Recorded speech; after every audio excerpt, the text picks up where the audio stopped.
incredible people-to-people connect between the two countries that redefines the relationship at so many levels. We'd like to now invite on stage Lord David Cameron. Talking to him is NDTV's Sonia Singh. Over to you, Sonia. Thank you so much, Gauri. And it really is today at the NDTV World Summit, our very distinguished guest, former UK Prime Minister Lord David Cameron, also was a surprise Foreign Secretary under Prime Minister Rishi Sunak, and has lots more ahead. So Lord Cameron here to talk to us with his perspective on the India century. Thank you so much for being at the NDTV World Summit. Great to be with you, and great to hear Prime Minister Modi's speech. I must say, to have that energy level at the start of your third term is truly impressive. So it's great to be with you. And of course, a third term is very impressive from a UK perspective. Well, yes, I made it into a second term, but since then we've had quite a number of prime ministers, and we haven't had anyone having 3 terms since Tony Blair, and before that, obviously, Margaret Thatcher. But no, very impressive, because it means you have the ability to get real change, real things done in a very consistent way, which is what we're seeing here in India. And of course, when we're talking about the India century, I think the point of the democratic legitimacy any prime minister gets with a mandate like we currently have in India. When we look at India today on the global stage, what is the perception from the West? Do you see it as a global moment of reset? Well, I think, look, the world at the moment needs, in my view, 3 things. It needs strong economic growth, it needs more democracy, and it needs this green transition to deal with climate change. And India is a shining example of all 3 of those things. And I think we do need a reset. The world has changed hugely since the institutions were set up after the Second World War. And so it's time for a reset, both because you see the rise of India. Now, will this century become probably the world's largest economy at some stage during this century? So obviously we need a reset, and countries like India should be at its heart. What do you see as this possible reset? I remember in 2015 you talked about India at the UN Security Council. What do you see as the key elements of this reset, with India taking a much more prominent role? Well, first of all, we do need reform of the United Nations Security Council. It should have, and I made this argument, I think, as far back as 2005. When I became leader of the Conservative Party, India was the first country I visited outside Europe. When I became Prime Minister in 2010, India was the first country I visited outside Europe. I like to think that I was an early believer in the Indian century, and it's great to be back here today. And obviously, a permanent seat on the UN Security Council is something that should be India's right in this changed world. But I think we should be clear that although we need these institutions to be changed, and we need them to reflect global realities, that debate will inevitably take a long time, and we shouldn't wait for that. And that's why it's so good to see India take its place in more informal global institutions like the Quad. I think that's a great move for India, India's role in the G20, the fact now that the G7 regularly invites India to attend almost as a standing member of the G7, as a fellow democracy. These are all good moves, because we need India's perspective on these challenges we face in our world. And perhaps the biggest is this issue of climate change. And you can really see here in India the massive investment in green technology and in carbon reduction, badly needed here in India, but also needed across the world. So that's the sort of reset we need. But obviously it goes much broader than that, because as we speak today, we've got a world of terrible conflict. We've got the war in the Middle East. We've got the situation between Russia and Ukraine, where Prime Minister Modi quite rightly made a visit to Ukraine recently. And we need to try and re-establish some norms of behavior. And I think Ukraine is perhaps the most critical one, because certainly in my political lifetime, I can't think of a clearer example of one country invading another independent sovereign country with absolutely no excuse or justification. Prime Minister Modi actually going to be in Russia now for the BRICS summit. He visited Ukraine as well. Do you see that India, actually more than any other country, has the credibility, the trust on both sides to actually play a mediator in finding a solution? Well, it certainly has the credibility, and if there's a role that can be played, to bring this conflict to an end, that would be welcome. But it must be done in a way that recognizes Ukraine's sovereignty and independence. And I think one of the things we need in this global reset is to get back to some clear norms. This country has suffered terribly from terrorism. So has my own country. We need to have an understanding that there aren't good terrorists and bad terrorists. Terrorism is wrong, particularly in a democratic state. We need to get back to the understanding that a country's borders are or should be inviolable, that the most important thing is the independence and sovereignty and territorial integrity of countries. And that's why I think we need this clarity. Russia's invasion was unjustified, illegal, and it breached the independence of a member of the United Nations. We need to get back to that sort of clarity. Yes, now, I know in the West we often are accused of double standards, and we've made mistakes in the past, no doubt about that, obviously referring to Iraq. But nonetheless, two wrongs don't make a right. It's time to try and re-establish the importance of these norms. That's interesting because India has also, of course, said that the West's double standards sometimes extend to the fact that we look at what's happening on our borders and the China issue as well. And often then what we see the perhaps double standards coming from Canada too. Well, that's why I make the point that, I don't want to in any way say to India what India's national interest is. That's for you to determine. But it would seem to me that the importance of borders, the importance of territorial integrity, matters hugely to this country as it matters to every country in the world. So when you see the most grotesque violation of a country's borders, as you have with Ukraine, I think we all need to stand together and say to Russia that what has happened is wrong. As you say, India might well be in a position to try and provide some mediation, but it must, in my view, be mediation based on the fact that Putin cannot be allowed to take territory by force and be rewarded by that, because we know from our history, if you reward people taking territory by force, they come back and take some more.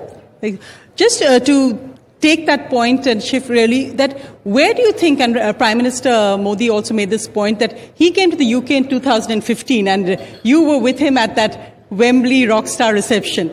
Tell us about that and your interactions with Prime Minister Modi. And for you, it was a bit of a dream come true as well at Wembley. It's something you don't forget, because in the UK, if you're lucky as a Prime Minister or a party leader, you might, at your party conference, you might speak to 3,000 people or maybe 4,000 people. But to go to Wembley Stadium, introducing Prime Minister Modi, where you're speaking to 85,000 people, that was quite an occasion. But the thing I remember best about the occasion now is something I found out afterwards. So I made an introduction. My speech was very short, and in my introduction I said that my party, the Conservative Party, we'd had the first woman Prime Minister, we'd had the first Jewish Prime Minister, and I was sure that one day we'd have the first British Indian Prime Minister. And when I said that, I didn't know that there was a young man in the back row, many seats back, called Rishi Sunak, and he was there that day. Wow. And then became, I didn't predict it would be him, but I predicted it would be someone, and he was at that speech with Prime Minister Modi, and then became, historically, Britain's Prime Minister, and it was an honour to serve under him.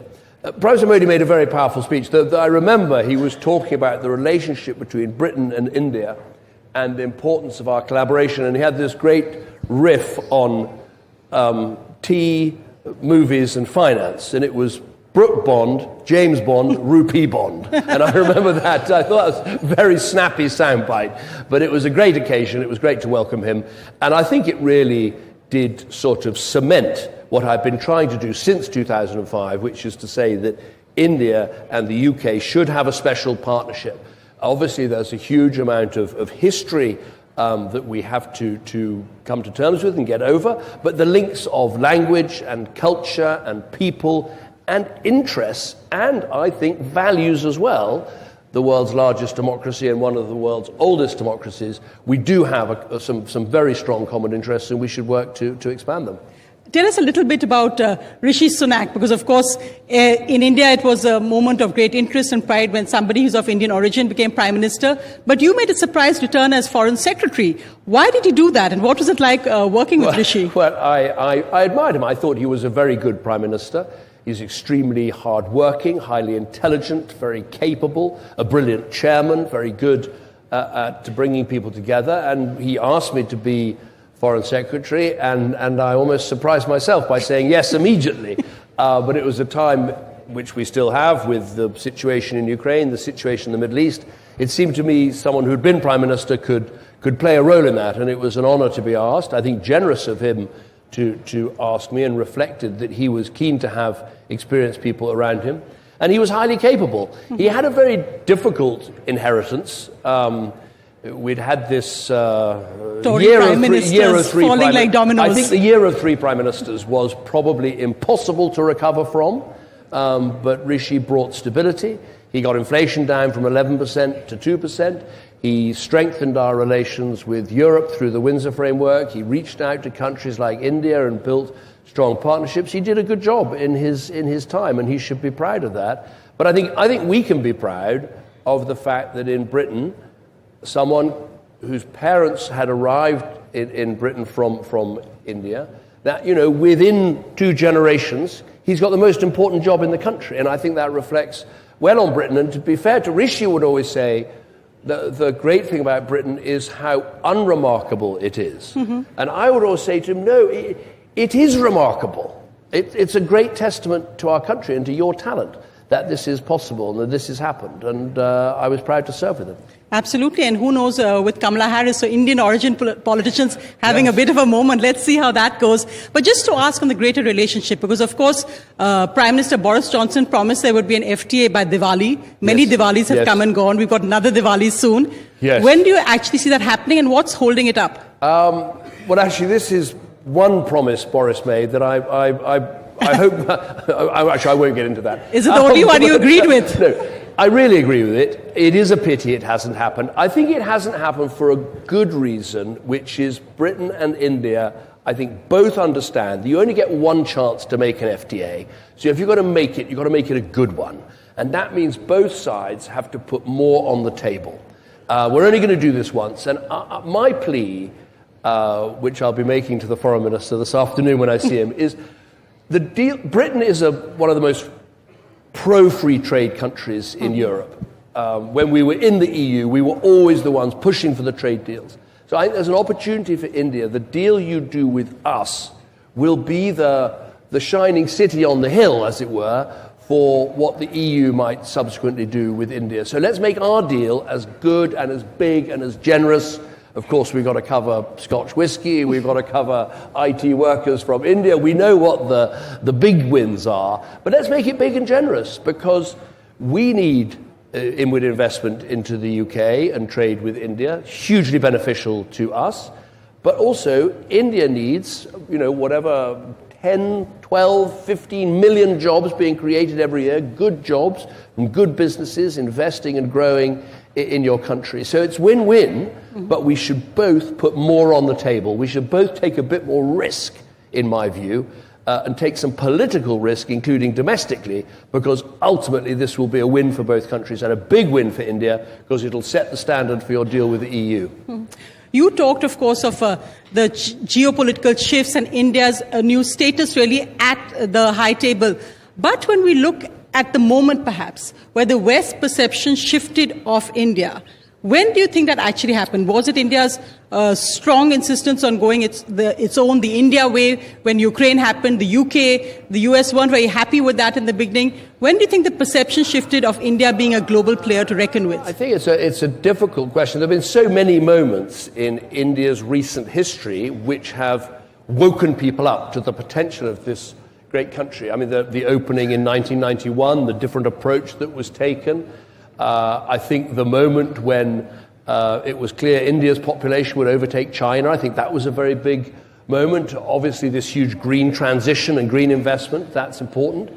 The lunar mission, I mean, that was an extraordinary moment for India, one where the whole world saw what the potential of India is. But my answer, though, would be a bit more parochial. I remember when I came here as leader of the opposition and then as prime minister, one time it was in the year where Indian investment into the UK overtook Japanese investment because of the massive investment in Jaguar Land Rover. And here was this great, iconic business, Tata, and obviously mourning the loss of Ratan Tata, who was an advisor to me as Prime Minister. But an Indian company coming into Britain, taking over one of our most famous car brands, but investing in it, growing it, improving it, that to me was a real wake-up moment for this economy has arrived on the global stage and is going to be one that's going to do great things. Mm-hmm. One of the big, exports, I say, to the UK from India is Indian students. I mean, I think we make up the highest cohort of international students. Yet the anti-immigration rhetoric, the whole aspect of, say, squeezing visas, there is some feeling that the UK still remains resistant to what is good for the UK as well, because after all, it's Indian students' fees. Of course. The rise of Nigel Farage and the right as well. But I wouldn't confuse for 1 minute those two things. I mean, as matters stand today, there are no limits on the number of Indian students that can come to British universities. They have to have an English language qualification, and they have to have a place at a British university. And we want as many to come as possible because it's a great industry for us. It also builds great connections between Britain and India with the growth that you are forecast to have. I think it would be helpful actually to take the student numbers out of the immigration figures altogether. Yes. Because the truth is most students that come to Britain, they come, they study, maybe they work for a year or a little bit longer, and then they come back to India. So counting them as part of the net migration figures only really makes sense when you're trying to work out who stayed after a whole university course. So I think we should simplify the figures, welcome as many who want to come. But at the same time, we do, like other countries in Europe, we do have to deal with this problem of illegal migration. People aren't concerned in my country about how many students come. They welcome the students. But we are concerned that every day at the moment, hundreds of people are arriving in small boats from the French coast, and they're from Syria or Vietnam or Iraq or Iran or Afghanistan, and that's the real problem. If we could deal with the illegal migration, we would find it much easier to advertise the benefits of the legal migration, particularly the students, who, as I say, in my view, should come out of the numbers altogether.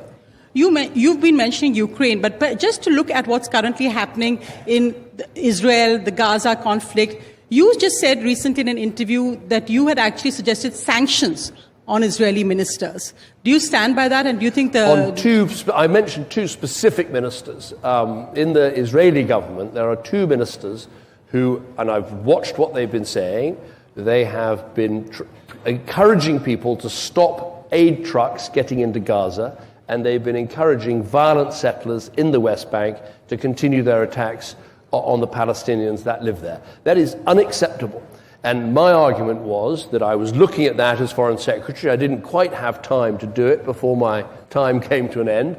I think that would have been a better answer than a partial arms embargo, because at the moment we have to be frank about the wider conflict here. Israel is not only under attack from terrorists to its south, Hamas in Gaza, but also terrorists to its north, Hezbollah in Lebanon, and is also under direct attack from the state of Iran, that has now launched two of the largest missile attacks in history against Israel. So for Britain to have an arms embargo against Israel when it's under those sorts of attacks doesn't seem to me to be a sensible policy, whereas actually targeting extremist ministers in an Israeli coalition government is actually a better way of getting our message across. And I do think that's an important point to make. Mm-hmm. We talk about a reset, but you're looking also at the Tory party and a reset. You had that year of 3 prime ministers. Did you ever think you would see Tory prime ministers tumble like, cards, as it were? And how do you think you will recover? You've got a Labour government with a very good mandate. You've got the rise of Farage. Yeah. Can the Tories recover? Yes, is the short answer. It will take some time. It will take a lot of hard work. But I think we had this, as I say, Rishi did a good job, but he was taking over from a situation which I think was very hard to recover from. What we have now is a new government. I wish them well. Winston Churchill always used to say, I never attack the British government when I'm abroad, I make up for it when I get home. But but for my own party, we have to rediscover what we did between 2005 and 2010, where we reached out to new audiences, we came up with new policies, we had a compelling vision for why we should be given a chance to serve our country. We've got to do that all over again. And we have some exciting candidates standing for that leadership, and I wish them well. And although when I became leader of the Conservative Party in 2005, it was so long ago that actually, I remember the other day, the iPhone hadn't been invented when I became a party leader. So I can't pretend I have all the answers, but I'm certainly available to help them if they want some help. Okay. That's any friendly advice for the Prime Minister of the UK? I think the most important thing, and your Prime Minister demonstrated it so clearly today, the most important thing in politics is to have a plan.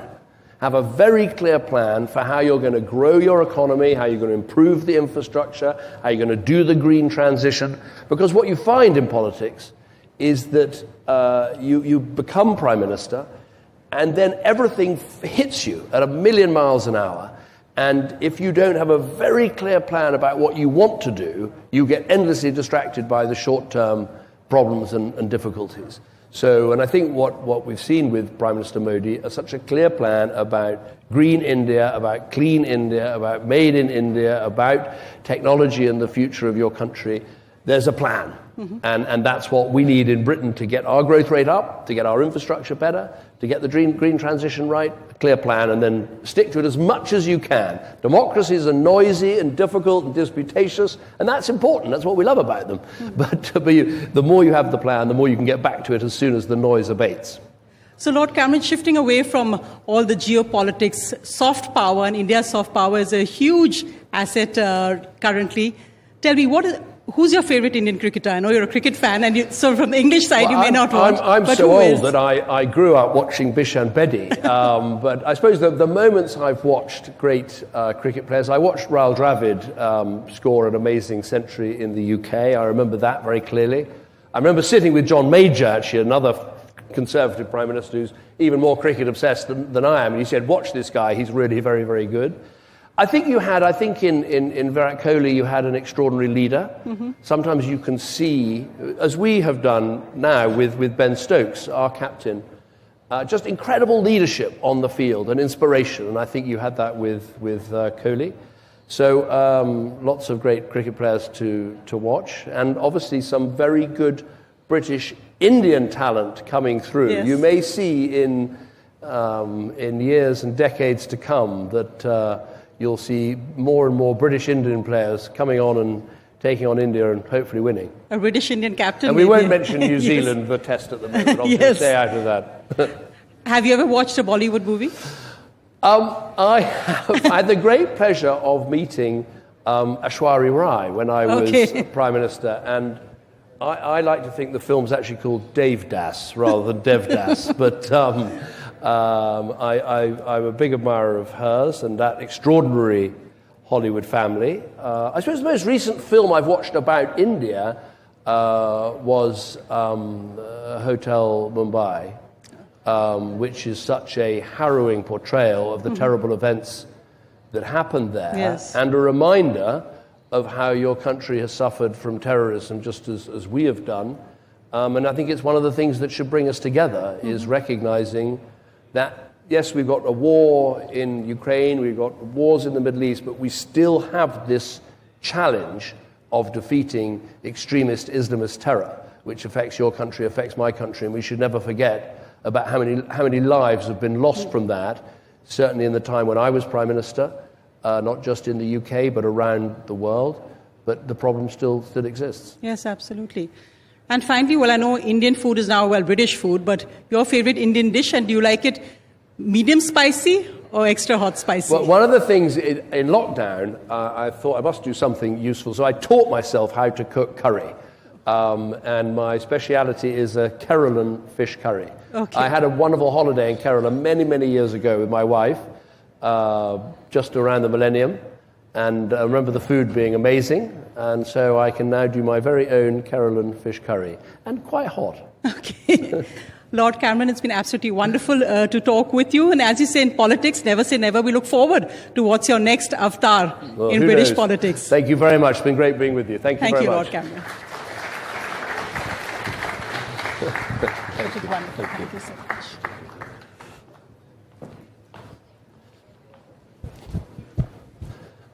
Thank you. No, thank you. No, thank you for your speech earlier.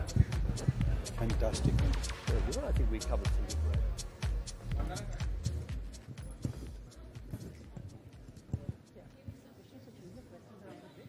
I didn't really stick to that. Well, good morning and a warm welcome to all our distinguished dignitaries here and our esteemed guests. We'll be taking care of you. We have the pleasure of being your host over the next 10 hours. I'm Parmeshwar Baba. I'm Vedanta Agarwal, and well, Parmeshwar, global leaders have gathered here to discuss the defining themes, the challenges that face the world, and of course, India's moment in the spotlight. We, of course, have global leaders, prime ministers, Nobel laureates, international grandmasters, and master storytellers. In fact, for our next session, we'd like to invite Nobel laureate Professor Roma with our editor, executive director of NDTV Group, Mr. Senthil Chengalvarayan. Please, can I invite you on stage? And where am I sit? Where do I sit? You there. Then that's it.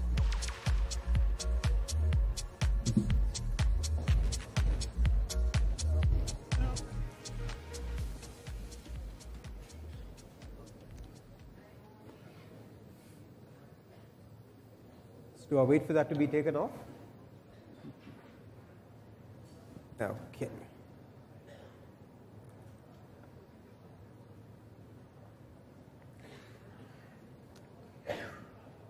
Ladies and gentlemen, thank you very much for joining us. Paul, we've got a tough act to follow, 2 prime ministers. But thank God I've got you on stage. Just a brief introduction to Paul. He is a Nobel laureate, won the Prize for Economics in 2018. He was also the chief economist at the World Bank, and he's taught at least one prime minister. Rishi Sunak in Stanford, was it? Yep. Was he a good student? I can't. Professional obligations mean that I can't say. So Stanford. So let's start with that. So you were, in your own words, once a cheerleader for Silicon Valley. Yep. It synced well with the thesis that won you the Nobel Prize, that it was the power of ideas that could transform the world. I'm just trying to make it as simple as possible. But you told me now that you're disappointed with the way technology hasn't really worked to transform the world in the way you thought it would. Yep. What went wrong? Well, let me try and go back and situate myself in 1982 when I became a professor, when I got my first job in economics. This was a time of great pessimism. If any of you are as old as I am, you'll remember a report called Limits to Growth, which said that the global economy was doomed because we were going to run out of petroleum supplies in the 1990s. Now, I came on the scene and said, this is just absurd. If you look at history, we've had innovation on top of innovation on top of innovation, and the actual opportunities for us are very positive. And if you think about what's the real problem we face now, the people who were worried about not enough petroleum got the sign wrong. It's not that we have too little petroleum or fossil fuel, it's we have way too much of it. And if we burn it all, we'll cook the planet. And the way we would discover all of that new supply would be because people would innovate, they'd find ways to solve problems, they'd discover much more fossil fuel as they had.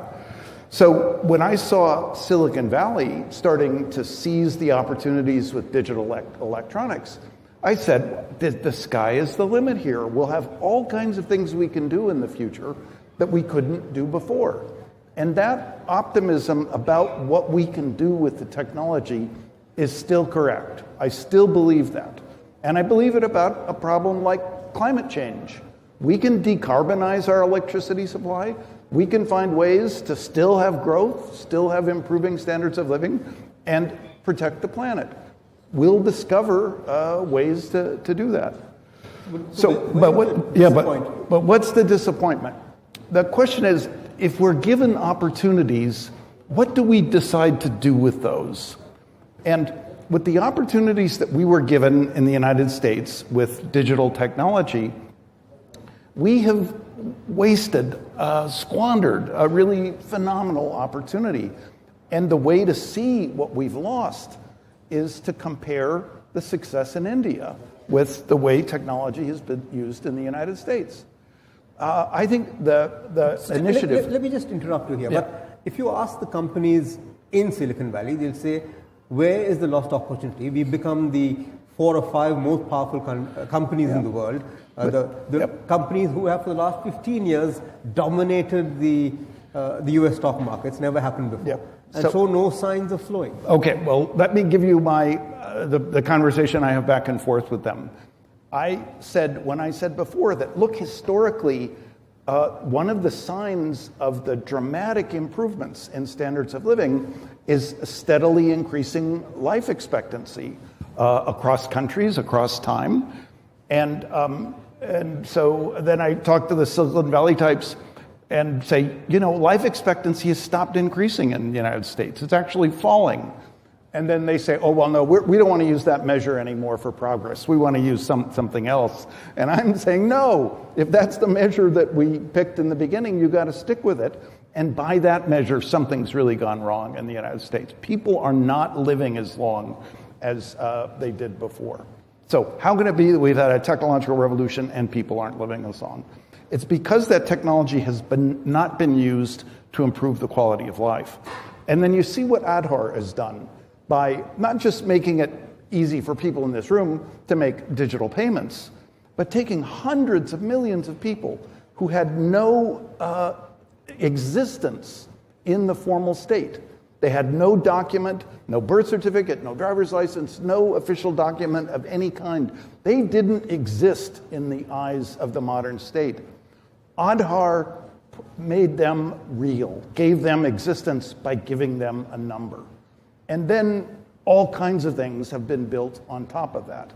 So there's the direct benefit transfer schemes, access to financial accounts. But this was because this country decided we are going to use the technological opportunities here to benefit everyone. And I guarantee you life expectancy hasn't started falling in India. And so it happened here because it came in from the top. You had Prime Minister Modi, when he came in 2014, adopt Aadhaar, which had been around even before he came, but he chose that, he stuck with it and used it for what, and we've seen the what's happened now. So are you saying that government should be playing a larger role? Yeah, absolutely. Than just policy making and technology?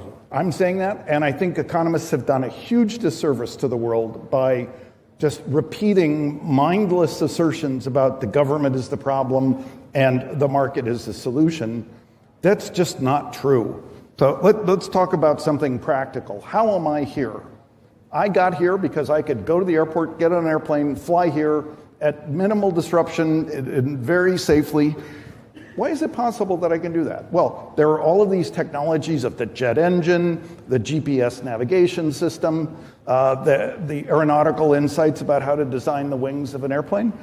But that system wouldn't work if we didn't have a Federal Aviation Administration in the United States and in comparable agencies around the world who regulate the air travel industry and make it safe. So you don't need a government which is big in the sense of running the airlines. That is not a good idea. But you do need a government which is big in the sense, or strong. Strong. We want a strong government that can say, you're going to lose your ability to fly airplanes if you don't follow the safety regulations. Or you're going to lose your ability to sell that airplane unless you fix the safety defect. You need a government strong enough to say that to generate the benefits that we get from air travel. And that's what's missing in the use of technology in the United States. But that was what was present here in India. People around the government, and even people from the private sector, like Nandan Nilekani, came in and said, we're going to build a system that benefits everyone.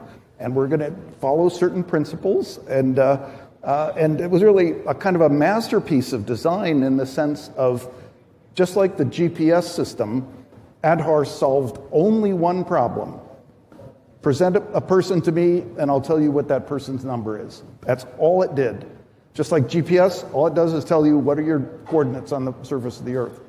But with that foundation, you can then build all of these fantastic services that you now enjoy. So the government in India was not afraid to set up the Aadhaar system, was not afraid to indicate how it would be used in something like UPI and direct benefits. And the government of India was happy to build apps. In my country, people are like terrified of letting the government do something like build an app, but it's a shame. Yeah, so we got Aadhaar, we got DigiYatra, but companies would argue that, so you're talking about technology needing more regulation. Yep. But you could argue that rules hold back technology. And if you have too much regulation, you won't see technology develop the way it can or has. Sure. So you can have too much of anything. We had a form of regulation for prices on airline seats at one time in the United States. Economists pointed out that was unnecessary, so we got rid of price regulation. You can let the market determine the price for an airline seat. But what we didn't do was deregulate the safety standards in manufacturing airplanes or the safety regulations in actually running an airline. Until, to be honest, until the Trump administration, where we actually did say to Boeing, basically, it's fine, we won't regulate safety anymore, and Boeing started creating airplanes that crashed and killed people. And this turned out to be bad for the shareholders of Boeing, it's bad for the workers of Boeing, it's bad for the citizens of the world. So that was a case where this kind of mindset of, deregulation is bad, let's get more growth by turning off deregulation, was really harmful to everybody. So let's come back to how India has, the success of Aadhaar and DigiYatra in India. So now how can India drive that advantage further in developing or leveraging that to take a lead in emerging technologies? Difficult for us, companies sitting in the room, to take on the Googles and the Facebooks and the large tech companies in the US. But how do we leverage our strength to build our own market? Well, I think the fundamental difference was that in the United States, people saw the opportunity to create a platform and then to use the monopoly power that was conveyed by a platform to capture private wealth. What people in India saw is that they could build a platform of Aadhaar that was controlled by the government and could be used for the benefit of the people, not to generate wealth for just a small subset of people. So the platforms have been very powerful, but we need to think, what are we doing with them and what do we want to achieve? So do you then view India as an emerging technological, I won't use the word superpower, but can it become one? Well, I think, frankly, we're in a very bad situation in the United States because the mantra of the Republican Party is government can't do anything right, put us in charge and we'll prove it. And so we've had governments that don't do things.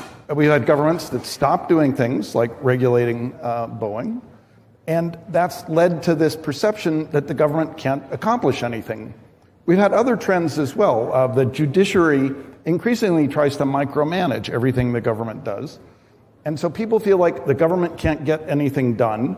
That makes them want to basically tear it all down, to get rid of the government. When in fact, what they need to do is build a government which is strong enough to get something done. The benefit in India that you enjoy right now is that people can see in their daily lives the benefits that they have been able to enjoy because of government innovation in terms of how benefits are handed out, how people get access to financial accounts, how they do transactions. People see that the government has delivered. That gives the government a level of legitimacy, which it can then use to try and go do more. And I want to emphasize that this really depends on an executive branch of government that can make things happen. If you read the history of Aadhaar, you remember there were like Supreme Court cases and justices and people saying, oh, all kinds of terrible things will happen because of Aadhaar and they will never succeed. But you had an executive branch which pushed this idea forward and didn't let the judges hamstring them, and they achieved this remarkable success. So in the West, we're too hamstrung by the judiciary. We have this longing for an executive that could get something done, but unfortunately, the people who are promoting themselves as the ones who can get something done probably can't. So here the executive was willing to push technology, and it happened, and we've seen the result. And not just push it, but push it in a direction that would benefit everyone.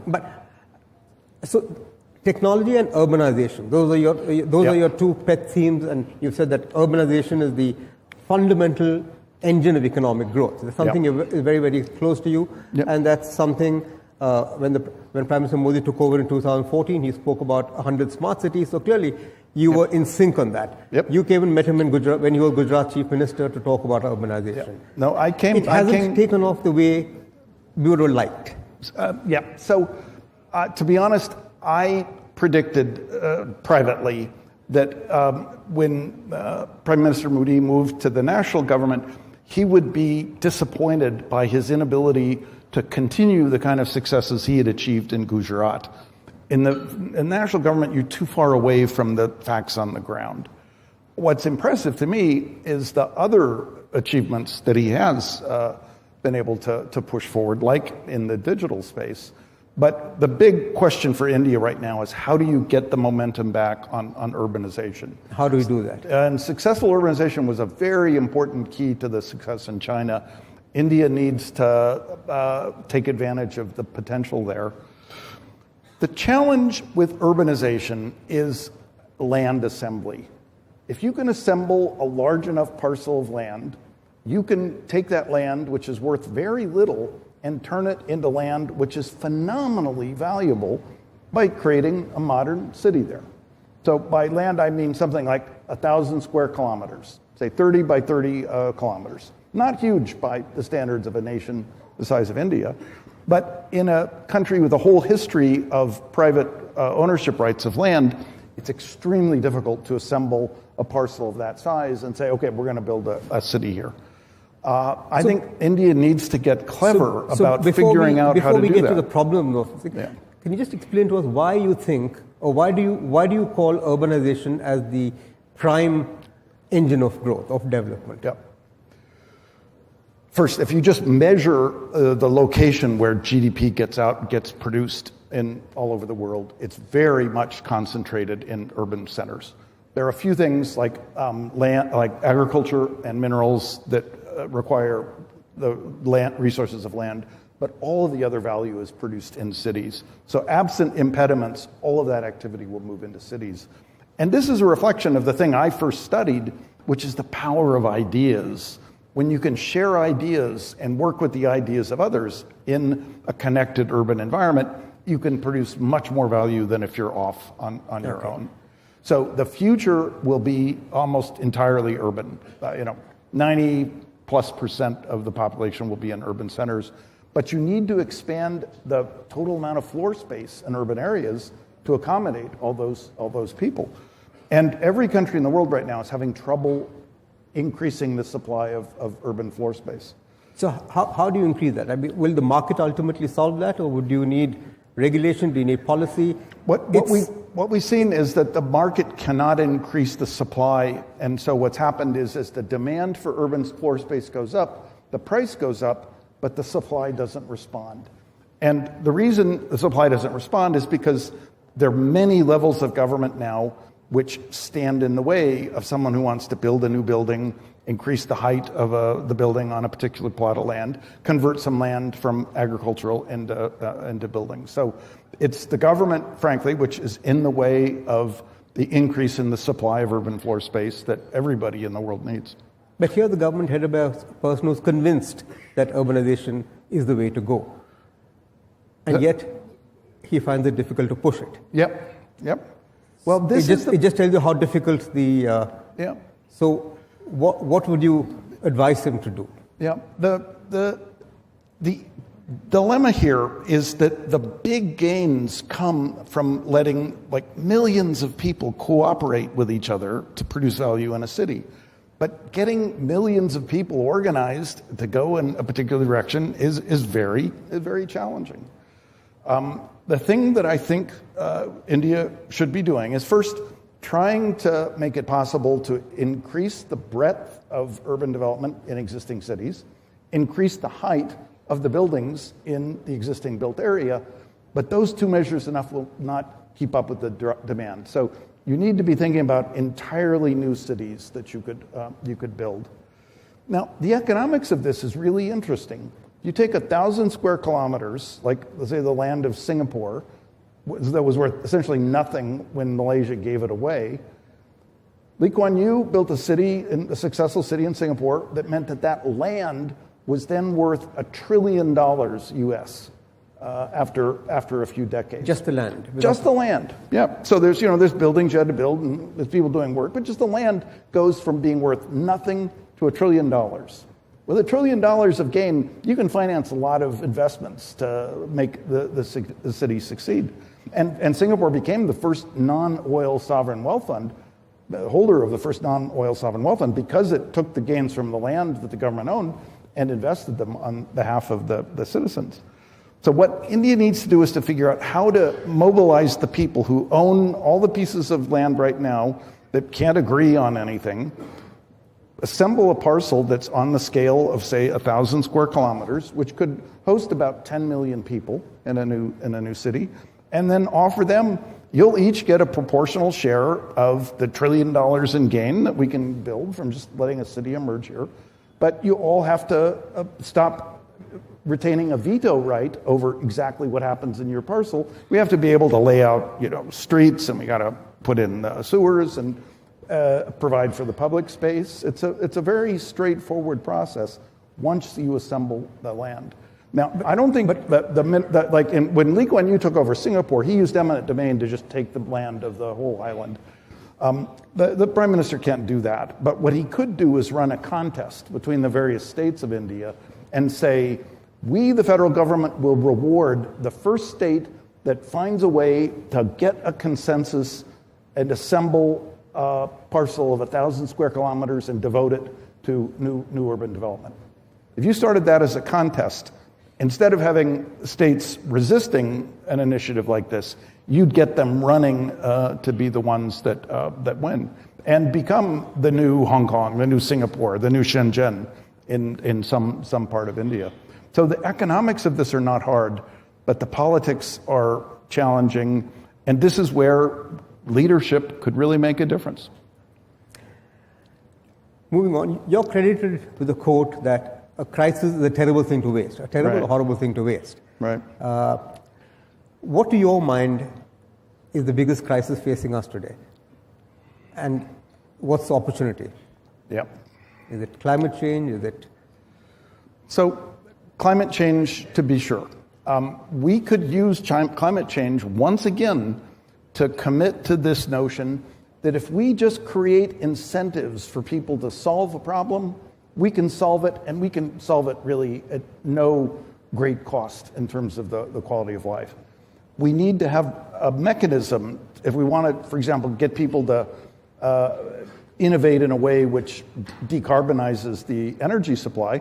You got to create a way to steer innovation in that direction instead of the direction it's been going, which is discovering more and more fossil fuel. We don't need any more of that, but we do need more innovations that are low carbon.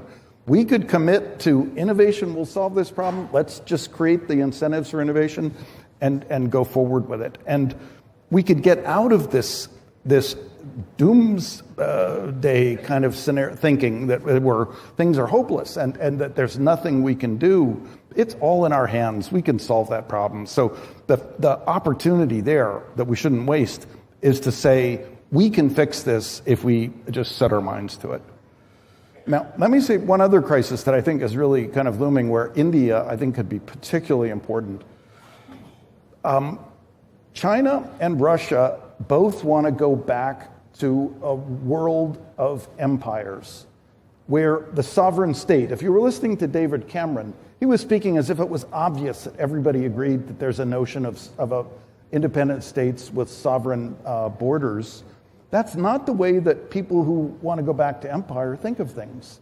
They think of empires as having the ability to meddle and influence their whole sphere of influence, and the national border is not important. So there's a vision of return to empire, which was a very durable form of human organization for centuries, that both China and Russia are pushing. And there's a Western notion of what they call the Westphalian state from the Treaty of Westphalia, which says, no, there are states with borders, and it's absolutely taboo for one state to try and invade and interfere with another. India needs to decide, does it want to be on the side of empire, or does it want to be on the side of the Westphalian state?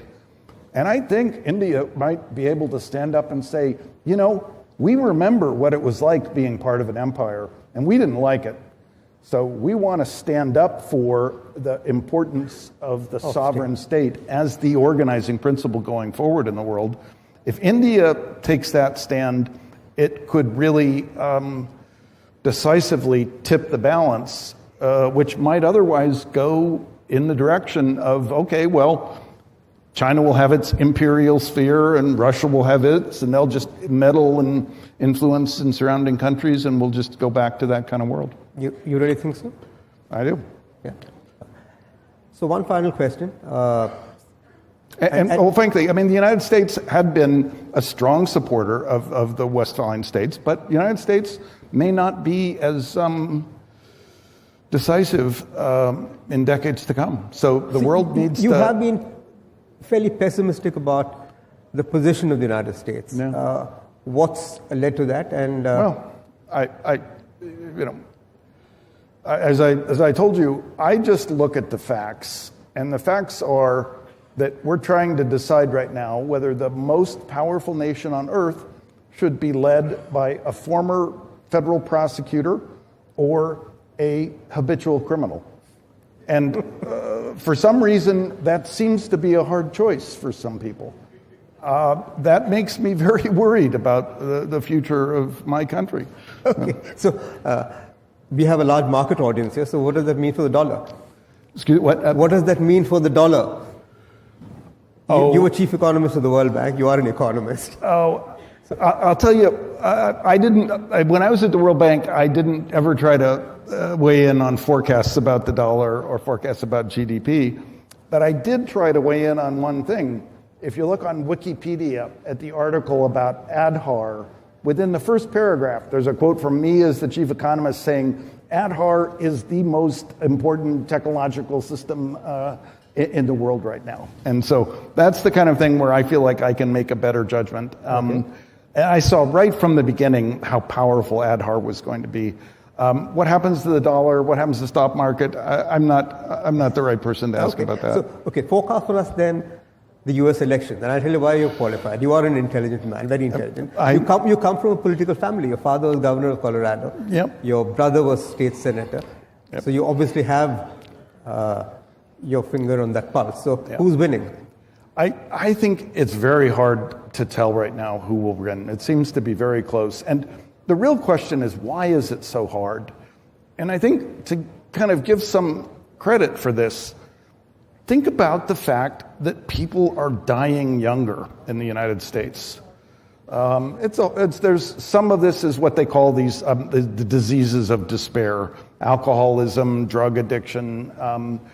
But this is a sign of really profound distress in large parts of the country, and we shouldn't minimize that. And when people are so discouraged, so depressed, that they're drinking themselves to death and they've given up hope, it's not a surprise that they're willing to just lash out or do something a little bit irrational. I think people like me, economists, need to take responsibility for the fact that we let this situation deteriorate to the point where those people are so they don't see any improvement in their lives. They don't see any future. They don't see the possibility of progress.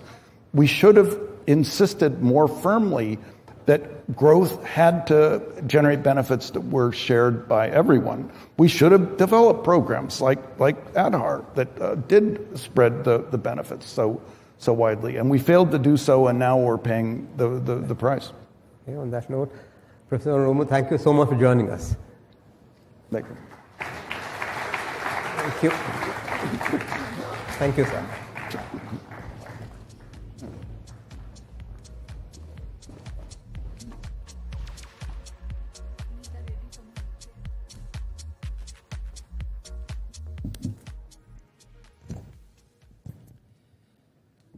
Thanks so much, gentlemen, for that absolutely fascinating conversation.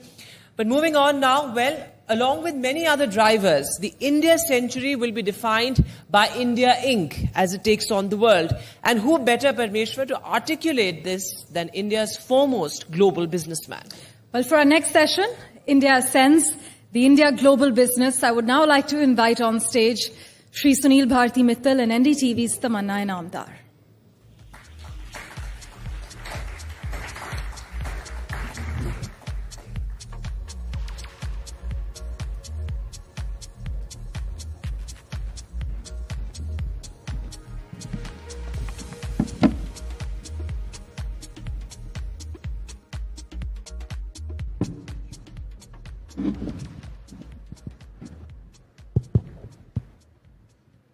Okay, so Sunil Bharti Mittal has, of course, been the pioneer of bringing the telecom age to India.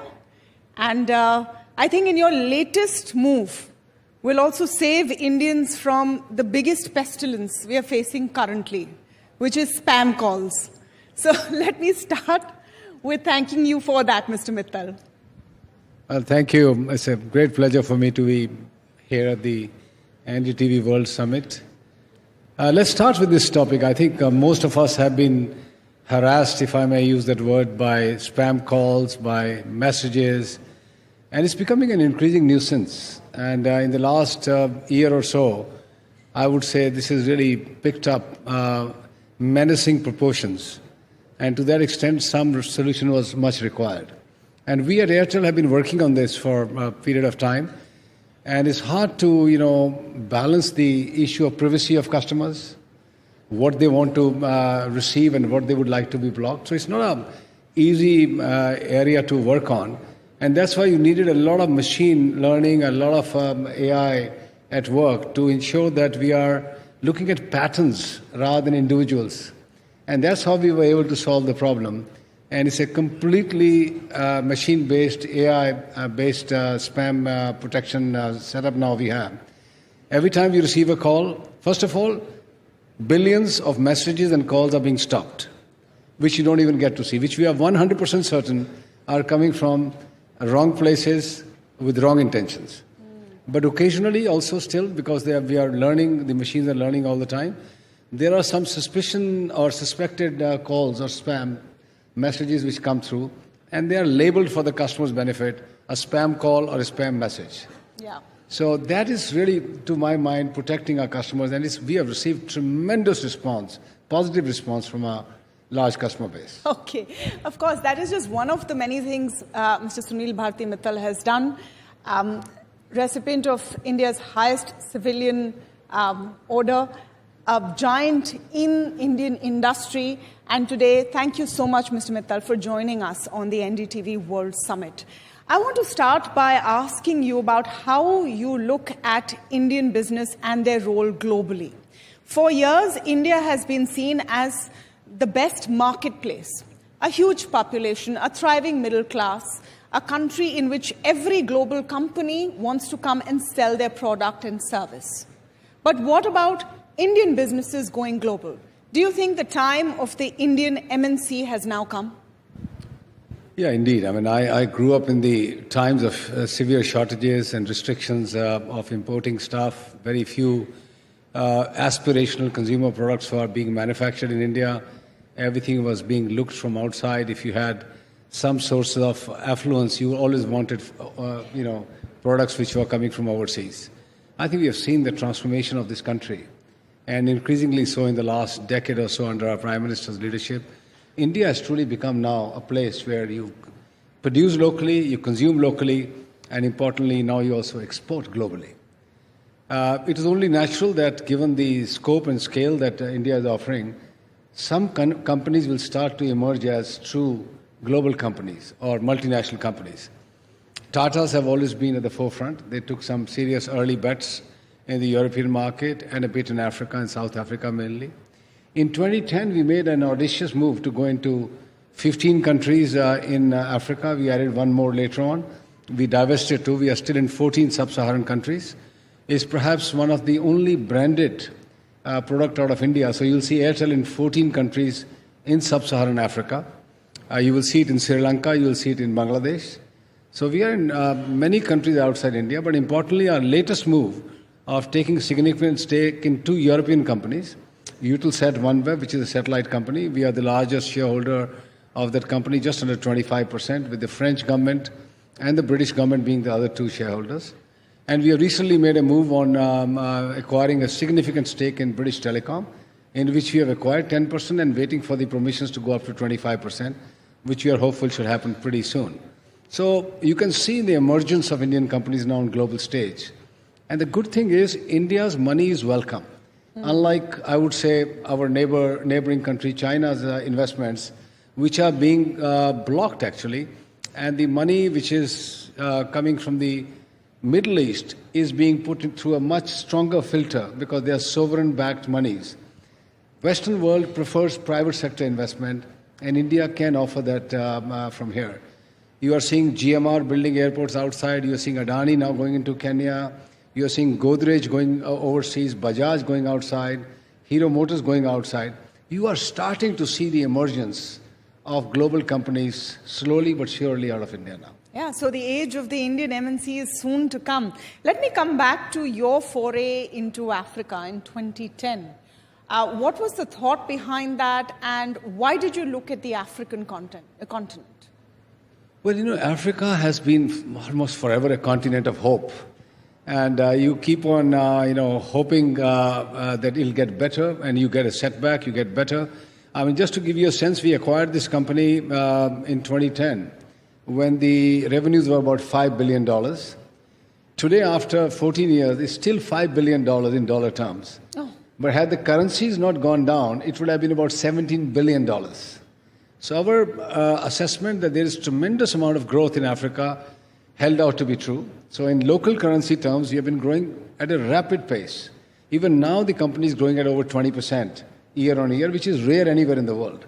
Just to give you a context, Europe or UK, the companies are growing at 0.5% to maximum 1.5%. And that's why the valuations in Europe are low. In Africa, they are 20%. In India, it's 10-12%. But the currency depreciations have been pretty stark. So these are the geopolitical risks that Indian companies, when they go out, will look at. But we knew if we wanted our next 100 million customers, we had to go somewhere outside to a place like Africa. Today, we have nearly 160 million customers in these 14 countries. And the way population and the young people are adopting technologies, I think we will be at 250 million customers in not too distant future. And hopefully, these currencies will also start to stabilize. Yeah. In terms of the Indian context, India has been a service-oriented economy. We are now moving to becoming a manufacturing hub. Do you think that's the game changer that India Inc. also needs to double down behind? Of course, strong policy push, but India Inc. is also coming in on that platform? Yeah, I think manufacturing has been a focus for every country. The smallest to the largest countries have all focused on manufacturing because the political leadership recognizes that to create jobs, you really need manufacturing. And we have all seen China done it remarkably well for its large population. Now, given the context that India will have in not too distant future, we are talking about 2030, India will have 1 billion people in the working age, 1 billion people, which means great opportunities, tremendous amount of consumption, equally tremendous amount of savings. But these people need to get jobs. Now, digital will provide jobs and opportunities. NASSCOM's assessment is that we'll need 1 million people in the digital world in the next 5 years, continuously on a year-by-year basis. But that's just 5 million people. There are some other sectors, service industry, tourism, our new e-commerce type of activities, which will also generate a lot of jobs. But in the end, for any nation to really become a true economic power, you need manufacturing. And I'm so glad that finally India is getting its manufacturing piece right. The PLI, productivity-linked incentive, is becoming a huge boost for the manufacturing sector. And the trusted products and services and networks, where India is saying anything that goes into the networks, the digital networks, must be trusted. And that is forcing a lot of companies to come and manufacture here in this country. Suddenly you're seeing from a net importer of mobile phones, India has started to now export phones. And as our Prime Minister mentioned just last week, that India will eventually start to produce mobile phones in India, not just assembling them, but right from the semiconductor stage to the glass shells, to the entire structure of the phones and its circuitry being made in India. So you will in the next few years have a truly fully India-made mobile phones. And just an example of how manufacturing is taking place. So electronics, hardware manufacturing, software, in any case, India has been very strong. You talked about the employment part of it. The private capex part of it also becomes very important, and that's one standard discussion which takes place every year. That is private capex coming in to the extent it does. If I were to ask you, Mr. Mittal, where do you think the animal spirits are ranking right now as far as India Inc. is concerned? With the kind of backing of policy you're seeing, what would you say? Well, I think all the industrial players, all the corporates, I would say include the medium and small industries as well, know one thing for sure, that the consumption in this country for all the products that they're going to manufacture is only going to rise. With 1 billion people in the workforce, dependency going down, which means there are lots of more demand for services and products, you need scale. And for that, you need to invest. So on one hand, the government of India is encouraging massive investments in infrastructure, fully recognizing that every dollar that goes into infrastructure will yield $2.5, $3 in economic activity. And the private sector, led by, I would say, major industrial companies. My own company spends between 30 and 35,000 crores a year on digital infrastructure creation, whether it's laying up of fiber, putting up more towers, more radios, more satellite nodes, more submarine cables. And similarly, you're seeing the cement, steel, automobiles, new industries like green hydrogen. So people are investing. I mean, large industrial houses are investing.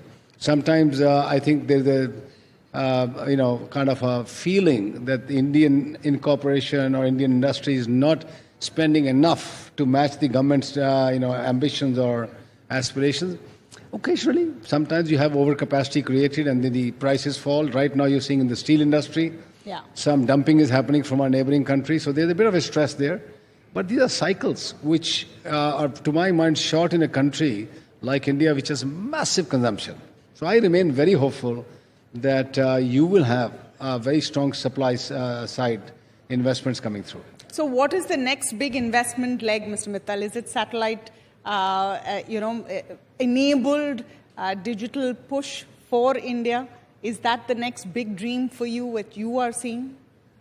Well, I have been into satellites for the last now about 4.5 years. I've been studying it. I personally feel that is truly one of the now magic bullets to cover the dark areas. We still have about 2 billion people in the world who are not connected to internet. Even in the most advanced countries like US, you have something called RDOF, which was the Rural Development Opportunity Fund created by FCC of $16 billion. I was quite surprised that there are large parts of US which still do not have high-speed broadband. And you can't reach them. It's just physically very difficult. So coming back to our country, the large swaths of Rajasthan desert, it's very hard to cover it by radio telephony. Himalayas, forests, the coastline, aviation, there are areas where mobile networks will not go, leave alone fiber. For those areas, you need satellite communications. And that, to my mind, offers now a great source of new opportunities for us mobile operators or telecom operators to put that in a mix and start to cover areas which have still left behind. India provides a very high quality signal to 95% of its population. There are 5% of people who don't get internet in the country, and they live in 25% of the area of the country. So it's a very large area with a very small population. The only way to cover that is satellite.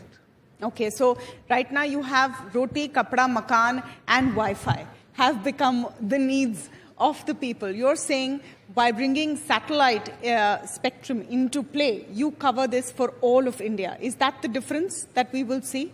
Yeah, I think this will.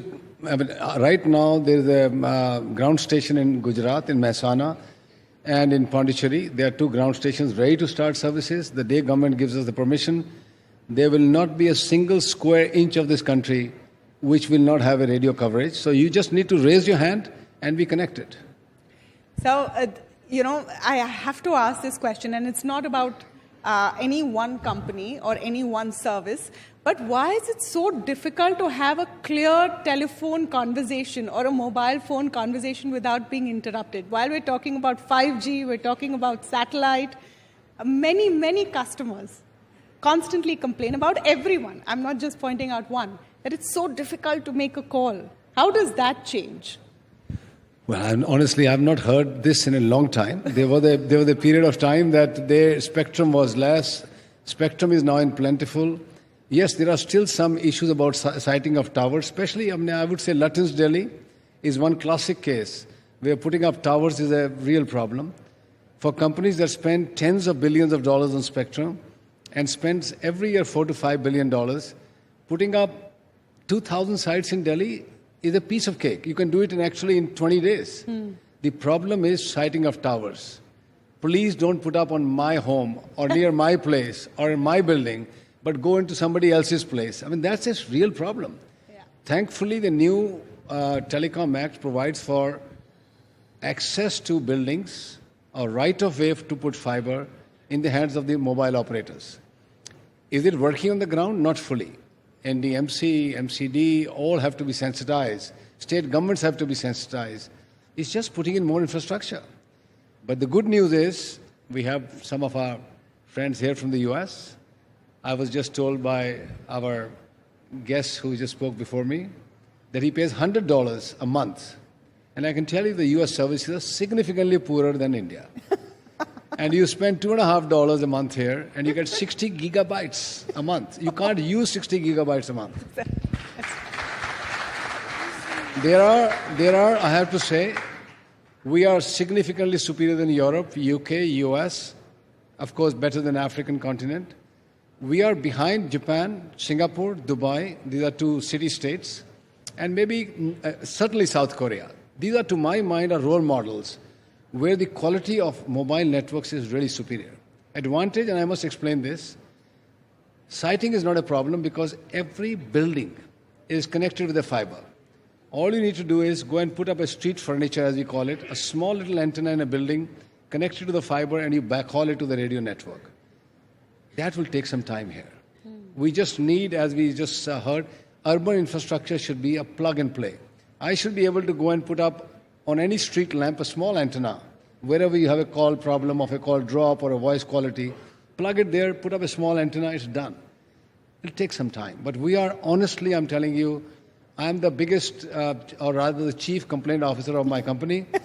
There's a person sitting in my car.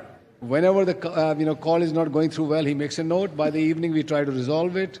There's not a single dinner I go to where somebody tells me, my phone is not working in my 3rd basement. 3rd basement. I'm saying, you pay me $2.50, okay, I'll still attempt to do it. I mostly get to the 2nd basement, I can tell you, but sometimes I don't get to the 3rd basement. Sir, just talking about the $2.50, tariff hikes were taken, but do we need more? After that, we are at $2.50 after the tariff hike. So you can imagine what we have been suffering for a long time. Ideally, $5, not 50 or 100. But that is where we need to get to buy more spectrum, put more investment in infrastructure. I am telling you, we heard our Honorable Prime Minister this morning, this country's future is resting on digital infrastructure. Yes. The wonderful DPI that the Prime Minister spoke about today is truly a gift to every citizen of this nation, and hopefully that can be lifted and shifted to Africa and other developing countries. UPI, direct benefit transfers, Aadhaar-based identification. All this is creating wonderful magic. Just imagine these phones in the hands of villagers who are connected to the world now on high-speed data, paying a very small amount of money. We really need to create a first-rate infrastructure here, continue to invest in it, and if that means crowdsourced another $0.50 or $1 from each customer in the country, trust me, it's worth it, because we will build the same networks as you see in Japan and Singapore right here in this country. How does that happen then? How do you think 2.5 will go to $5? Is the appetite there? I think the last tariff hike was well taken. Do you see more coming anytime soon? So at some point in time, my view is yes, because in the end, current ARPUs are lower than 2016. Add to that all the inflation of electricity, fuel prices, compensation salaries, just basically cost of running any business. We have not even caught up with the inflation. I mean, if you go to UK, what has the Ofcom done? There's a price set, and after that they're saying you can keep on increasing every year with the inflation. That's what all the companies do. We have been going back in our tariffs. So coming back a little bit at some point in time will be valid, very valid. I want to switch to a bigger vision, and we spoke in detail about telecom sector and, of course, what Bharti Airtel is doing, the groundbreaking moves. I come back to congratulating you on the use of AI to stop spam. But I want to come to you on the kind of impact policy push has for industry.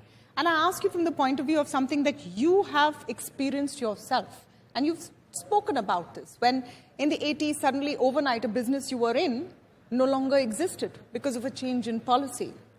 Do you think India Inc. today feels more secure that such changes will not happen? Because the last thing business wants is instability. Yeah, I think policy predictability is required for any investor, both foreign and domestic. In the last 10 years, we have seen only more solidifying of policy making, stability of policy making, and in fact, in our industry, which had plethora of regulations, have all been simplified. Today, doing telecom business is much, much easier from the regulatory standpoint as it was some years back. In fact, in 2020, when the industry almost came on its knees, 8 large operators shut down their shop in India. The government of India quickly moved and ushered in a major reform in the telecom industry, where they removed multiplicity of permissions. For every tower, you had to have 40 permissions at that time, all gone. Licensing for import of equipment, all gone. Bank guarantees, 80% of them gone. And there were a lot of simplification done. So I would say the investors, both domestic and international, can take a lot of comfort that this government generally means ease of doing business. And for that, one of the pillars is policy predictability, which we are seeing strengthening year by year. You talked about a time when there were 8 telecom players. We're down to 3 now. I'm very tempted to ask you, Mr. Mittal, do we need 3? Yeah, I always maintain that. For a large country like India, 3 private sector plus 1 public sector is the right structure of the industry in the marketplace. And I hope it stays that way. Yeah. I want to come to you on the bit about AI, and we touched about it briefly in the context of one, scheme. But AI is a very controversial sort of a movement. There are those that believe it can do more harm than good, and those who believe in its power. I was wondering how you see use cases in India, and how do you use them in your own business? Well, any technology, when it's brought in, has its pluses and minuses. AI is now a reality. It's been going on for a long period of time. Without us knowing, AI was at work behind the scene on our mobile phones, looking at our patterns of spending, our movements, our travel, our sites that we visit. And it was trying to do a lot of stuff at the background without us knowing. Now, what you see is AI right in front and center of yourself. More importantly, the advent of generative AI and the AGI is coming through. Now, the world going forward, which I would say we will see the early signs of it, and our children will see a lot more of that. They live in that universe. AI is going to be one of the most important drivers of the world's economies, of the world's politics, geopolitics, stresses amongst nations in the world. AI is going to be at the forefront. AI-led efficiencies that are being brought into the companies will have its challenges for certain workforce, but new job opportunities will be created. Will there be misuse of AI? Certainly there will be. We will have to be more vigilant. Just on this, as we do it for cybersecurity, AI will pose new challenges. AI will need to be looked through the lens of the regulators as well from time to time. Nation states will have to build guardrails. I can give you one personal example. Just not too long ago, one of my senior finance persons in Dubai, which handles our Africa headquarters, got a call in my voice, my tone, directing for a money transfer, a fairly large amount of money. And he was sensible. He immediately realized that I wouldn't call anybody in my company to make that kind of a deal. But when I heard that, voice recording, I was quite stunned. It was perfectly articulated as I would speak. And anybody who would have not been vigilant may have done something about it. That's incredible. And so you will have now... Did you track down where it came from? Was it possible to do that? We put our complaints and all to the police and all that, but I'm sure this is now a daily routine. One will have to be vigilant. Tomorrow you will see not just a voice, you will probably see your digital signatures, you'll see your face on a Zoom call. All these things will have to be protected. I mean, we'll have to protect our societies from the evils of AI. And yet we have to use the goodness of AI, because those companies, nations that will not adopt AI will be left behind. So this is a conundrum for every time you get a new technology into place. There are pluses and minuses. I remain very optimistic about the benefit of AI that the human race will achieve and be able to do jobs which are otherwise very difficult to perform. What is the use case you have found for AI in your businesses, and have you found it replacing human jobs in any of the functions? For example, customer complaint, etc.? Yeah, I would say routine, mundane, repetitive jobs are certainly going to be under straight threat. And we are already seeing in our company, we are making huge efficiencies through the adoption of AI, which means reduction of people. But equally, new jobs are coming through. To what extent, if I may ask, reduction of people? It depends. I mean, in the call center, as you said, there's going to be a big change. In our workforce management, there's going to be a big change. I mean, just go back in time. I mean, just 10 years back, every time a customer had to be onboarded onto a mobile phone, there was a physical form to be filled up. There were runners on scooters and motorbikes who would take those forms to a different center. From there, they would fax into another place. I mean, in 10 years' time, I mean, that it seems like a joke today, you see. Similarly, you'll go 10 years forward, some of these repetitive jobs will disappear. But have we suffered on account of the earlier adoption of electronic medium? We have not. We've added more jobs in different spaces, different parts. So I remain hopeful. There'll be new ideas, new thoughts that'll come through, which will create new businesses and new jobs. What, in your view, is the next groundbreaking innovation that is going to come from India and make an impact on a global scale, Mr. Mittal? We are very good at adopting global technology. We do it at a lower cost. We're known for that. But what do you think is the innovation that will now come from here as we move into India's century? I think India, because of, again, it's a very large workforce which is developing here, right here, we will be serving the world right from here. And I heard our Commerce Minister talking about gone are the times when we were clamoring from H-1B visas. We'll do a lot of stuff from here because now the digital world allows you, now the AI allows you to actually serve the globe right here from India without displacing people. And our frugal innovations in the area of especially digital field and also biosciences is going to serve the world. So DPI, for example, I think the whole world, especially the global south, is clamoring now to pick up India's DPI, make them fit for their own countries, and start to launch it there. India will have tremendous amount of work coming through for intermediate companies, software companies, system integrators who will go and put up these DPI stacks in country after country in Africa and many other parts of the world. Similarly, our health and biosciences, I think that frugal innovation that is happening here, where the cost of medicine, the cost of healthcare will be lowered for the entire globe, will also be here. Last, I would say, India, despite being a developing nation, has been at the forefront of space technology. We make our own rockets, we launch our own rockets, we make our own satellites. Yes. I think that's another area where India will take a pole position. And just last question to you, Mr. Mittal, because I know you're on a tight schedule. What is exciting Sunil Mittal now? What is the next project or the next interesting idea that has you excited about getting up every day? Well, I think we started with that. We need to take India to the globe. We have to showcase the Indian work culture, the Indian ethos, India's commitment. And I think that's what I am currently busy with. We are expanding Airtel into all the Bharti enterprises into the global markets. We are moved into the UK. We will look at other opportunities around the globe and take the best from India and showcase it across the globe. So you're truly taking the Indian business ethos global. Thank you so much, Mr. Mittal, for joining with us.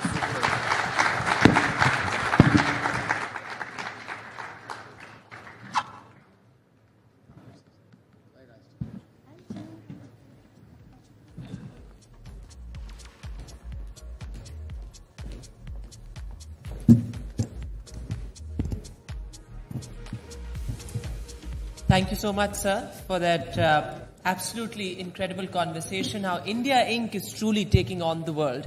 But moving now, Parmeshwar, if you think getting to work on time is hard, just wait till you hear how businesses navigate international aerospace. Well, spoiler alert, it involves less traffic, but more strategic altitude.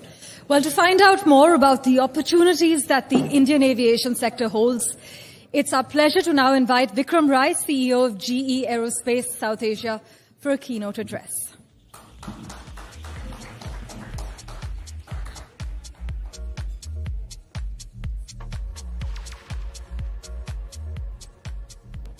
Thank you.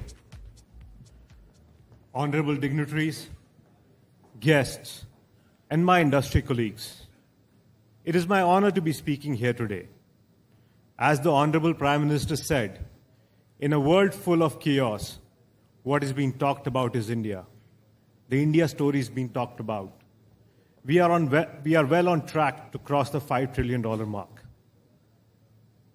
This is exemplary and a reflection of how much progress we made over the past few decades. I will start with a personal story. In 1986, when I was a 6-year-old, my birthday gift was a 30-minute flight from Delhi to Dehradun on a Dornier aircraft. My second flight was only in 2003 to college, Delhi to Nagpur, 17 years after my first flight. The Indian middle class is now taking their second flight within days of their first flight. This has been possible due to the strong and business-friendly economic policies of the government. Just to put things in perspective, India has approximately 800 aircrafts. Another about 1,500 aircrafts are on order and expected to be delivered over the next decade. 2 of the world's largest aircraft orders, I repeat, 2 of the world's largest aircraft orders have come from Indian carriers. I believe this is just the tip of the iceberg, and India will continue this exponential growth in coming years. Consider these numbers. India has a middle-class population of about 400 million. US has a total population of 300 million. United States has about 7,800 plus aircraft. India has 800 aircraft only. India has 0.20 seats per capita.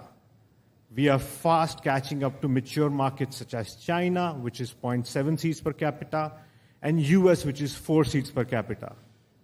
Less than 5% of Indians have ever been on an aircraft, and about 85% of domestic traffic is within metros, which means that there is huge runway for growth. There is a strong infrastructure push. As our Honorable Prime Minister mentioned, the number of airports doubled in the last decade, and we will touch about 220 by end of this decade. I speak for the industry when I say we are committed to our Honorable Prime Minister's vision of Udan, Ude Desh Ka Aam Nagrik. We are ready for the challenge of connecting every Indian city, town with convenient, safe, and sustainable flight solutions. Indian airlines have already begun this journey. They have already run test flights with sustainable aviation fuel. As an engine maker, we at GE Aerospace have built new engines which are 10 to 15% more fuel efficient, less emitting than their predecessors. We are currently working on an engine design that will be about 20% more efficient than the current generation. GE Aerospace is a proud partner to Indian aviation industry for more than 40 years. We continue to be invested in India, focused in India. We have a Pune multimodal factory since 2015 that makes engine parts, components that are used by engines all over the globe. This year, we announced a $30 million investment into this facility to expand our production. This facility has trained over 5,000 polytechnic graduates in precision aerospace manufacturing skills. Later today, we will announce a $2.3 million global investment in skills, and a part of that will benefit polytechnics in India. Our engineers in Bangalore are researching on the next generation technology, and we are laying the building blocks of a robust supply chain ecosystem. In defense sector, we continue to work with Hindustan Aeronautics Limited. They assemble our 11M 2500 marine propulsion engines that powers Indian Navy carriers. They will soon manufacture the F414 military engine right here in India. The aerospace industry is an important driver of Indian economic growth and flag bearer of our local manufacturing ambitions. We are making good strides in indigenous production of aircraft parts, commercial and defense, space exploration and cutting-edge defense technologies. The sector is creating high-skilled jobs and attracting high-value investments. At this moment, when I speak to you, over 900,000 people across the globe are flying with GE Aerospace technology under wing. This is a big responsibility, and we take that seriously. We at GE Aerospace are committed to our purpose, which is we invent the future of flight, lift people up, and bring them home safely. In closing, I will say, I cannot be more excited what India has to offer to the aviation sector and what this sector can do for India's economic growth. Thank you and Jai Hind.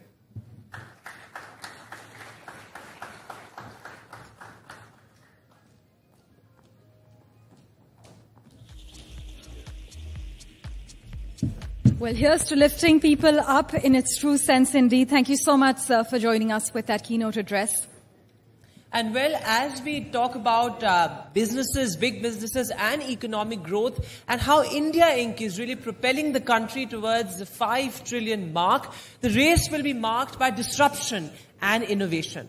Indeed, it's about creating jobs, supporting healthcare, and yes, maintaining ethical standards as much as it's about technology. Industry 4.0 and artificial intelligence. And but well, what does the future of the Indian industry look like, Vedant? Absolutely, Parmeshwar. As we said earlier, it's all about disruption and innovation. And to talk about that, we would now like to invite Baba Kalyani, Sunita Reddy and Ajay Sriram for a discussion on disrupting industry, but for good, with NDTV's Vishnu Shom.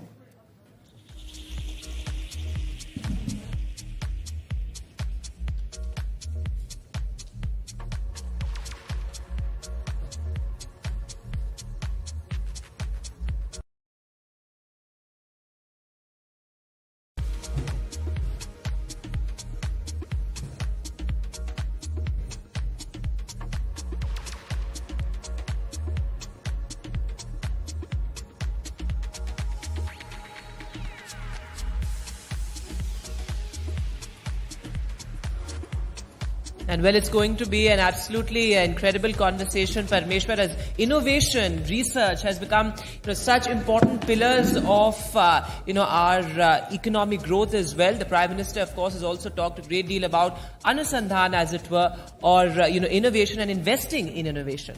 And as we are talking about it, this is India's moment to shine. This is all about the India century, where the focus is on creating jobs, supporting healthcare, while maintaining ethical standards, as much as it's about technology 4.0 and artificial intelligence. But what does the future of the Indian industry look like? Well, we are going to have our next guest up with our colleague Vishnu Shom to talk about just that.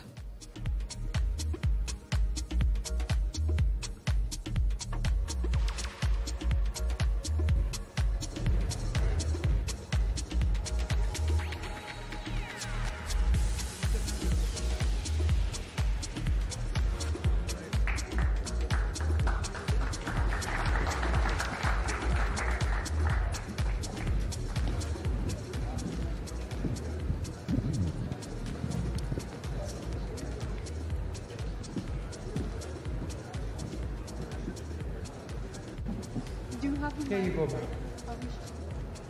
Have you got one?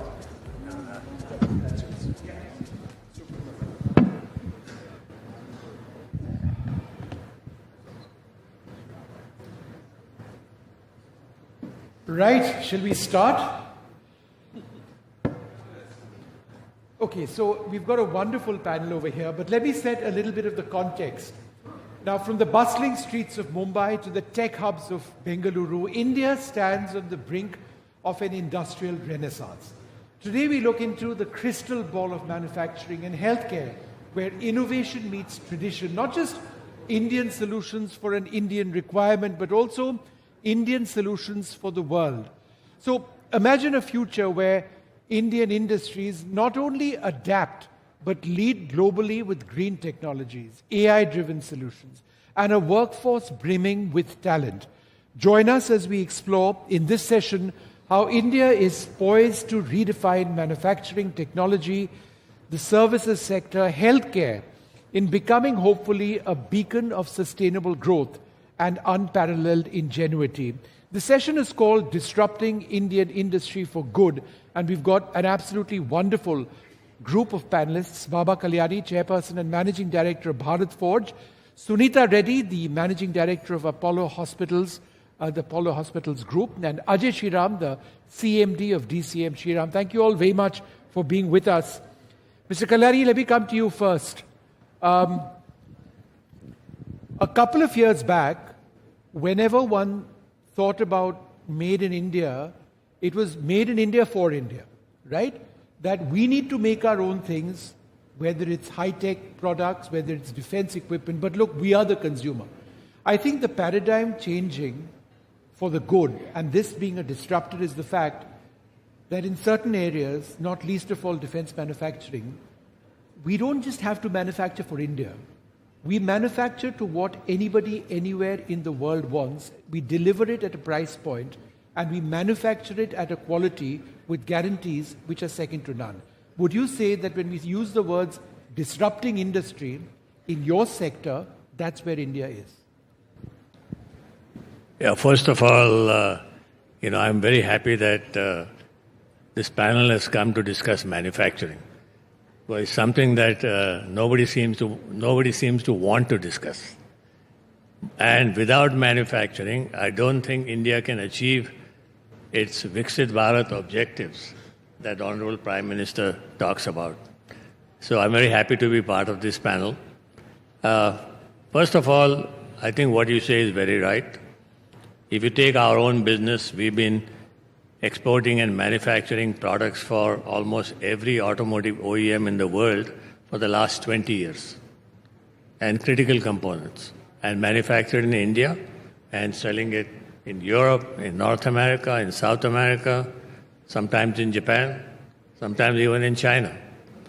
So the disruption in manufacturing will start happening now with the advent of all the new technologies that we see coming in. There was a lot of, Mr. Sunil Mittal talked about AI and its use and misuse of AI. Well, let me tell you our experience as far as artificial intelligence is concerned in manufacturing. I mean, the way we see it is going to do three things. Number one, it's going to make a simple guy or an ordinary person become extraordinary because his knowledge level is going to go up suddenly in minutes. You ask 3 questions to ChatGPT AI in any technical issue and you get all the answers. So that's the first advantage that we see, and we see it happening in our plants. So all it means is that your productivity, your efficiency, your quality of product will go up dramatically. Right. That's first. The second thing that will happen is, yes, there will be a lot of efficiencies that will come about, especially in terms of management, how you manage. You don't need so many people to manage a business. You need much less people because you can get AI assistant, on your computer screen, which tells you what to do, what not to do. And for Indians, this has become very simple. I don't know, somehow we are very good at understanding a screen and understanding what's written on a screen. The third, the most disruptive part, but the most useful part for any population or any society is going to be the new industries that AI will bring in. And I will, since Sunita is here, I'll talk about in 1 minute on the medical side. The entire biotechnology will become bioengineering with AI. So it will be more engineering-based rather than medicine-based. And I think India will lead that revolution. Sure. So a lot of new things will come out. In fact, Ms. Reddy, I wanted to sort of come to you next. Medical, when we talk about innovation, it's such a huge term. Obviously, AI and innovation. Medical practices have innovation in many ways. One of the things I found fascinating in your group is re-engineering technology which already exists to ensure that you can spread it to people who need it while ensuring that there is no compromise in the quality of the equipment, right? How does that work? So that's just started to work. And what we've done at Apollo is that we've signed up an agreement with IIT Chennai. And as part of our vision, it is really to re-engineer medical devices, which, at 1/10 of their cost. At Apollo 40 years ago, when we came to India, we really re-engineered the way healthcare was being delivered at 1/10 of the cost with the same clinical outcomes as the rest of the world. I think our next journey is to bring technology and healthcare together and biology together to make sure that we're able to do this, not just in terms of re-engineering medical equipment, but for looking for solutions for new diseases as well as the old, to probably make it more affordable to a large section of not just India's population, but to the world. So today we have patients from 147 countries coming to India. So I think our first goal is we've touched 200 million lives, let's scale it to 500 million using technology, using AI, using chatbots as physicians, and then using drones to deliver medicines across India and handle the coal supply chain as well. How has the drone business actually worked? Is it practical? It is very practical. It works right now. I think Paul Rom alluded to the fact that and what we need to do in India is urbanization. We've not done it yet. It has to reach scale. It has to reach villages. The only way to do it is to do it using technology. Part of it is that the penetration of internet has already happened. The second is that enabling the drones, and there's a licensing problem. Right. The technology works. We need to get the licenses in place. Mr. Shriram, if we are talking about India's economy being at an inflection point, there's perhaps no sector in our economy more at an inflection point than agriculture. And we can't talk about manufacturing or health in isolation. Ultimately, we are bedrocked on agriculture. We are an agricultural economy still. And then there are all sorts of ideas about AI and how that might enhance innovation and how that innovation might enhance production. How do you see AI and technology enhancing the agriculture sector, which is the poor sector in so many areas? Can technology really make the jump? Thank you, and thanks very much for inviting me for this program. I think the topic is very relevant.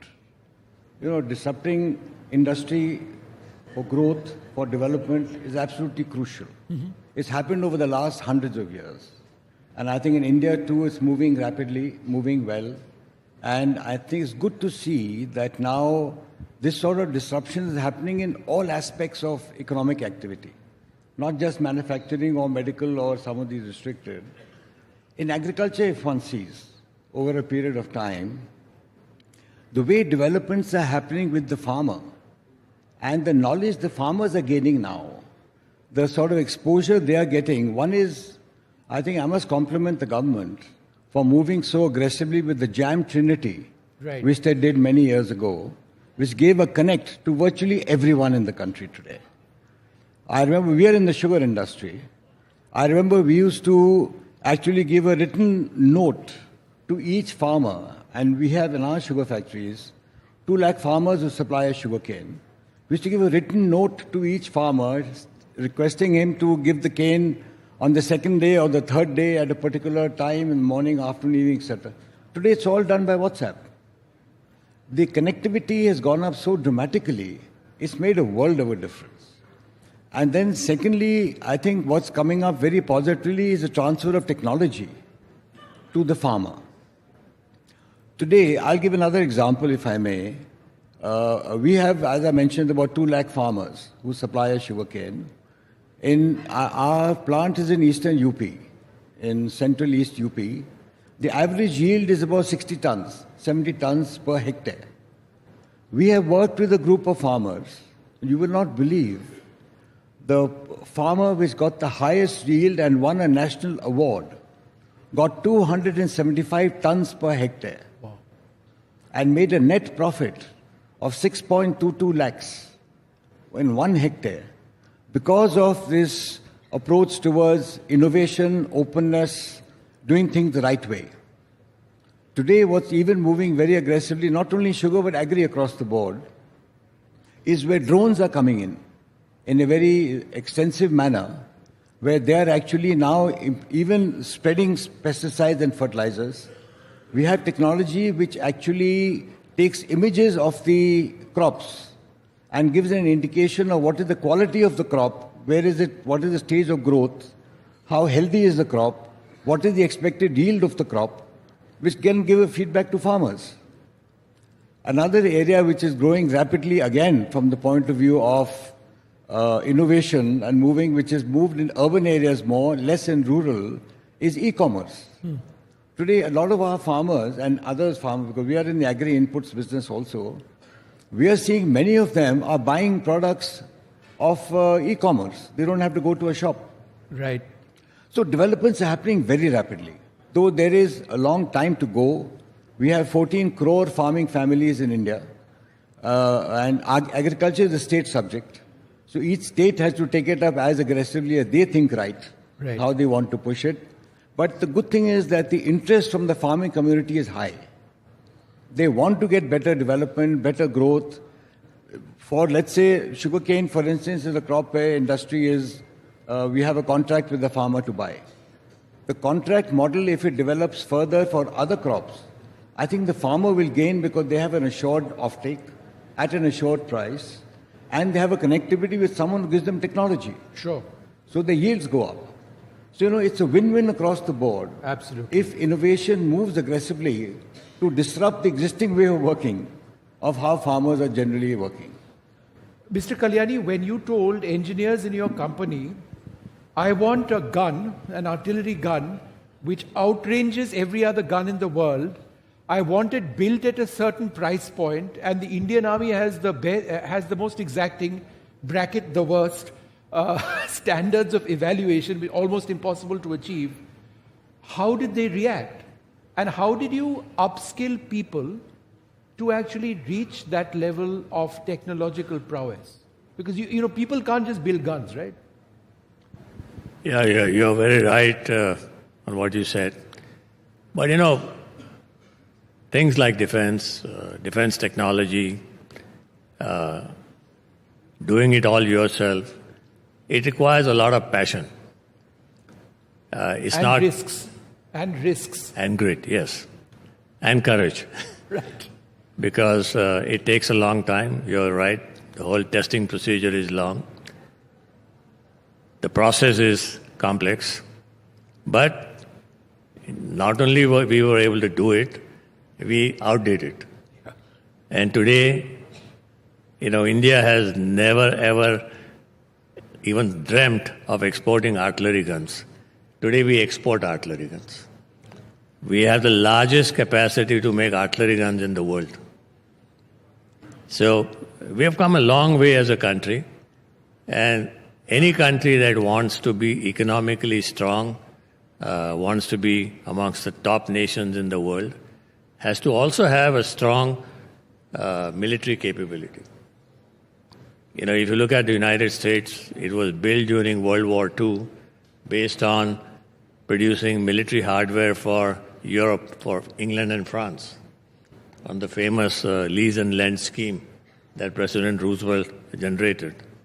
It would be outstanding. If you just hear the figures that they made, in 4 years, the US made 384,000 aircrafts, 200 submarines, 180,000 artillery guns, and many, many more things.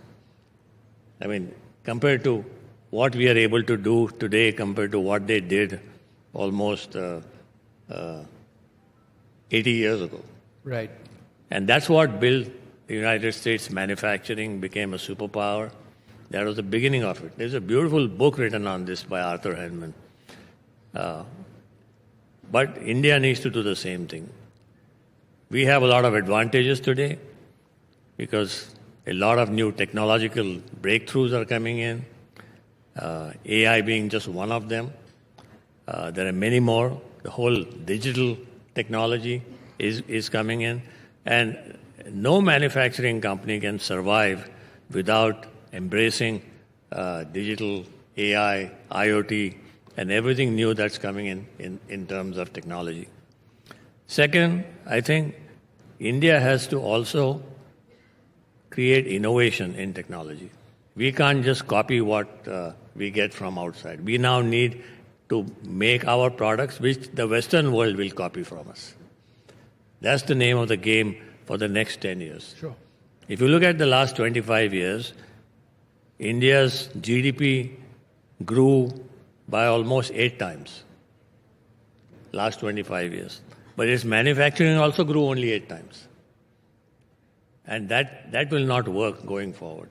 Right. The GDP will grow 8 times and reach 30 trillion or maybe 35 trillion, whatever number. There's so many numbers floating around. But the manufacturing needs to grow 1.5 times of GDP.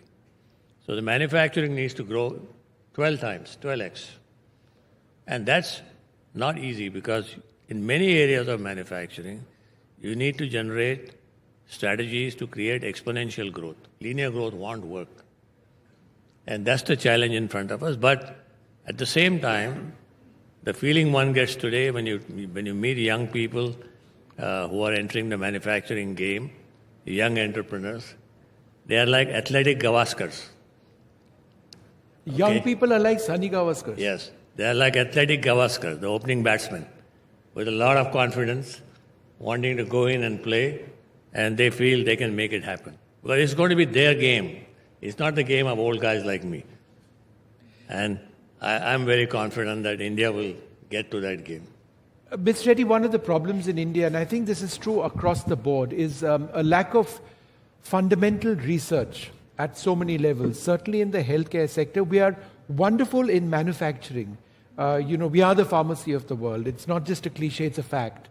But then in terms of, but we are wonderful replicators of, for example, medicines and vaccines, which have been designed by others. How do you see India's economic growth being closely linked to research and innovation? I think we have a long way to go. So if you look at the current situation, 0.7% of our GDP is spent on research. And this has to change. And I'm not sure if the government is ever going to mandate it, but I think the private sector must take on this initiative and have the energy to do so. So, which is why, I earlier spoke about IIT. As we look at research, we also need to think why it's important for India. The Prime Minister spoke about, in 2047 we will be the leading economy. It's predicted that our GDP will be $55 trillion. If you look at today, if you look at the price of oil going up by $10 is a negative 0.4% of GDP. It takes off 0.4. But if you look at the cost of disease and the disease burden, which could be $3 trillion because Indians are genetically predisposed to cardiac diseases, they're predisposed to strokes, they have now cancers rising at 20%. So unless we do the right research to make sure that we have our own APIs and integrate with what we have, which is really a lot of good practices from Ayurveda in keeping people healthy, I think this sort of research will really produce large-scale benefits, and we can look at a healthy India. So it's really, like he said, AI, aspirational India, using artificial intelligence, and using human intelligence from what we've learned in the past and bringing it all together, I'm sure will make a huge impact and at least save $3 to $5 trillion of our GDP. Mr. Shriram, we cannot talk about disrupting industry without disrupting energy and the energy sector. There are many options. Green hydrogen is certainly one of them. But another interesting option which we thought we'd talk about is ethanol. Why is ethanol as a fuel something that you find attractive with a lot of future?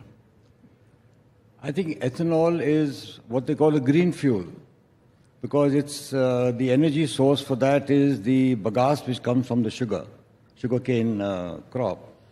So it's green fuel for one. Secondly, pollution levels are much lower than if one uses refining oil, etc., going through that route.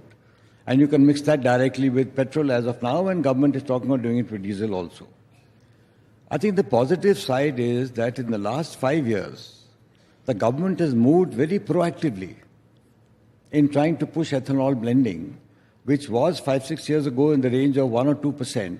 Today it's almost 15%. And they want to take it up to 20%, which is a good direction to go to. In Brazil, etc., they are having 100% ethanol vehicles. So one can go to that extreme. But that requires a technology change on the automobile side also. But at least as moving forward, that's a positive direction to go to, which government is moving. They have just recently amended the policy where earlier on you could use only a type of molasses, C molasses, which could be used for making ethanol. But now they say you can use juice, you can use syrup, you can use B molasses, C molasses, anything. So that is really giving a push to ethanol. And that, firstly, as a cleaner fuel. Secondly, it reduces the import bill dramatically. I believe the import bill by the use of ethanol is already down by over 1 lakh crores a year, which is a very positive direction it's going towards. Government is now pushing where you can use broken rice, you can use maize, you can use wheat, you can use anything which has starch. So that can be converted to ethanol too. So that also is a positive way of looking at how to become more self-sufficient, how to have a cleaner fuel. Ultimately, end of the day, sustainability is an issue which needs focus and attention, and government is focused on that. Industry has to also get very aggressively onto it, which they are. But this is a direction where the government policy towards green fuel, green hydrogen similarly will be with green fuel. Yeah. The cost element of it is something which is at the moment government controlled. So we make ethanol. We sell it to the government at a predetermined price, which they calculate based on the sugarcane price, manufacturing cost, etc. So I think government is open and the policy is positive to move for blending more and more to make the fuel element for automobiles and for other vehicles cleaner than what it was day before yesterday. Sure.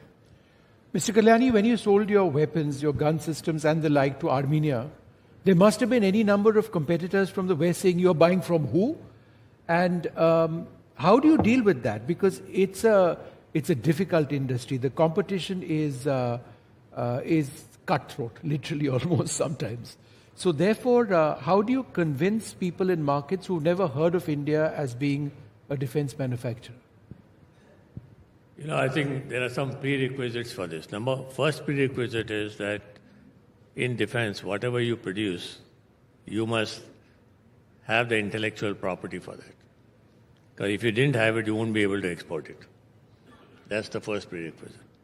The second prerequisite is it needs to be better than the best in the market. And that largely happens because, in our case, it's completely digital. You've got a little bit of AI, not too much, but completely digital, completely programmable. You can keep it 5 kilometers away and fire it in any direction you want, any number of them. Mm-hmm. So it's a product that's probably not made anywhere today on the planet. Although everybody is moving in that direction. But we also have a price point that it's very difficult for anybody to meet. For one simple reason, we control everything from the steel to the forging, to the heat treatment, to the machining, to computer systems and everything else. So that's a big advantage. But going forward, it's not just guns. India will make, at least I see the private sector making, large amount of products going forward, which are very sophisticated, high in technology, very high in terms of its digital and AI content, because our whole electronics industry is coming up. Mm-hmm. There's one thing that is lacking in this country in terms of building high-tech defense equipments, but I think in 5 years that problem will be over. I never thought 10 years ago that we could ever build an artillery gun in our plant. Right. But, today it's a reality. We are building 8 to 10 guns a month. So I think there's going to be many more things that are going to come. It's an industry that's going to generate technology, is going to generate capability in the country that's going to be used elsewhere. There's another offshoot that I'd like to say a little bit about. We talked about manufacturing and how the scale of manufacturing needs to be much higher. We need to grow 12x from where we are today. And it's not related only to automotive or, other things. But the primary thing in manufacturing, which Sunita talked about, is we need innovation.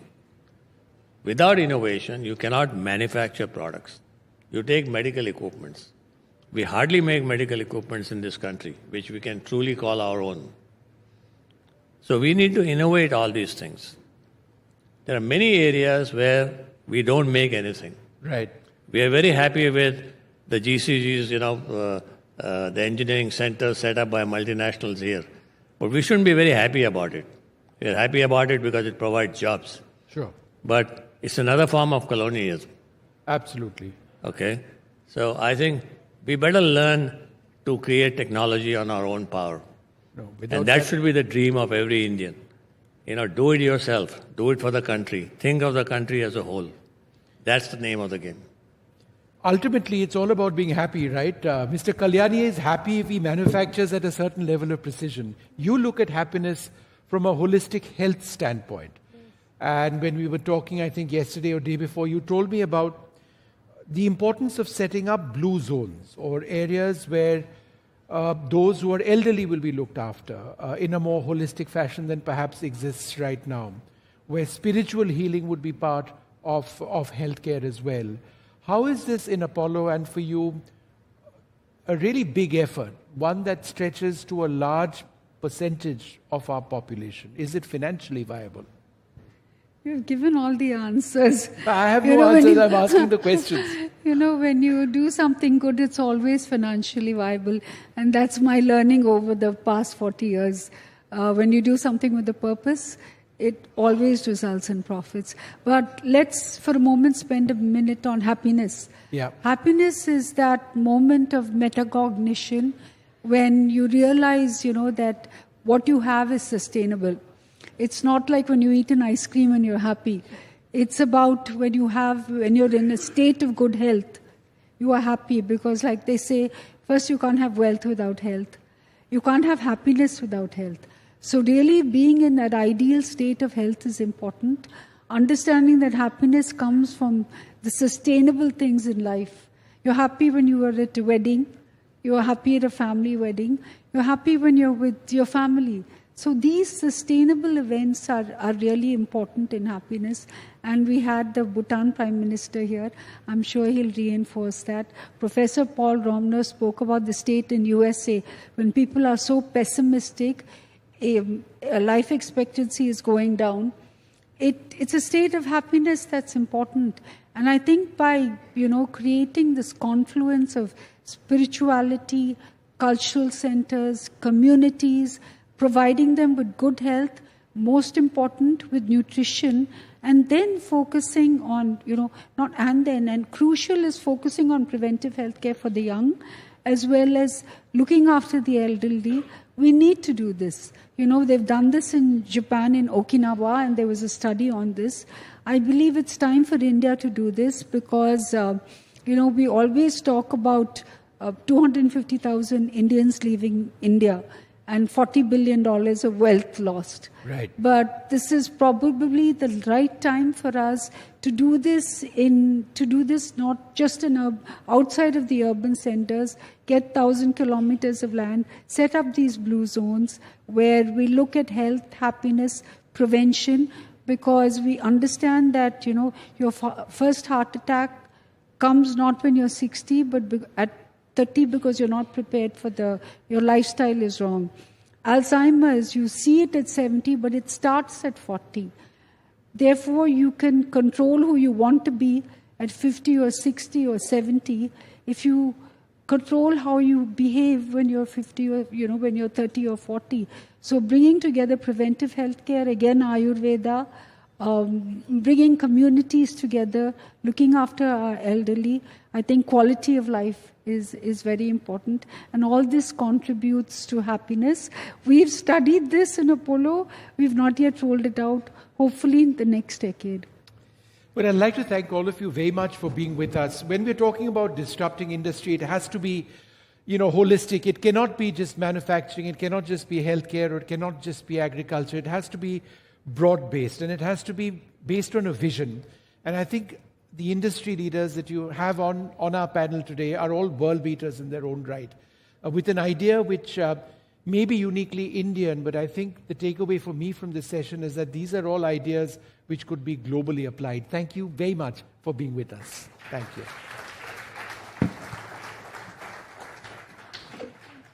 Thank you. Come.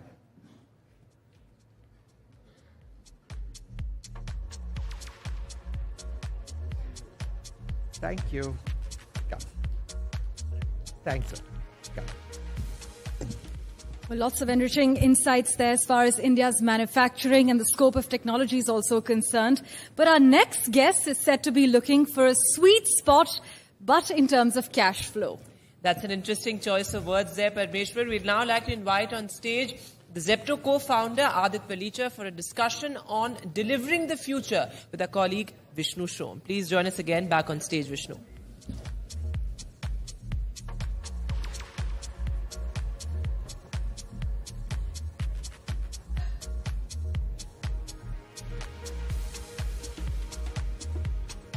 We're trying to match the pace of the 10-minute delivery. Oh, I need to match the pace of the 10 minutes delivery. Adit on the stage already. Hi Adit, how are you? Great to have you. Yeah. Come, please. Come.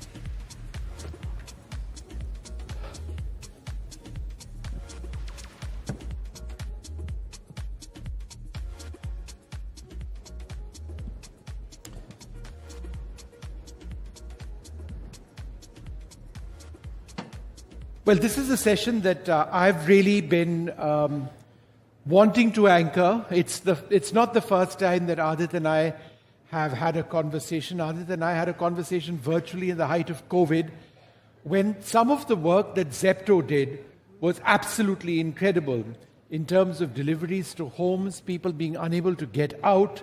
What his brand of was able to achieve, and the industry that he's a part of, how that's prospering, is something that we really want to look at this evening. But from the vibrant streets of Mumbai emerges as, we can share a tale of youthful ambition and swift success. Adit is just 22, and he's somebody who's turned the quick commerce sector on its head with Zepto. The startup is now valued at over $5 billion. He dropped out of Stanford to chase a vision. Adit was then just 17 years old, alongside Kaivalya Vora. They crafted a platform delivering essentials in minutes, redefining convenience. Their journey from Zepto's inception to 2021 to becoming India's youngest unicorn founders is not just a business story, it's a beacon for dreamers everywhere, proving that with innovation and daring, the future can be delivered today. Thanks so much for being with us. Question number 1. When you told your parents at the age of about 18 that you were dropping out of Stanford, did they show you the door? No, first... Yeah, it's on. Yeah, no, firstly, it's wonderful to be here. Thanks for that generous introduction. So, no pressure for the rest of the session. But to answer your question, I think, although it's, on the outside and it looks like a very, sort of cliche Silicon Valley story. We dropped out of college to start a company. Actually, before we took that step, Kaivalya and I, we were basically tinkering around for about a year. And, as kids, we loved coding, right? We used to build out small projects for fun. Growing up. But, in the middle of COVID, we didn't really have much to do. We were supposed to go to California to study. Obviously, all of us got put back into Bombay in that first wave of the pandemic. And we didn't really see the value in online education. So, we took a call to, instead of wasting a year of that experience, let's just take a year off and just tinker around and build some interesting stuff. Most of our peers at the time at Stanford had internships at Goldman Sachs or Google. We didn't really have any of that lined up. And we just took a call to start experimenting. And how did you think this up? Yeah, no, we were just, the two of us were sitting in Shehri Punjab and Andheri East. First wave of the pandemic, you couldn't get groceries delivered.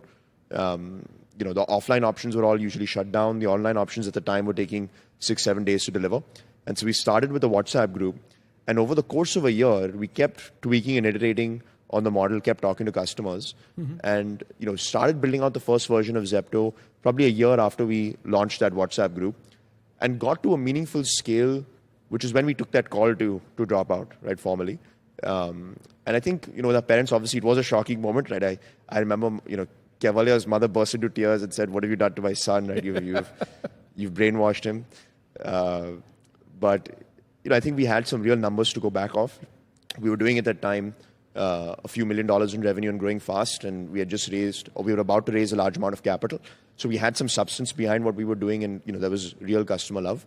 So we could take that conviction based, that call based on data, and not just sort of gut feel. I know the story is a little bit more exciting if it was just like a crazy idea, but at that time we had some numbers and we had some scale, and then we took the call. So at least, our fathers were a little bit more comfortable with it when they saw the numbers. So yeah. So when you go to Kaivalya's mother now and say, "Ma'am, my valuation is $5 billion," what does she say? Go back to school?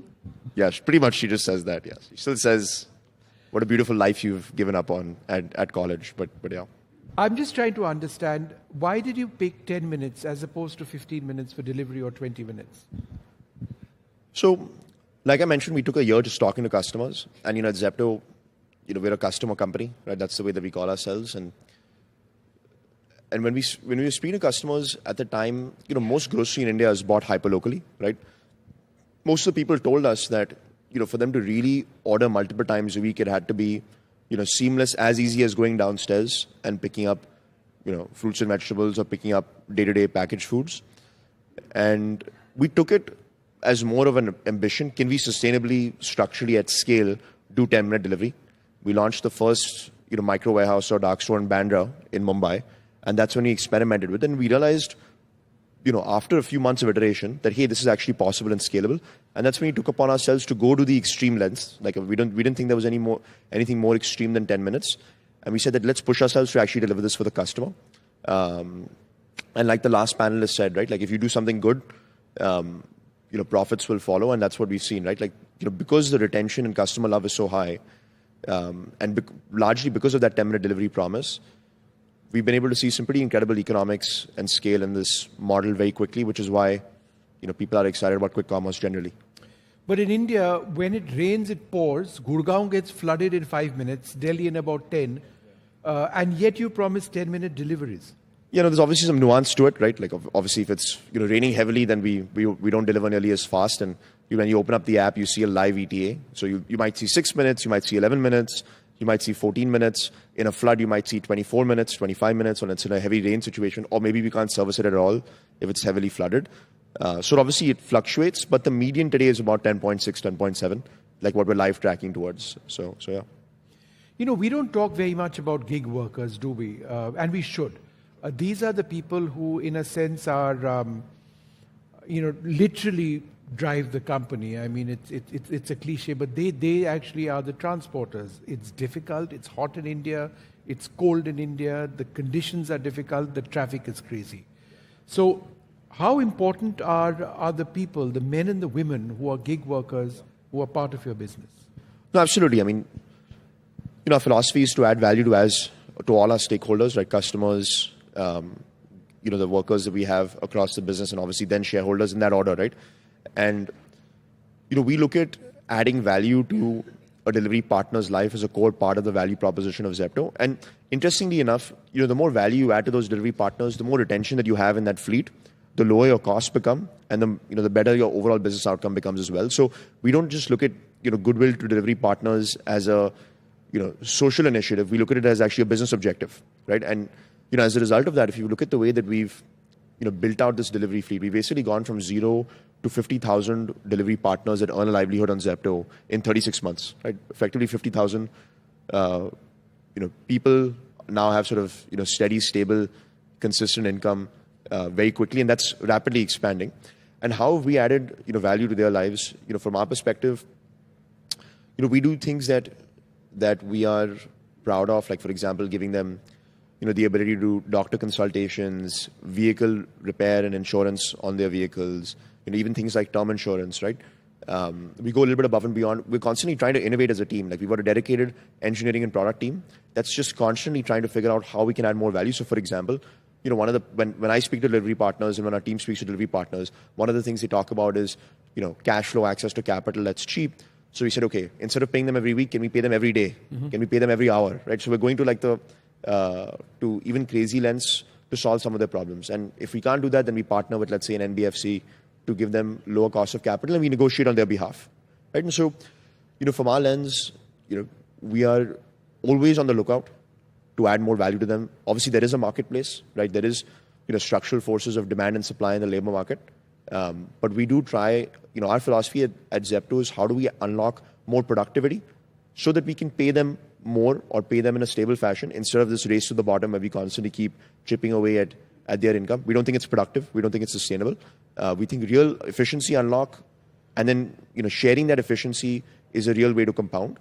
So in a nutshell, everything from, the basics from health insurance to vehicle insurance and other benefits, all the way to, cash flow visibility, innovations on, how we pay them and solve for, day-to-day problems, all the way to, new things that we're trying to figure out, like, giving them pure play flexibility to work, even if they want to do, let's say, if you're an MBA student and you've got 2 hours in the afternoon, can we create a gig worker style program for you to give that MBA, an income of 8,000 rupees a month, if not a full, 20, 25,000 rupees a month, which still makes a huge difference.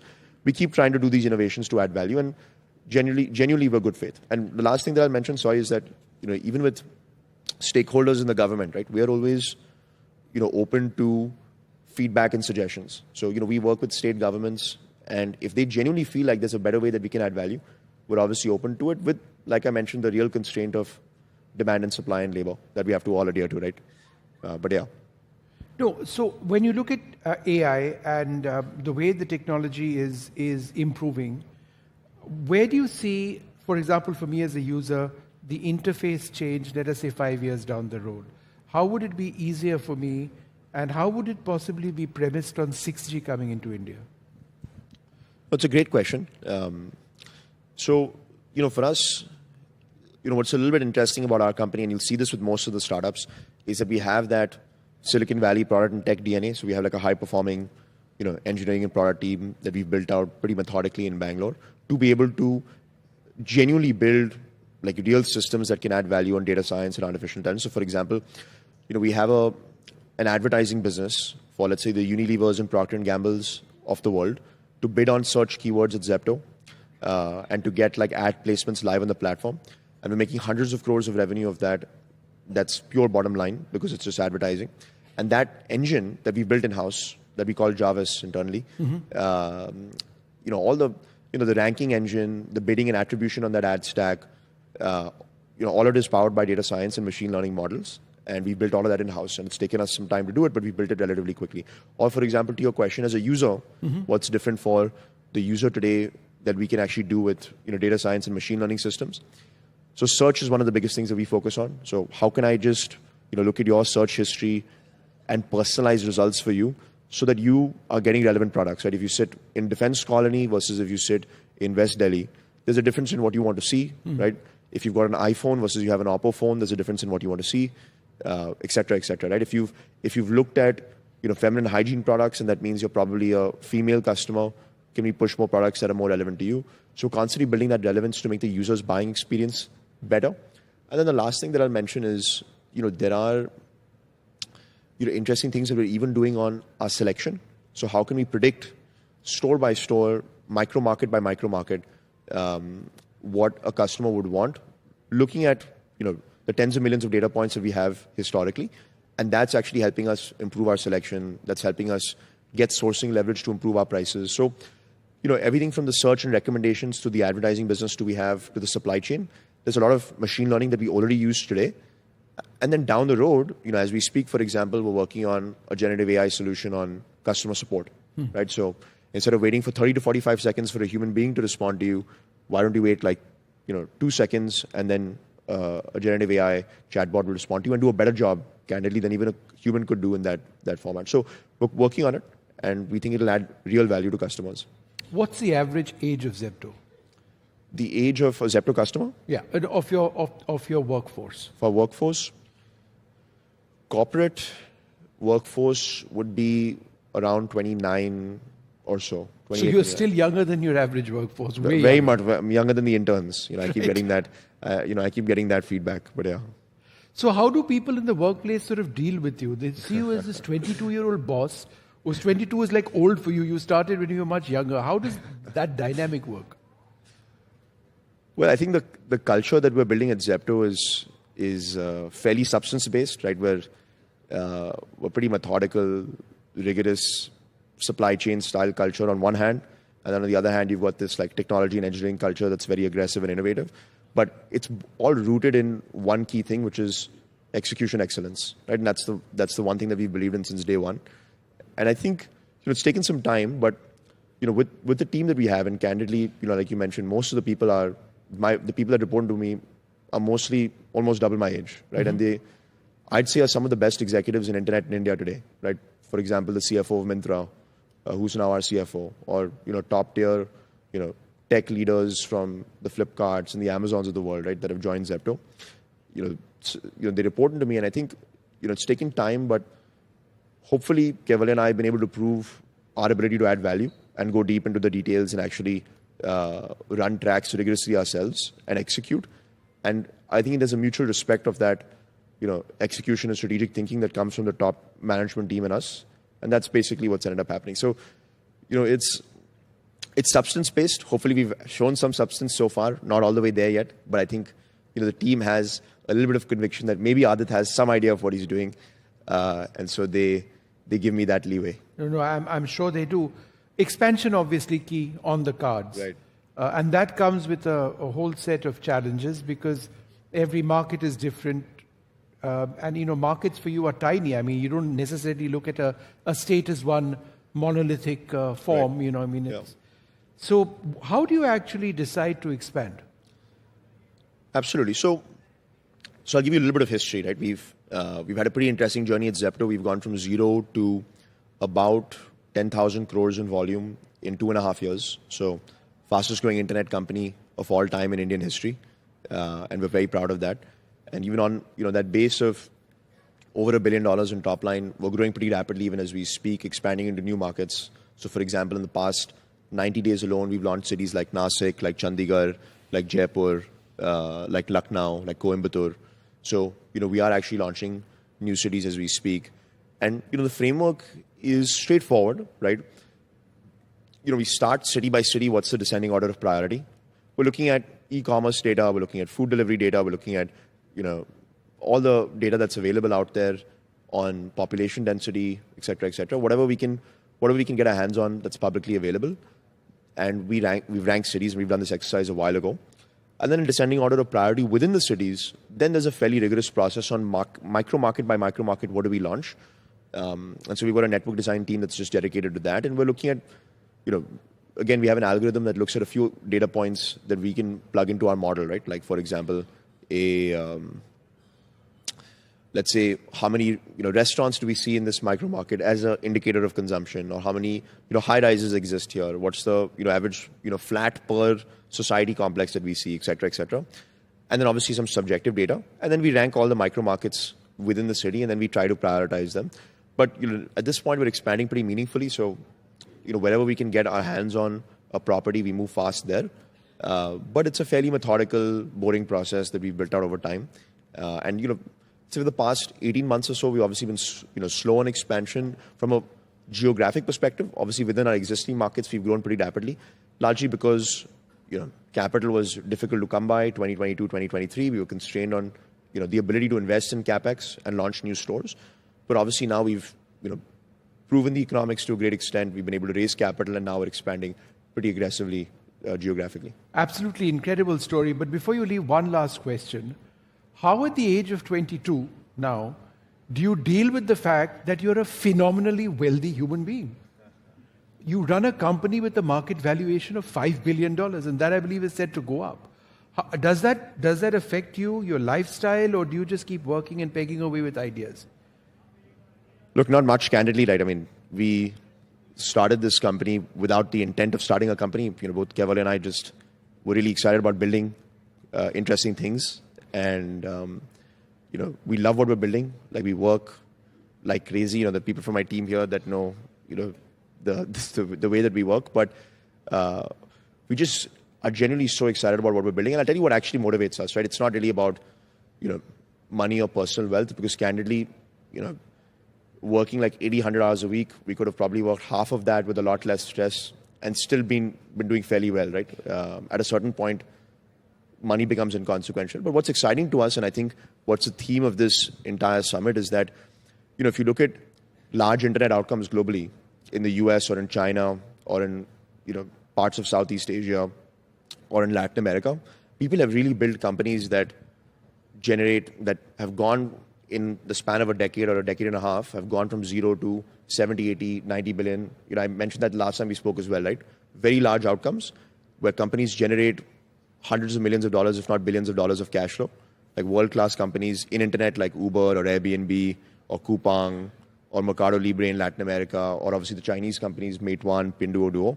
And candidly speaking, and we have to be open and honest about this as a startup ecosystem, we've not really built a world-class internet company of that scale in India to date, right? We don't really have a company that does $1 billion of free cash flow and is compounding cash flows at scale and has created tens of billions of dollars of value, with one or two exceptions, right? But really large outcomes, still yet to be seen.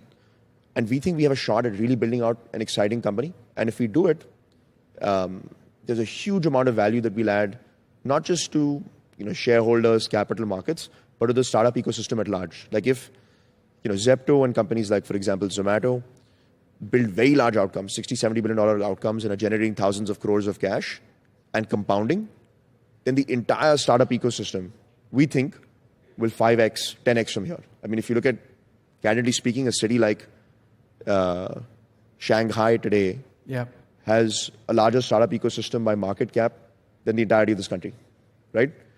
And we don't want that to continue.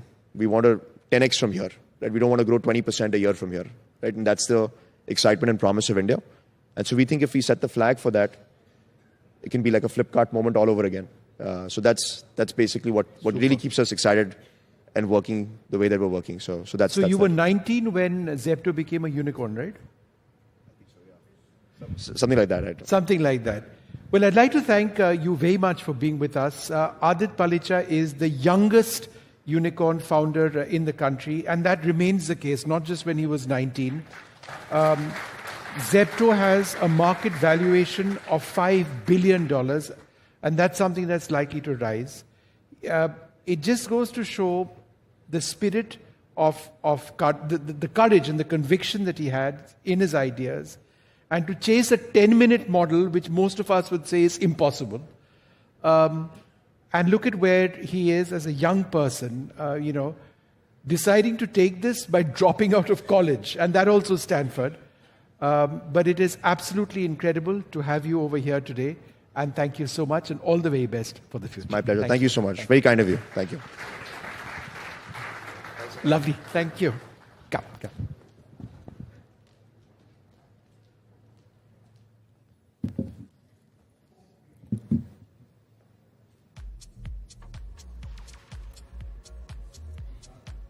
What an absolutely extraordinary story Adit has, and truly emblematic of what India's growth story and India's startup story has been like, Parmeshwar, isn't it?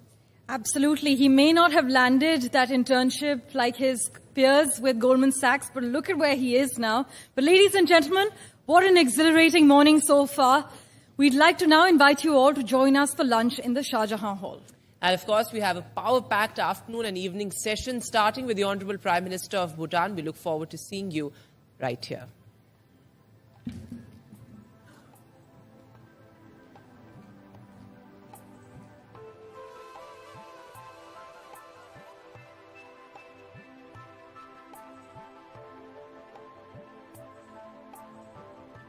Is a multi-campus, multidisciplinary university that has grown into India's #1 private university in less than 20 years under the guiding light of Mata Amritanamayi Devi, affectionately known as Amma, the world-renowned humanitarian. Amma is also the Chancellor of Amrita University, driving a vision of education for life, not just education for living. The university's main focus is on compassion-driven applied research that would have a global impact and benefit all sections of society, especially the most downtrodden. Amrita University has rapidly grown into 9 campuses across India: Coimbatore, Amritapuri, Bangalore, Mysore, Cochin, Chennai, Faridabad, Amravati, and Nagercoil. Has over 20,000 students across 220 plus programs in various disciplines, including pure sciences, engineering, management, medicine, and interdisciplinary studies.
India, a dynamic nation in motion, but with growing economies come growing pains.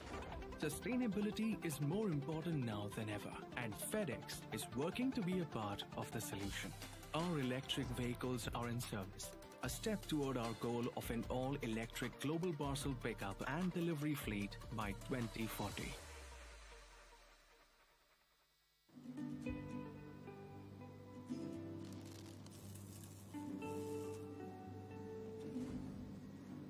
I was raised by careful hands. Yeah, they made me who I am. So I'll be strong enough, I know, when I head out on my own. So I'm off to see the world. Wanna see what makes it twirl. But no matter how far I roam, we invent them, we design them, we build them. And one day, we have to let them soar. Yeah, I'm always coming home. उड़ान, लक्ष्य से कला और खेल को नया आसमान। मशाल है सामाजिक नवाचारों की रोशनी। संकल्प से मिले पर्यावरण को नई बानगी। सर्वोदय है ग्रामीण विकास की जिम्मेदारी। IEM पावर से प्रवासी मजदूरों की हर जगह भागीदारी। M3M फाउंडेशन, परिवर्तन और विकास की परिभाषा।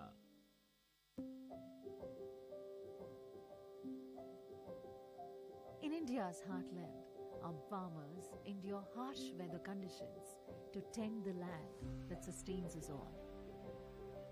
Through strategic partnership, Pernod Ricard India has made significant strides in reducing water scarcity. Pernod record India company जो है उसके माध्यम से अंकुर उदय प्रोजेक्ट यानी TNS फाउंडेशन की तरफ से ये प्रोजेक्ट चल रहा है। वो हमें खेतकरी जितने भी है उनको सहायता करते हैं। These water structures not only support the livelihood of surrounding villages, but also revitalize local biodiversity.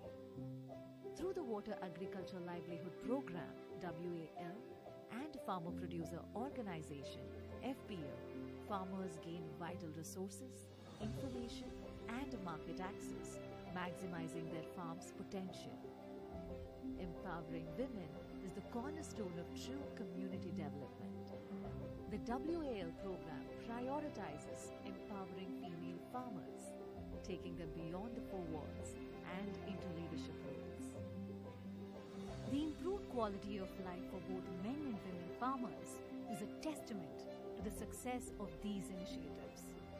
Supporting 9 lakh jobs with 80% in rural India benefiting more than 6 lakh farmers. Together, we are building a future of shared prosperity through sustainable practices and innovation. We are Pernod Ricard India, leaving no one behind.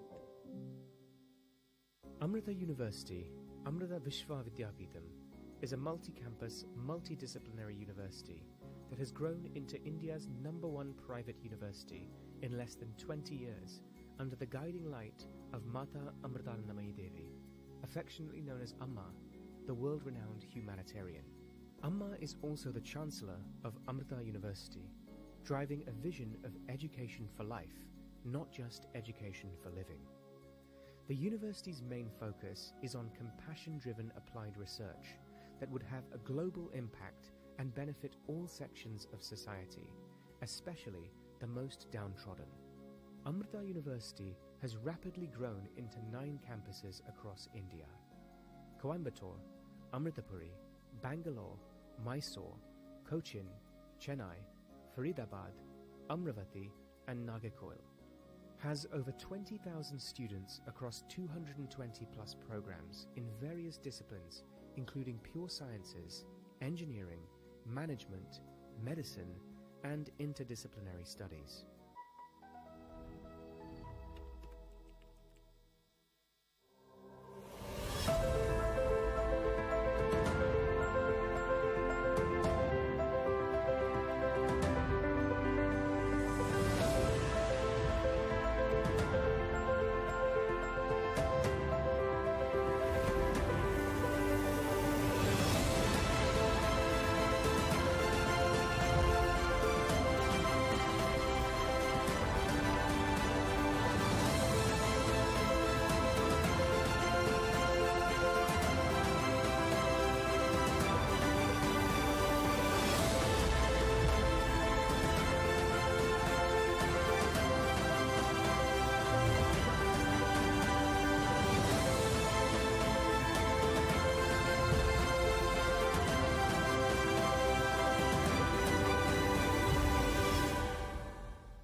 dynamic nation in motion. But with growing economies come growing pains. Sustainability is more important now than ever, and FedEx is working to be a part of the solution.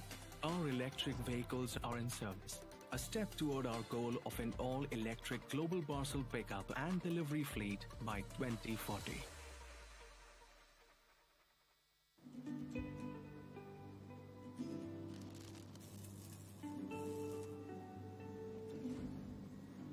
I was raised by careful hands. Yeah, they made me who I am. So I'll be strong enough, I know, when I head out on my own. So I'm off to see the world. Wanna see what makes it twirl. But no matter how far I roam, We invent them, we design them, we build them. And one day, we have to let them soar. yeah, I'm always coming home. Is local biodiversity. Through the Water Agriculture Livelihood Program, WAL, and Farmer Producer Organization, FPO, farmers gain vital resources, information, and market access, maximizing their farm's potential. Empowering women is the cornerstone of true community development. The WAL program prioritizes empowering female farmers, taking them beyond the four walls and into leadership roles. The improved quality of life for both men and women farmers is a testament to the success of these initiatives. Supporting 9 lakh jobs with 80% in rural India benefiting more than 6 lakh farmers. Together, we are building a future of shared prosperity through sustainable practices and innovation. We are Pernurica India, leaving no one behind. Amrita University, Amrita Vishwa Vidyapeetham, is a multi-campus, multidisciplinary university that has grown into India's #1 private university in less than 20 years under the guiding light of Mata Amritanandamayi Devi, affectionately known as Amma, the world-renowned humanitarian. Amma is also the Chancellor of Amrita University, driving a vision of education for life, not just education for living. The university's main focus is on compassion-driven applied research that would have a global impact and benefit all sections of society, especially the most downtrodden. Amrita University has rapidly grown into 9 campuses across India: Coimbatore, Amritapuri, Bangalore, Mysore, Cochin, Chennai, Faridabad, Amravati, and Nagercoil. Has over 20,000 students across 220 plus programs in various disciplines, including pure sciences, engineering, management, medicine, and interdisciplinary studies.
dynamic nation in motion. But with growing economies come growing pains. Sustainability is more important now than ever, and FedEx is working to be a part of the solution. Our electric vehicles are in service, a step toward our goal of an all-electric global parcel pickup and delivery fleet by 2040.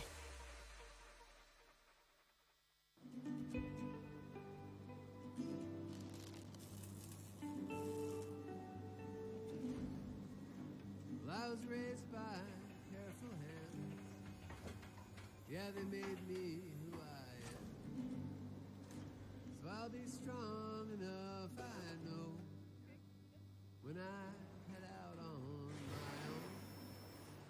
So I'm off to see the world. Wanna see what makes it twirl. But no matter how far I roll, We invent them, we design them, we build them. And one day, we have to let them soar. yeah, I'm always coming home. Ice cream my treat. Rohan, हाँ, तू tiffin तक share नहीं करता। आज ice cream. पापा को bravery medal मिला है। Wow, super. He is a major in army, सबको प्रोटेक्ट करते हैं। करण, तेरे पापा क्या करते हैं? रोहन, तेरे डैडी। करण, बताना। वो भी सबकी लाइफ को प्रोटेक्ट करते हैं। He is an LIC agent. That's great. कभी सोचा है हमें अचानक कुछ हो गया तो करण के पापा हमारी फैमिली के फ्यूचर को प्रोटेक्ट करने के लिए सही एडवाइस देते हैं। Wow Karan, your daddy is great. No, he is super great. हमें अपने लाखों LIC एजेंट्स पर गर्व है जो हर एक का जीवन सुरक्षित बनाते हैं। आज देश को ऐसे कई होनहार एजेंट्स की जरूरत है। LIC में हम आपका स्वागत करते हैं। अपनी नजदीकी LIC शाखा से संपर्क करें। कर्तव्य भरे जीवन में नए रंग साक्षर कर रहा अशिक्षा का अंत, कौशल संबल दे रहा नई उड़ान, लक्ष्य से कला और खेल को नया आसमान। मशाल है सामाजिक नवाचारों की रोशनी, संकल्प से मिले पर्यावरण को नई बानगी। सर्वोदय है ग्रामीण विकास की जिम्मेदारी, IEM पावर से प्रवासी मजदूरों की हर जगह भागीदारी। M3M फाउंडेशन, परिवर्तन और विकास की परिभाषा।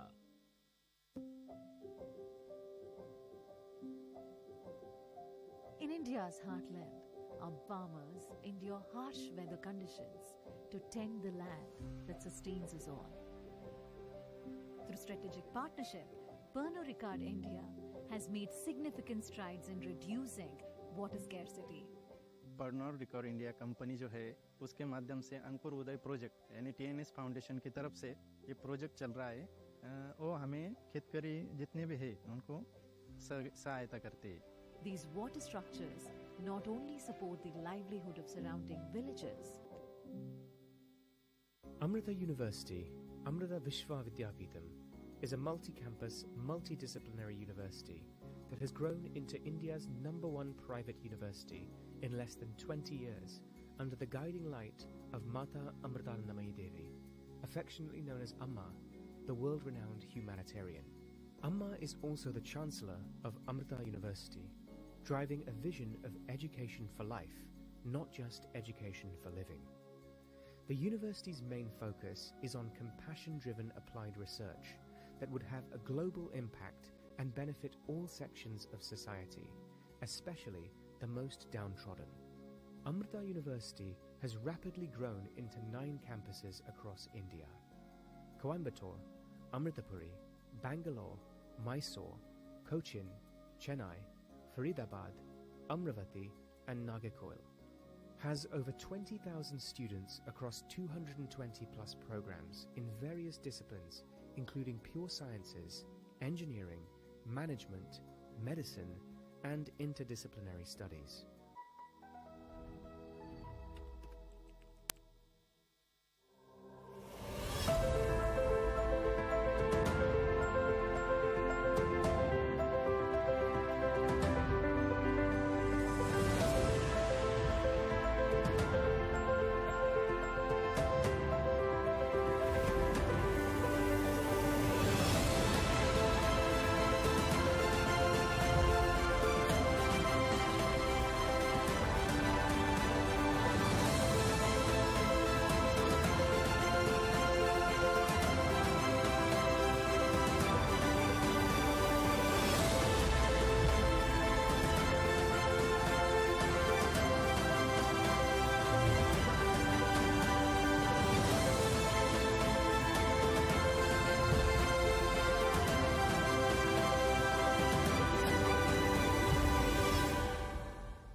India, a dynamic nation in motion.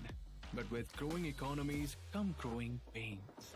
Sustainability is more important now than ever, and FedEx is working to be a part of the solution. Our electric vehicles are in service, a step toward our goal of an all-electric global parcel pickup and delivery fleet by 2040.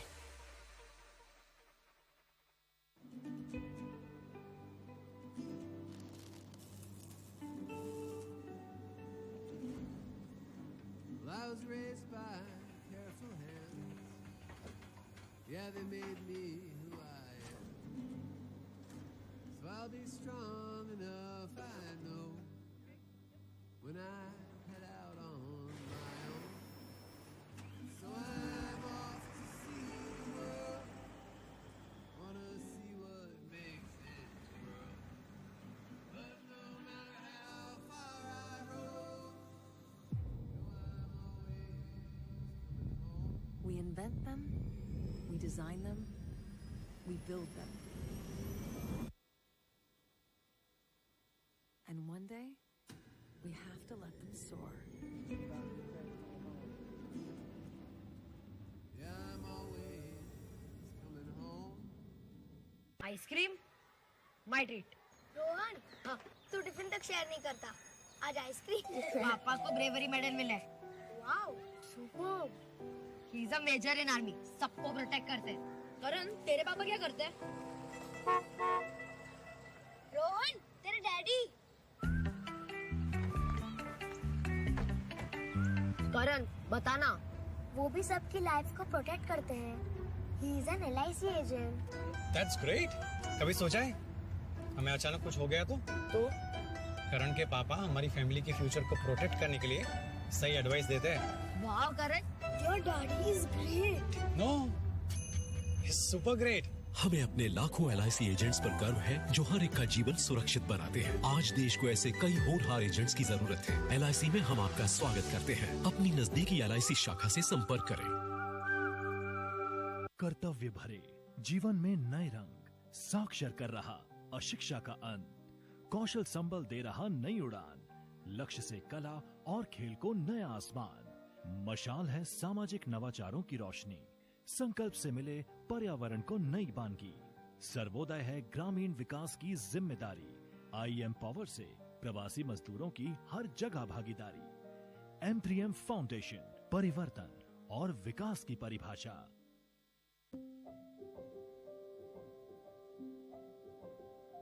In India's heartland, our farmers endure harsh weather conditions to tend the land that sustains us all. Through strategic partnership, दुनिया में कुछ लोग कहते हैं और कुछ लोग करते हैं। जब कहा गया देश में सोलर पावर सफल नहीं हो सकता, तो हमने सुना नहीं, उसे सफल कर दिखाया। कहा देश का सबसे बड़ा पावर प्लांट बनाना इम्पॉसिबल, तो हमने पॉसिबल कर दिया। चर्चा हुई देश में इतना बड़ा पोर्ट बनाना असंभव, हमने संभव कर दिखाया। मुश्किलों की नहीं सुनते, अदानी हम करके दिखाते हैं। दुनिया में कुछ लोग कहते हैं और कुछ लोग करते हैं। जब कहा गया देश में सोलर पावर सफल नहीं हो सकता, तो हमने सुना नहीं, उसे सफल कर दिखाया। बोला कोने कोने तक बिजली पहुंचाना किसी के बस की बात नहीं, हमने पहुंचा दी।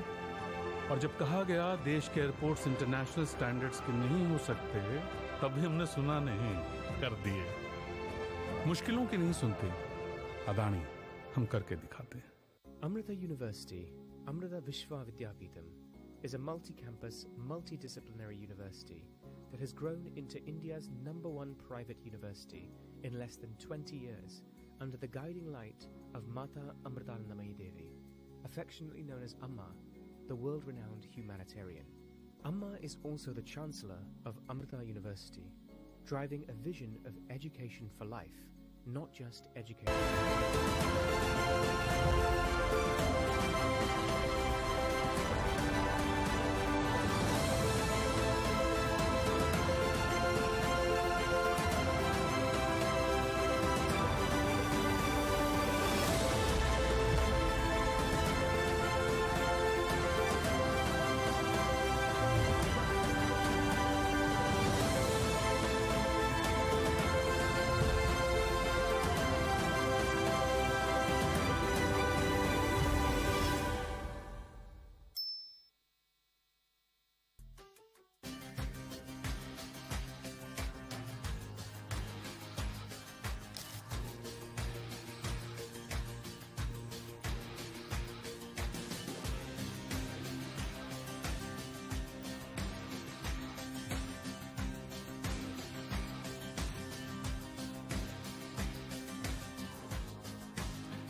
दुनिया में कुछ लोग कहते हैं और कुछ लोग करते हैं। जब कहा गया देश में सोलर पावर सफल नहीं हो सकता, तो हमने सुना नहीं, उसे सफल कर दिखाया। कहा देश का सबसे बड़ा पावर प्लांट बनाना इम्पॉसिबल, तो हमने पॉसिबल कर दिया। चर्चा हुई देश में इतना बड़ा पोर्ट बनाना असंभव, हमने संभव कर दिखाया। मुश्किलों की नहीं सुनते अदानी, हम करके दिखाते हैं। दुनिया में कुछ लोग कहते हैं और कुछ लोग करते हैं। जब कहा गया देश में सोलर पावर सफल नहीं हो सकता, तो हमने सुना नहीं, उसे सफल कर दिखाया। बोला कोने कोने तक बिजली पहुंचाना किसी के बस की बात नहीं, हमने पहुंचा दी। और जब कहा गया देश के एयरपोर्ट्स इंटरनेशनल स्टैंडर्ड्स के नहीं हो सकते, तब भी हमने सुना नहीं, कर दिए। मुश्किलों की नहीं सुनते अदानी, हम करके दिखाते हैं। Amrita University, Amrita Vishwa Vidyapeetham, is a multi-campus, multidisciplinary university that has grown into India's #1 private university in less than 20 years under the guiding light of Mata Amritanandamayi Devi, affectionately known as Amma, the world-renowned humanitarian. Amma is also the Chancellor of Amrita University, driving a vision of education for life, not just education for living. The university's main focus is on compassion-driven applied research that would have a global impact and benefit all sections of society, especially the most downtrodden. Amrita University has rapidly grown into 9 campuses across India: Coimbatore, Amritapuri, Bangalore, Mysore, Cochin, Chennai, Faridabad, Amravati and Nagercoil. Has over 20,000 students across 220 plus programs in various disciplines, including pure sciences, engineering, management, medicine, and interdisciplinary studies.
India, a dynamic nation in motion, but with growing economies come growing pains. Sustainability is more important now than ever, and FedEx is working to be a part of the solution. Our electric vehicles are in service, a step toward our goal of an all-electric global parcel pickup and delivery fleet by 2040.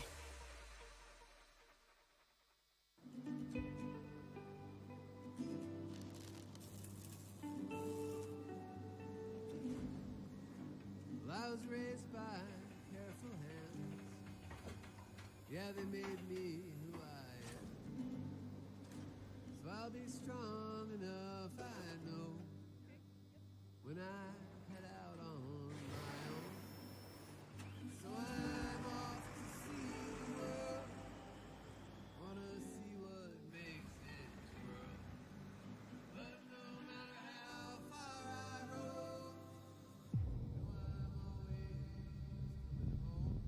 invent them, we design them, we build them. And one day, we have to let them soar.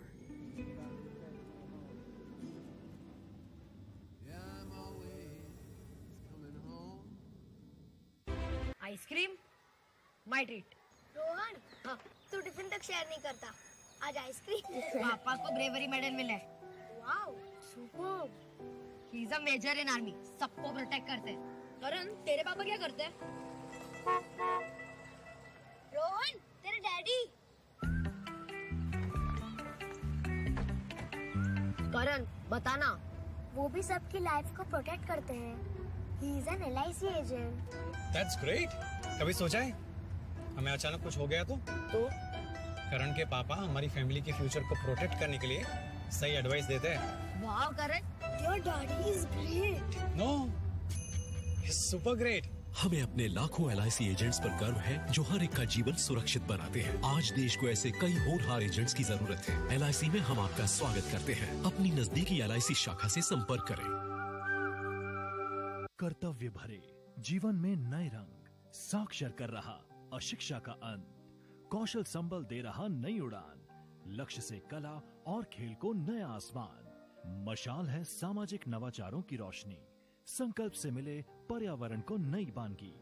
Sarvodaya है ग्रामीण विकास की जिम्मेदारी। IEM power से प्रवासी मजदूरों की हर जगह भागीदारी। M3M फाउंडेशन, परिवर्तन और विकास की परिभाषा।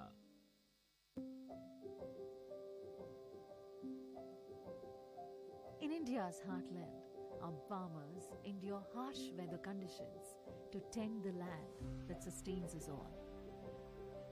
Through strategic partnership, Pernod Ricard India has made significant strides in reducing water scarcity. Pernod record India company जो है उसके माध्यम से अंकुर उदय प्रोजेक्ट यानी TNS फाउंडेशन की तरफ से ये प्रोजेक्ट चल रहा है। वो हमें खेतकरी जितने भी है उनको सहायता करते हैं। These water structures not only support the livelihood of surrounding villages, but also revitalize local biodiversity. Through the Water Agricultural Livelihood Program, WAL, and Farmer Producer Organization, FPO, farmers gain vital resources, information, and market access, maximizing their farm's potential. Empowering women is the cornerstone of true community development. The WAL program prioritizes empowering female farmers, taking them beyond the four walls and into leadership roles. The improved quality of life for both men and women farmers is a testament to the success of these initiatives. Supporting 9 lakh jobs with 80% in rural India, benefiting more than 6 lakh farmers. Together, we are building a future of shared prosperity through sustainable practices and innovation. We are Pernod Ricard India, leaving no one behind. दुनिया में कुछ लोग कहते हैं और कुछ लोग करते हैं। जब कहा गया देश में सोलर पावर सफल नहीं हो सकता, तो हमने सुना नहीं, उसे सफल कर दिखाया। कहा देश का सबसे बड़ा पावर प्लांट बनाना इम्पॉसिबल, तो हमने पॉसिबल कर दिया। चर्चा हुई देश में इतना बड़ा पोर्ट बनाना असंभव, हमने संभव कर दिखाया। मुश्किलों की नहीं सुनते अदानी, हम करके दिखाते हैं। दुनिया में कुछ लोग कहते हैं और कुछ लोग करते हैं। जब कहा गया देश में सोलर पावर सफल नहीं हो सकता, तो हमने सुना नहीं, उसे सफल कर दिखाया। बोला कोने कोने तक बिजली पहुंचाना किसी के बस की बात नहीं, हमने पहुंचा दी। और जब कहा गया देश के एयरपोर्ट्स इंटरनेशनल स्टैंडर्ड्स के नहीं हो सकते, तभी हमने सुना नहीं, कर दिए। मुश्किलों की नहीं सुनते अदानी, हम करके दिखाते हैं। Amrita University, Amrita Vishwa Vidyapeetham, is a multi-campus, multidisciplinary university that has grown into India's #1 private university in less than 20 years under the guiding light of Mata Amritanandamayi Devi, affectionately known as Amma, the world-renowned humanitarian. Amma is also the Chancellor of Amrita University, driving a vision of education for life, not just education for living. The university's main focus is on compassion-driven applied research that would have a global impact and benefit all sections of society, especially the most downtrodden. Amrita University has rapidly grown into 9 campuses across India: Coimbatore, Amritapuri, Bangalore, Mysore, Cochin, Chennai, Faridabad, Amravati and Nagercoil. Has over 20,000 students across 220 plus programs in various disciplines.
India, a dynamic nation in motion, but with growing economies come growing pains. Sustainability is more important now than ever, and FedEx is working to be a part of the solution. Our electric vehicles are in service, a step toward our goal of an all-electric global parcel pickup and delivery fleet by 2040.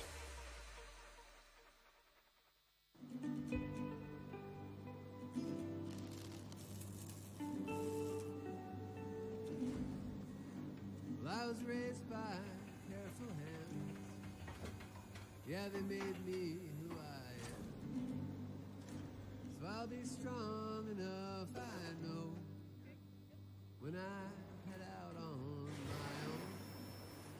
So I'm off to see the world. Wanna see what makes it twirl. But no matter how far I roam, We invent them, we design them, we build them.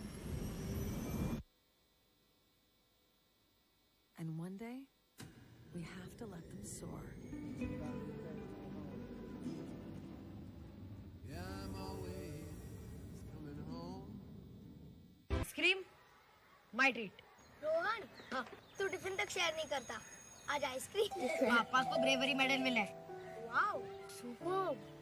He is a major in army, सबको protect करते हैं। करण, तेरे पापा क्या करते हैं? रोहन, तेरे daddy. करण, बताना। वो भी सबकी लाइफ को प्रोटेक्ट करते हैं। He is an LIC agent. That's great. कभी सोचा है हमें अचानक कुछ हो गया तो करण के पापा हमारी फैमिली के फ्यूचर को प्रोटेक्ट करने के लिए सही एडवाइस देते हैं। Wow Karan, your daddy is great. No, it's super great. हमें अपने लाखों LIC एजेंट्स पर गर्व है जो हर एक का जीवन सुरक्षित बनाते हैं। आज देश को ऐसे कई होनहार एजेंट्स की जरूरत है। LIC में हम आपका स्वागत करते हैं। अपनी नजदीकी LIC शाखा से संपर्क करें। Well, welcome back. We hope you've had a hearty lunch and you've been well taken care of so far. साक्षर कर रहा अशिक्षा का अंत, कौशल संबल दे रहा नई उड़ान, लक्ष्य से। Right, I hope. Yep.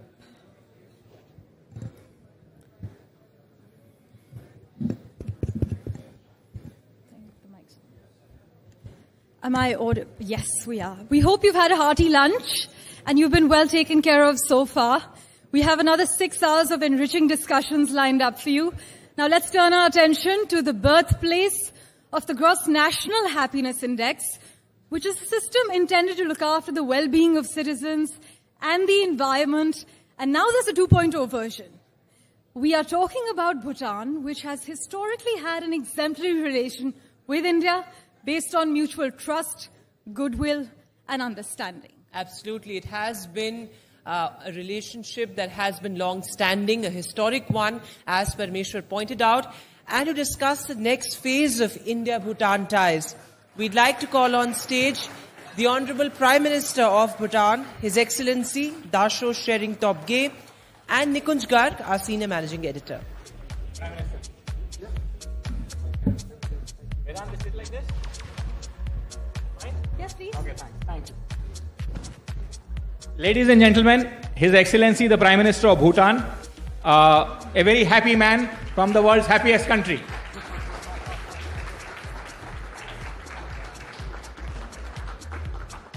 Grateful to have you, Prime Minister, and I thank you from the side of the millions of NDTV viewers.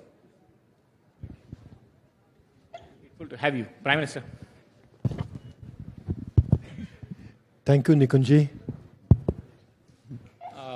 As I said, it's not every day that a leader with your kind of background, both educational and experience. His Excellency has actually been a civil servant. He is one of the few first civil servants in the Bhutanese society who crossed over to the political side, had a very successful run, has been the Prime Minister of the country before as well. And this is his second stint as the Prime Minister of Bhutan. Prime Minister, you have a very interesting educational background too. You have studied at Pittsburgh, 4 years at Pittsburgh, and then you have a master's from Harvard.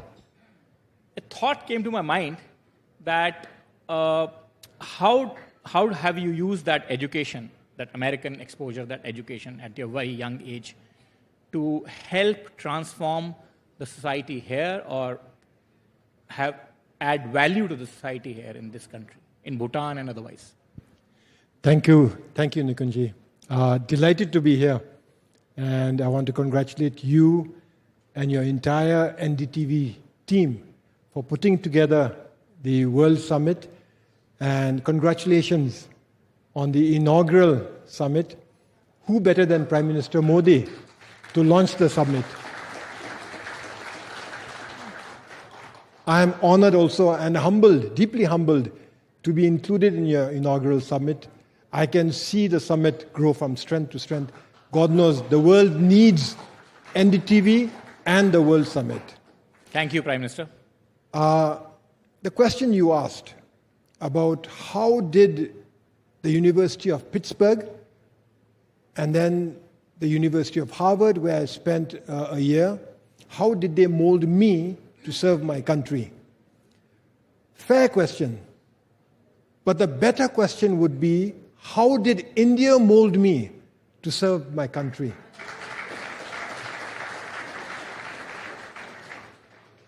I'll tell you a secret. In fact, my Bhutanese colleagues here also don't know. I was born in India. That's a secret you didn't share with many.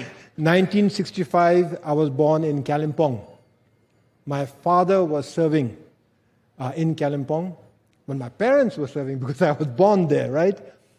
And what molded me to serve my king, my country, and my people would have been not necessarily Pittsburgh and Harvard, but Dr. Graham's homes in Kalimpong, in West Bengal. I studied 11 years in India. And you ask me how 4 years in America has molded me. You should be asking how. Well, that's a secret you are revealing now, Prime Minister. No. It's okay, fair. I'm not a celebrity, so you wouldn't know where I studied.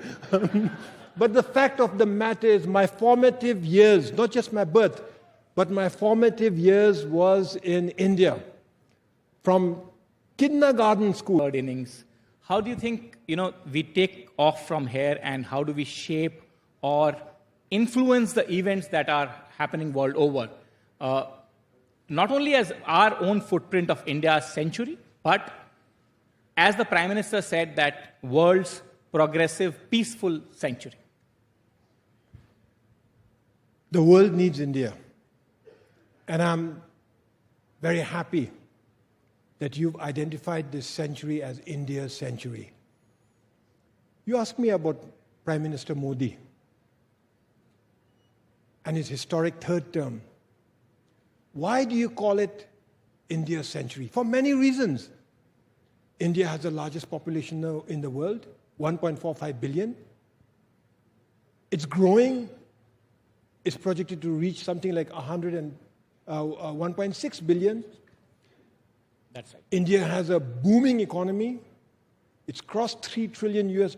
It should have crossed $5 trillion US had it not been for COVID. India has the biggest consumer base. India has almost 35 million successful people in the diaspora throughout the world, particularly in the advanced countries. By every measure, yes, this is India's century. But by one measure, you stand out, and that is leadership. India's leadership.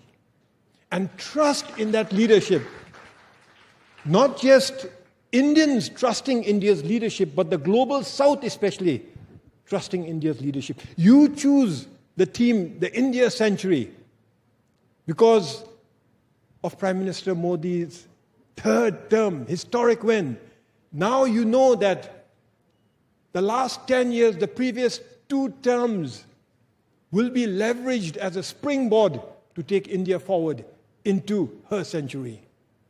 But the rest of the world too. The global South looks to India for leadership, trusts in India's leadership. As a matter of fact, if there's anybody, any country that can sort out today's problems, it is India. Economic problems. The world looks to India as a market. The COVID pandemic, the world looked to India for vaccines and medicine. Even Russia and Ukraine. If there's any person who can sort it out, I do believe it is Prime Minister Modi. And therefore, India's century. And the main ingredient of your team, I do believe, is leadership across the board, including a diaspora, but especially that of Prime Minister Modi. And when you talk about the leadership of the Prime Minister, and Prime Minister, of course, has very assiduously championed the causes of Global South on various multilateral platforms, and he has been trying to build that consensus. The world, in a way, also looks towards India to solve some of the very vexed issues right now, some of the vexed issues like wars that the world is facing. You think that India can bring in its diplomatic, cultural heft into play to find solutions to them? Like I mentioned, the global South looks to India's leadership because they trust India's leadership. I mentioned about geopolitics and problems the world is facing, particularly in terms of war, and the effect that has throughout the world. If any country can sort it out, it is India. If any person that can sort out the problems between Russia and Ukraine, it is Prime Minister Modi. So whether it is economic growth, medicine, the world's production house, IT, PM Modi mentioned double AI this morning. Aspirational India, artificial intelligence, even climate change. India is exercising leadership, being a role model for the world. 1.5 billion people in a growing economy. You need energy to fuel that growth. There is going to be pollution. But India is also not shirking her responsibility to fight climate change. Prime Minister Modi has launched a solar alliance that shows his emphasis for renewable energy, not just in India, but getting like-minded countries throughout the world to join an alliance to produce renewable energy. And we are a part of that alliance. So yes, even with climate change. now coming back to your home turf, you have just now recently launched the Global Happiness Index 2. How does it differ from the Global Happiness Index 1? And what does this gross happiness index actually mean for people? So very quickly, gross national happiness is a development philosophy.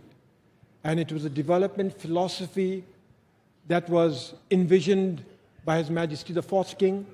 It is a development philosophy that emphasizes the happiness and well-being of our people as the core purpose for growth. And so, gross national happiness recognizes that economic growth is important. There's no doubt about that. But that economic growth must be balanced with social progress, with environmental sustainability, cultural preservation, and good governance. So that is gross national happiness. Even today, many economists, public service leaders, scholars, they are fascinated by the idea. Even today, they feel that it is relevant to them. And so we have measured gross national happiness. That is the GNH index. Yes. So over every 5 years, we measure it. And the purpose is not to measure the happiness of the people. It is to measure the gross national happiness of the country. GNH situation of the country as measured by what people perceive, how people perceive it to be. So we have 9 domains that we measure. Health, education, living standard, environment, governance, then time use, psychological well-being, culture, community. These 9 domains are measured. They're divided into 33 variables, subdivided into 150 questions, and that questionnaire is rolled out in a survey every 5 years. You can imagine how difficult it is to collect the material, analyze the material, and then we come up with an index. For instance, 0.756. So every 5 years, that index has been increasing slightly, indicating that the gross national happiness of the country is increasing slightly. A good trend. But that does not mean that we are the happiest people in the world. You mentioned that something about me being happy, and yes, I am happy, and I'm happy to be here and among friends, and so you see me smile a lot, but we do have our challenges. And we are fortunate to have enlightened kings who have given us a balance between sustainable and equitable economic growth and everything else that matters in life. So what is GNH 2.0 you mentioned? Yes. So GNH is a development philosophy that we continue to implement. We strive to optimize the conditions of gross national happiness. GNH 2.0 is something that I thought of as taking GNH to the next level on 2 fronts. One is economic growth, and the other is urban living. And together, GNH 2.0 is basically an articulation, my description of His Majesty the King's royal vision, which is the Gelifu Mindfulness City. The Gelifu Mindfulness City? Yes, that's another issue that I wanted to talk to you about, the Gainfulness Mindness, which the King has recently launched. Not an issue. You want to learn more about the Gelifu Mindfulness City, because I say not an issue because you will benefit from the Gelifu Mindfulness City as much as I will. The Gelifu Mindfulness City is a special administrative region which will have independence in government, in lawmaking, and judiciary independence. The Gelifu Mindfulness City is going to be a city. We call it a city, but it's going to be spread over 2,500 odd square kilometers. It has 2 protected areas, a national park and a wildlife sanctuary. It has rivers that can generate 4,000, 5,000 megawatts of renewable energy. It has forests, it has biological corridors, it's teeming with wildlife. It has paddy fields. It has an old little town. So that whole area is being developed and envisioned by His Majesty the King to provide for our next generation, to take gross national happiness to the next level, where people can live in harmony with other people from all over the world. But also, all these people will live in harmony with our nature and with our biodiversity. This is gross national happiness 2.0. I say it will benefit you and all of India as much as it will benefit me and all of Bhutan, because this city has been purposely placed on the border with India, along the border with India, Assam to be precise. I had reported to His Majesty the King almost a year ago, Your Majesty, why in Gelifu? It's beautiful. The land is pristine. It's a biological hotspot. There's potential for renewable energy. But why Gelifu? Why not in Thimphu? Why not in Paro? Why not in Pumtang? For those of you who have been to Bhutan, these places already have airports. Paro already has an international airport. Paro has the iconic Taksang, where tourists all over the world converge to visit. Paro has zongs and monasteries and culture and traditional way of life. It has everything. And His Majesty's answer was one word to me: India. Of course, I didn't understand it. And then His Majesty said, our future is linked with India. If we establish the special administrative zone anywhere else, it may succeed. It may find it challenging, we may find it challenging, but if we locate it along the border with India, the concept alone will drive its success, because our future is intrinsically linked with India. And then I understood that the Gelifu Mindfulness City is not about Bhutan. It is about India and Bhutan. India and Bhutan. And we have received the support of India's leadership, especially Prime Minister Modi. We received the support of Indian investors. A lot of them are interested. And of course, the Bhutanese, we are very excited to see this project to fruition. Prime Minister, I'll come back to this issue of the development partnership. India, of course, and Bhutanese have always considered us as the largest, the biggest developmental partner. So one is this mindfulness city project that you have now said that it is linked to India intrinsically, as you describe it. What are the other key developmental areas where India and Bhutan are now working together to take this developmental partnership to the next level? What you call development partnership, I call friendship. We have many development partners, many countries, many multilateral agencies. We have one main friend. India has been with us. The mindfulness city is one area that we are already working very closely with India. I can see us working even more closely with India. But other areas are our 13th five-year plan. For the 13th five-year plan, the government of India is giving us an assistance package of 8,500 crore rupees. Extremely generous. Almost double that of what we received in the 12th five-year plan. This is going to finance much needed infrastructure. Roads, bridges, schools, hospitals, IT, and the like. In addition to that, the Indian government has rolled out an economic stimulus program. Well, you talk of development partnership, what I call friendship. Yes. Yeah. So you think of this friendship. Friendship is a better word. When I visited India after our elections, I told the Indian leadership, and in particular I told my brother, Prime Minister Modi, I said, our economy is not growing after the COVID. So we put together an economic stimulus program. And he said, how much? I said, our entire economic stimulus program is 1,500 crores. And he's given us the whole package. That's what friendship is about. And so that's the other partnership, what you mentioned. The 12th five-year plan in addition to the Gelifu Mindfulness City, the 12th five-year plan, the economic stimulus program, and then even bigger than that is our partnership in the area of renewable energy. We have about 30,000 megawatts, 30 gigawatts of hydroelectric potential.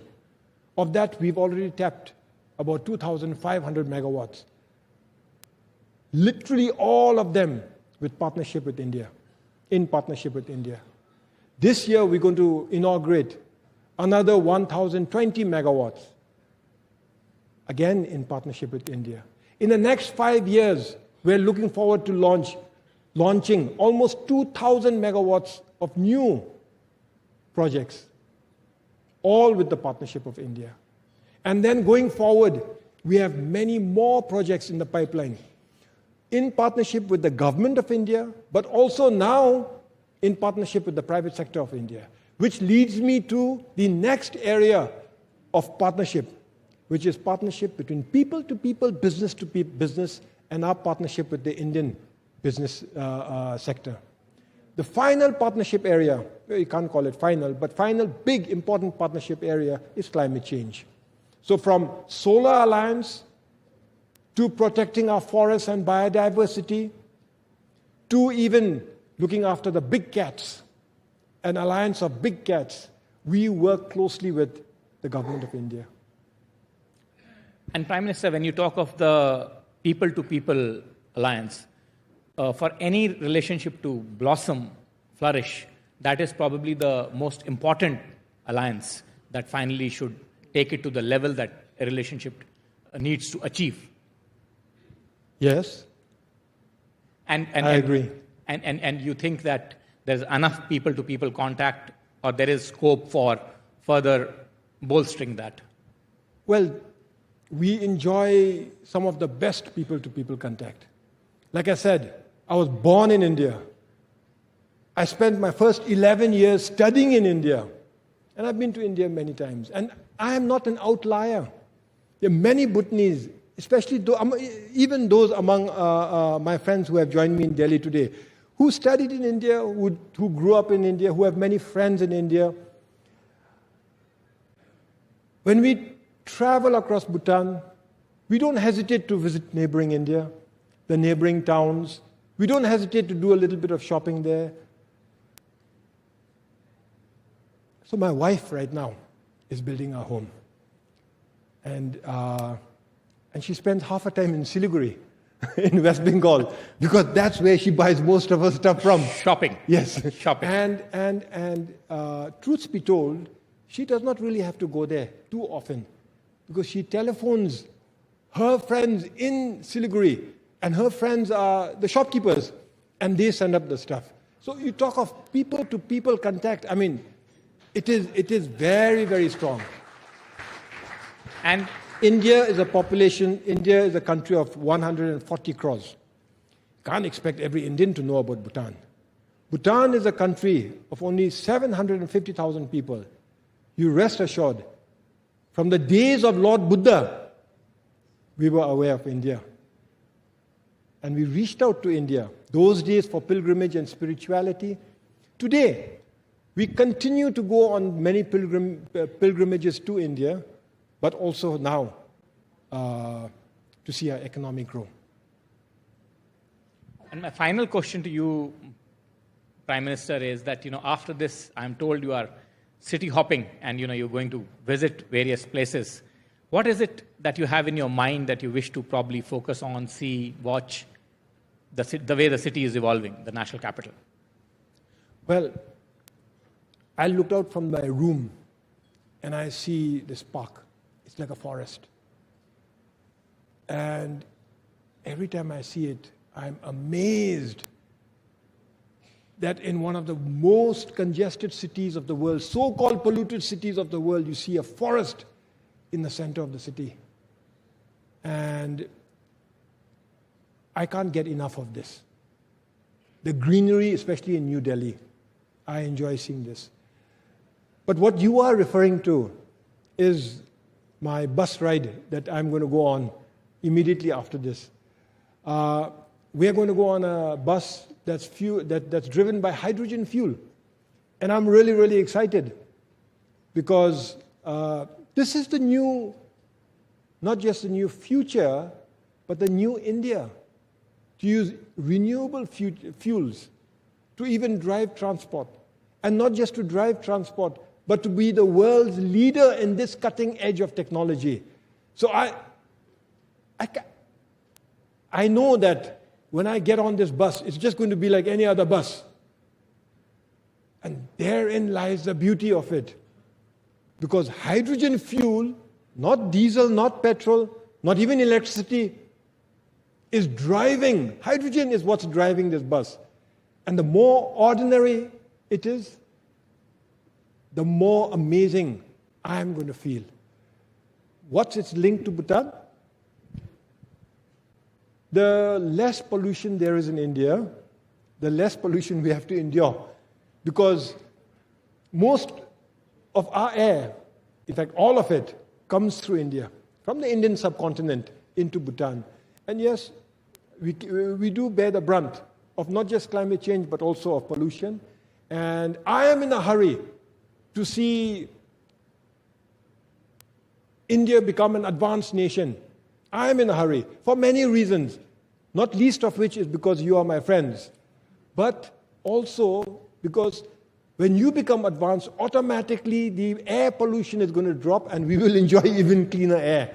And so the bus ride is going to be highly symbolic for me on that front.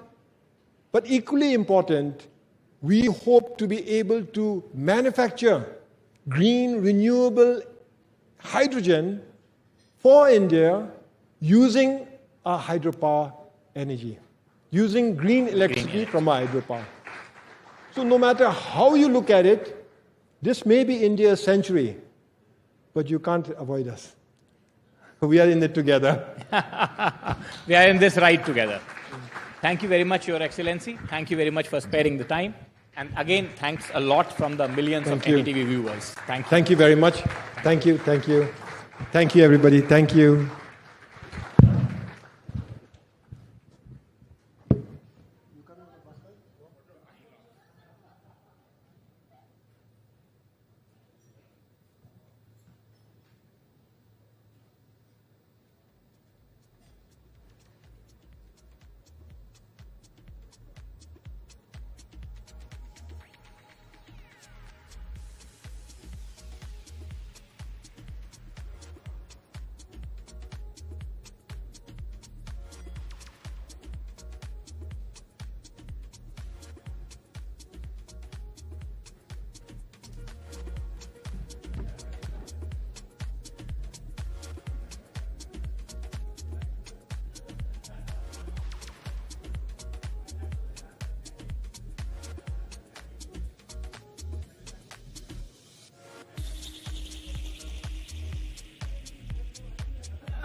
Well, that was a truly riveting conversation and the biggest testimony to the fact that this is indeed the India century with our valuable neighbors placing the trust in India's leadership.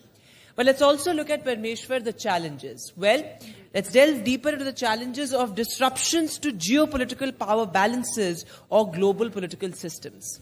Well, to discuss the potential for the greater collaboration, whereas emerging existing powers are concerned, we would like to now invite on stage His Excellency Dr. Philip Ackerman, His Excellency Kenneth H. Nobrega, Ashok Malik, and Said Akrubuddin, and NDTV's Veera Raghav.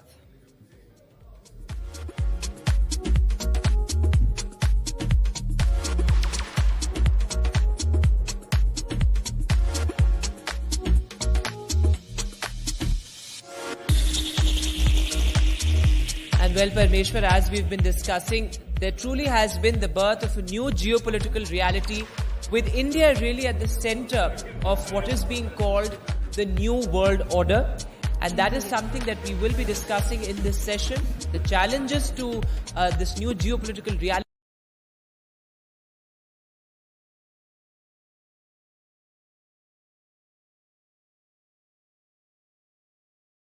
Conflicts are concerned as we speak in different parts of the world.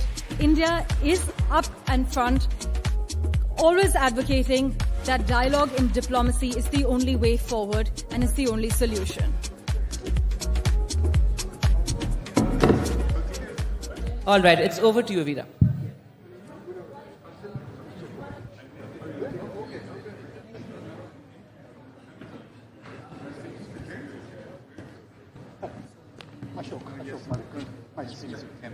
Your predecessor very well. Yes.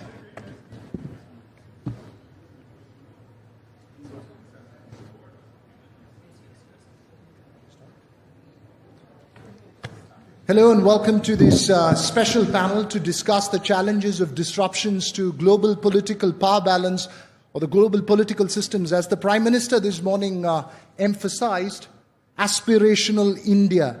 Well, an aspirational India does mean a reset of the global power equations, and we have a very, very special panel on stage here with me, Ambassador Ackerman of Germany, German ambassador to India. We have Mr. Said Akrubuddin, one of the finest foreign policy voices, India's former permanent representative to the United Nations. Mr. Ashok Malik, partner and chair of the India practice at the Asia Group, a fascinating foreign policy observer, and Ambassador Kenneth Nobrega from Brazil. Thank you all for being here on stage with us. And I would like to start with you, Ambassador Ackerman.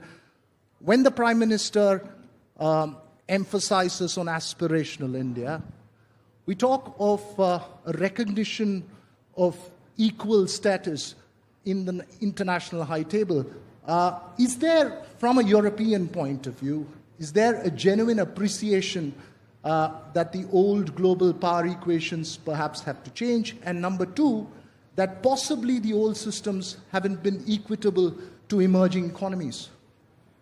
Thank you very much for having me. And let me say the answer to your question is a clear yes. I think Europe and Germany in particular recognize, that India has to step up on the international stage. India has to become one of the main actors internationally, and that has to be reflected also in the international system. As you might know, Germany, Brazil, India, and Japan are the so-called G4, and we are fighting for a seat at the Security Council, the UN Security Council table. And I think India, like no other country, deserves to sit there. And we also hope that there is a reform coming up of these international formats, the international organization, its institutions. At the same time, what you see is that many, many countries, including mine, come to India and pay respect to this aspirational country, as you call it yourself, and want to hear what India has to say, want to involve India in a discussion on various matters, be that Ukraine and Russia, be that the Middle East, the West Asia situation. So, I can say that in a couple of days, my government will come and take it up with Prime Minister Modi and the ministers of the Indian cabinet to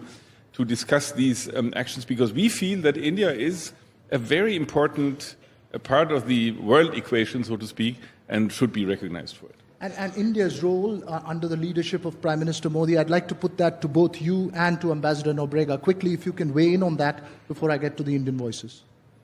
I think India has proven in the last 10 years, and before even, but also in the last 10 years, that it is a very important actor on the international stage. And, I just want to highlight the G20 presidency, where India has, excelled and has shown what weight it has on the international stage. Without India, the declaration of the G20 would not have been possible. It was a very, very difficult moment, very, very difficult environment with Russia and the West. And India somehow succeeded in getting a very satisfactory result. And I think that shows how strong the weight of India is. And Ambassador Nobrega, how would you see India's leadership under Prime Minister Narendra Modi of the Global South itself in terms of emphasizing and articulating the issues of the South and emerging economies? I think the vision of Prime Minister Modi regarding leadership of the Global South, and Brazil is ready to always to be the traditional partner of India in building bridges between the Global South and West. But turning specifically to your question, I think that India has all the preconditions to assume this to have this leadership, because it's a vision anchored deeply in reality, in the sense of the economic preconditions are there, the technological preconditions are there, the civilizational preconditions are there, because also we have a country which has a heritage, a cultural heritage on which it's building also thinking, focusing on the 21st century challenges. And let me come to a more current issue from West Asia and what's happening in West Asia. What would be the consequences to the global power equations on that, Mr. Akbaruddin, if you can weigh in on that? Yeah. Well, West Asia is an order-defining moment for the present order because it is an issue which started off a non-state actor taking on a state actor. And so it shows that non-state actors have grown. While we have focused on state actors, non-state actors have now the capacity to attack state actors in a manner that we never envisaged previously, before the 21st century. Having said that, it is at the crossroads of history. It's an issue which has not been resolved for 70 plus years, and let's acknowledge that. Having said that, what is different today is that the fault lines in West Asia have changed. We all grew up thinking that the fault line was between Arabs and Israelis on Palestine. Today, the fault line has changed. It's now between Iran and Israel. It's a different fault line.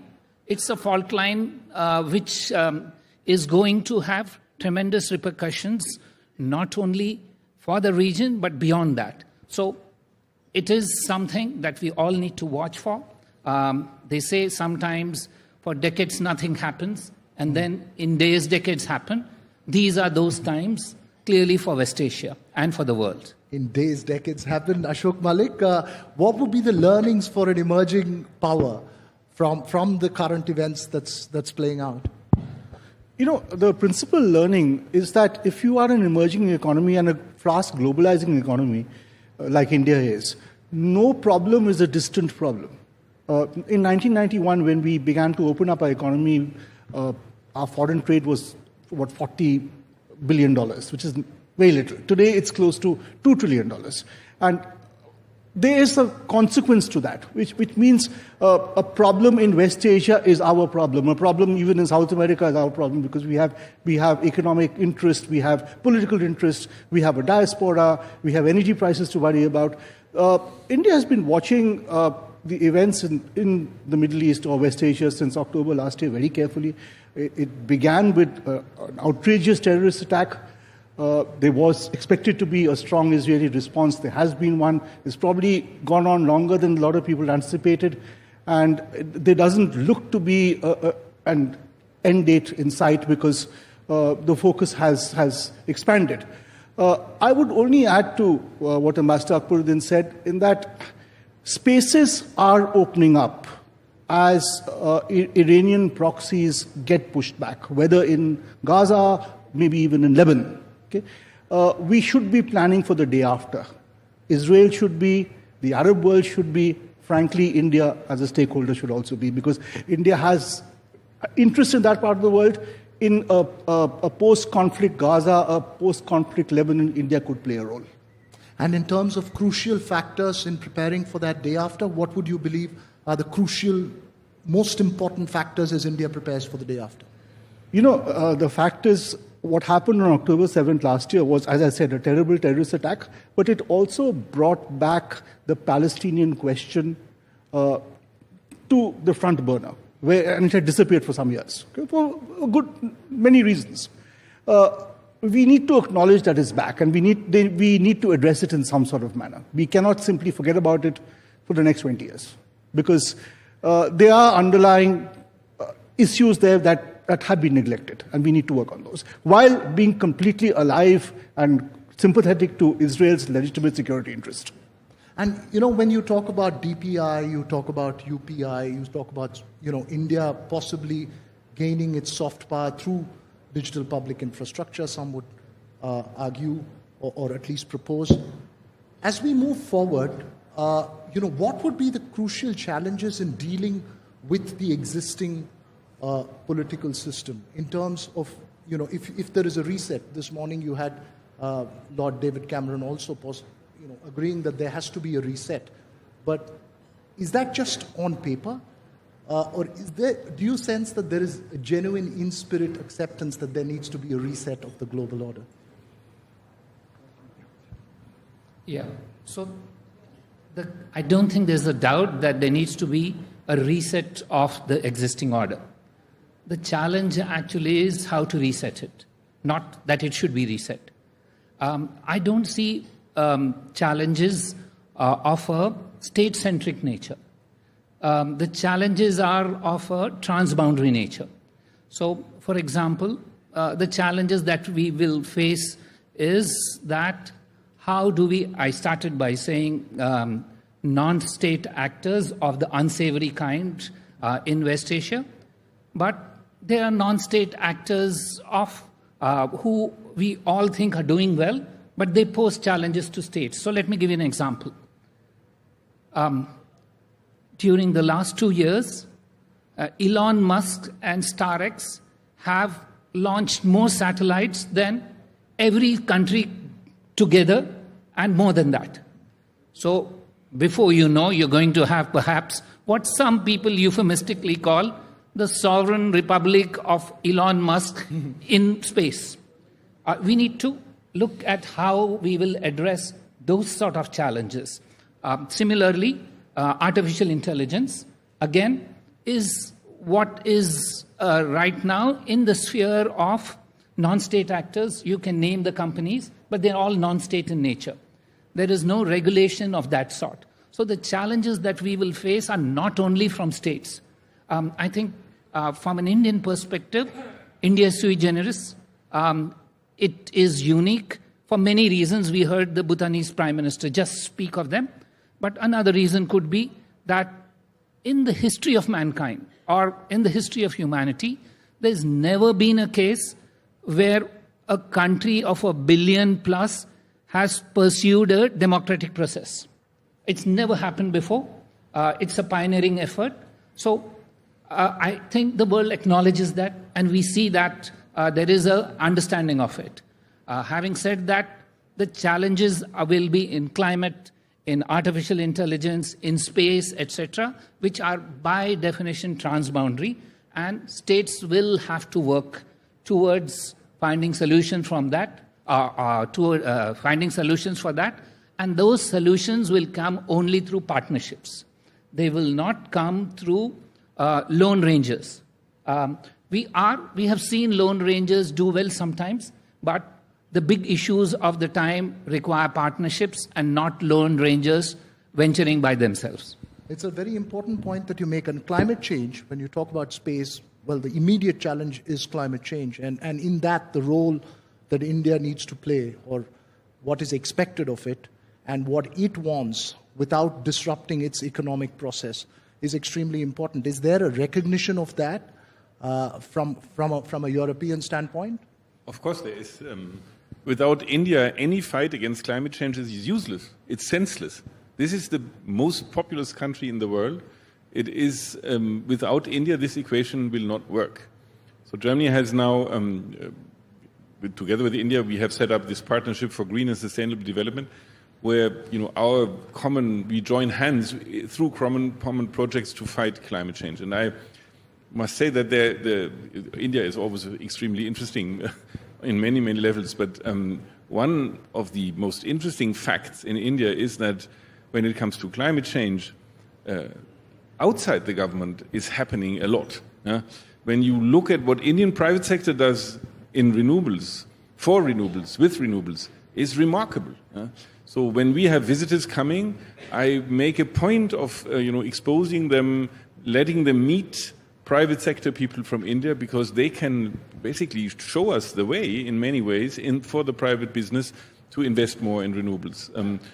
I would not be surprised to see India getting a power exporter once hydrogen is really flowing, and we are looking with great interest to that. So I think India, when it comes to climate change, when it comes to adaptation and mitigation of climate change, adaptation to climate change, is an indispensable partner. Without India, nothing will work. As you say that, is there a recognition of the economic compulsions in the process of adapting to climate change? There are specific domestic compulsions that India faces. There's no doubt. This is an emerging market in many ways. Your energy market is not saturated yet. You need more energy, that's very clear. But when you look at the private sector in India, I think you can see how you can satisfy the need for more energy also through renewables. So it's possible, and I think the businesses that are really involved in that can show how even a non-saturated market can increase the amount of renewables in short time into a very, very satisfactory way. Ambassador Nobrega, in terms of country-specific compulsions as you adapt to newer systems to protect from climate change, is there a recognition of the country-specific issues that perhaps Brazil faces at the international high table, or is it a one-size-fits-all solution that's often offered? No, I don't think that one-size-fits-all solutions really will do the trick. For example, in the area of renewable energy, Brazil defends the principle of technological neutrality in the sense that, specifically in this transition era we are going through from a brown economy to green economy, we need all sources of energy which we can harness in order to protect in the short term, not only in the long term, the short term, the environment in terms of less emissions. So one example is the example of biofuel. Brazil has a success story of biofuel and has been cooperating more and more in the last years with India in order to share its experience. And I think India is moving very fast because it had set for itself a goal of reaching 20% mix of ethanol in gasoline. I think the original goal was to 2030. Now you have anticipated, if I'm not mistaken, 2025 or 26. So I see Brazil and India cooperating in order to address these challenges which are common to us. Brazil has a cleaner energy matrix, but has really a challenge in greening its mobility, in addition to passenger mobility, truck transportation mobility to move goods around the country, because we don't have really a framework of railways. So, for example, biodiesel, it's the next thing in Brazil in terms of biofuel, and we are looking forward to having also this cooperation with India in terms of biofuel and also biomethane and so on and so forth. So I could speak hours here about this, but this is one aspect of our burgeoning cooperation in terms of energy. It's fascinating. One of you want to weigh in on that? So, look, the climate transition is a difficult transition. It's incredibly complex. So what we would expect is that those of our partners, primarily Europe and the US and others, look at this world in a very differentiated manner. We all agreed at Paris that there must be common but differentiated responsibilities. Having said that, we now have a European Union approach called the Carbon Border Adjustment Mechanism, which doesn't differentiate. It puts everybody on the same plane. So here's the challenge, that transition for countries like India is more difficult than for Brazil, for example, because they, in their energy mix, hydrogen is, they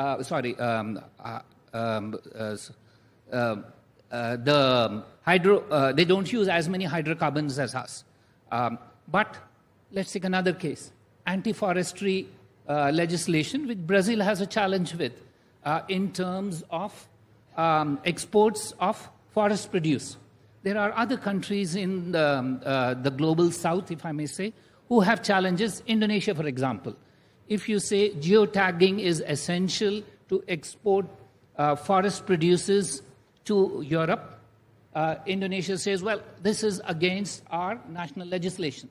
So here you have what we would expect is, if these are common challenges, we need to work together in a differentiated manner, understanding each other rather than working in a unilateral manner. So I would request our partners who understand us better, who have transitioned much faster than us, to be more understanding of the needs of developing countries in general. Nuanced point that you're making there. As we talk about that unilateral approach that you just mentioned, Ashok Malik, I want to come to a bit of contentious issues as well. For instance, the India-Canada standoff that one has seen.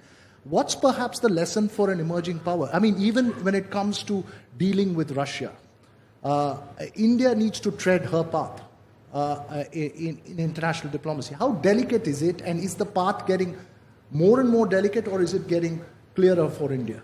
No, look, India works with a variety of partners and talks behind closed doors and has very sober conversations with a number of partners. If you look at working with Russia, for instance, the fact that India bought crude oil from Russia, refined it, sent it back into the world, into European countries, to the UK, to the US, and helped soften global energy markets is something which is well recognized.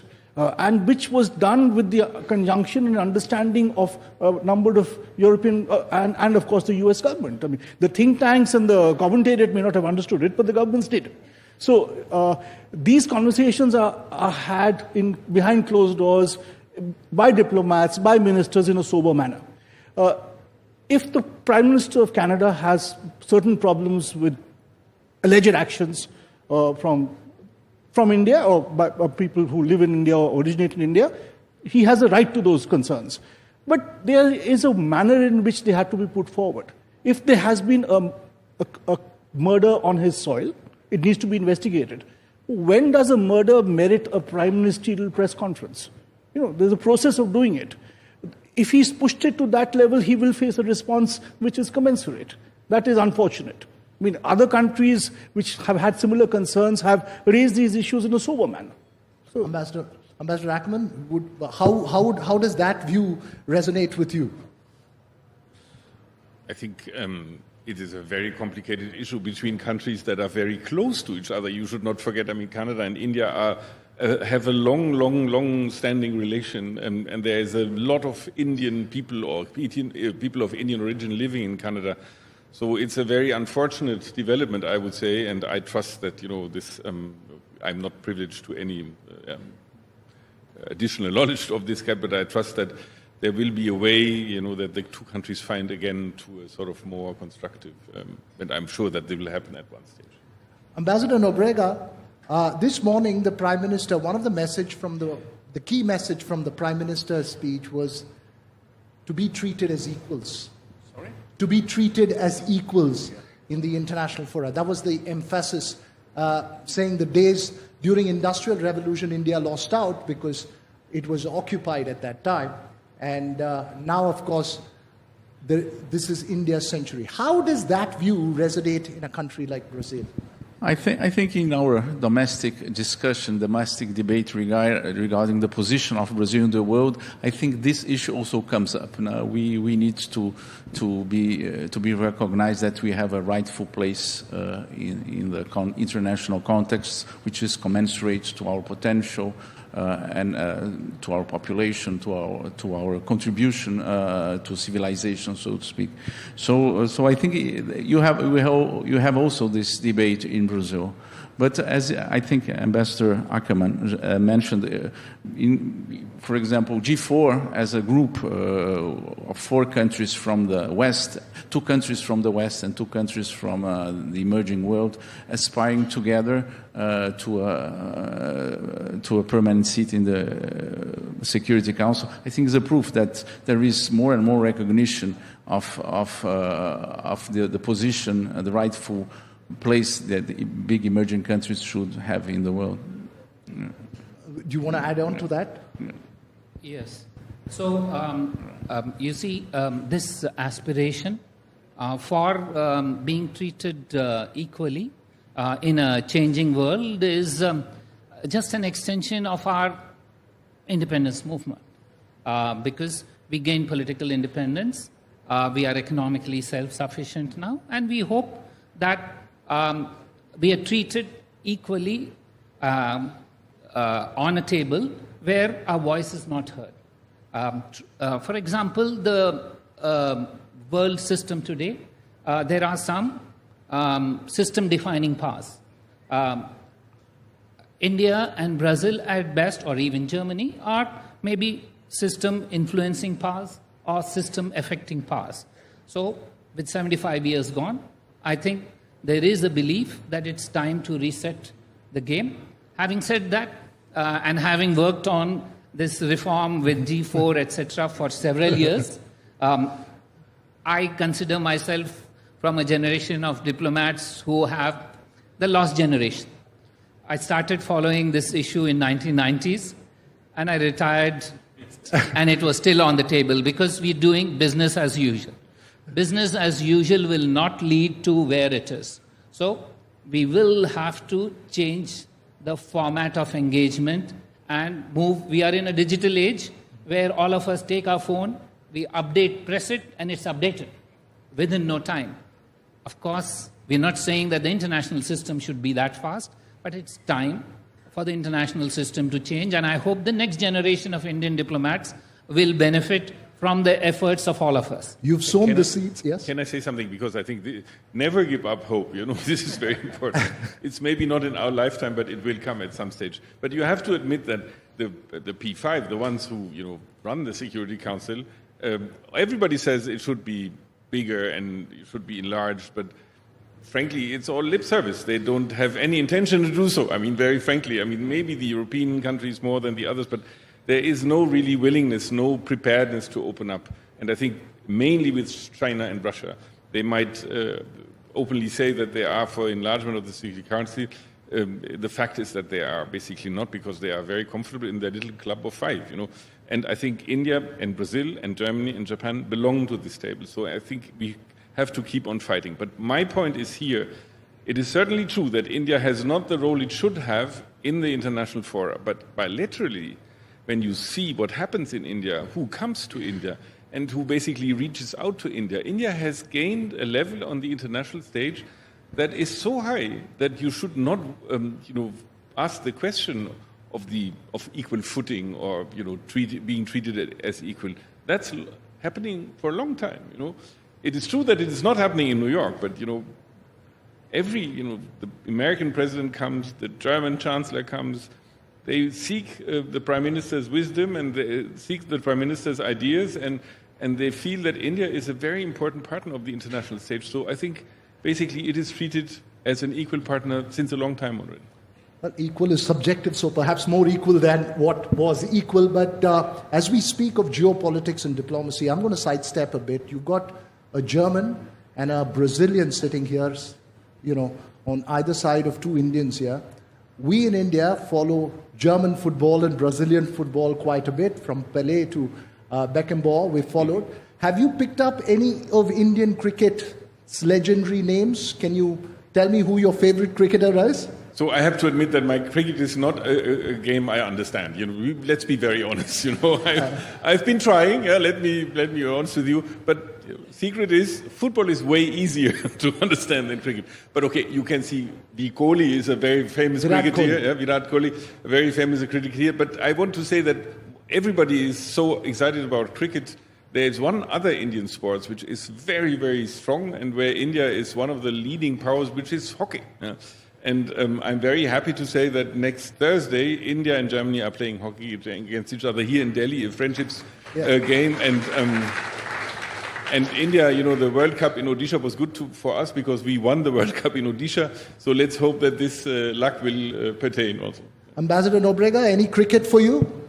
Well, I'm also in a learning process when it comes to cricket, I would say.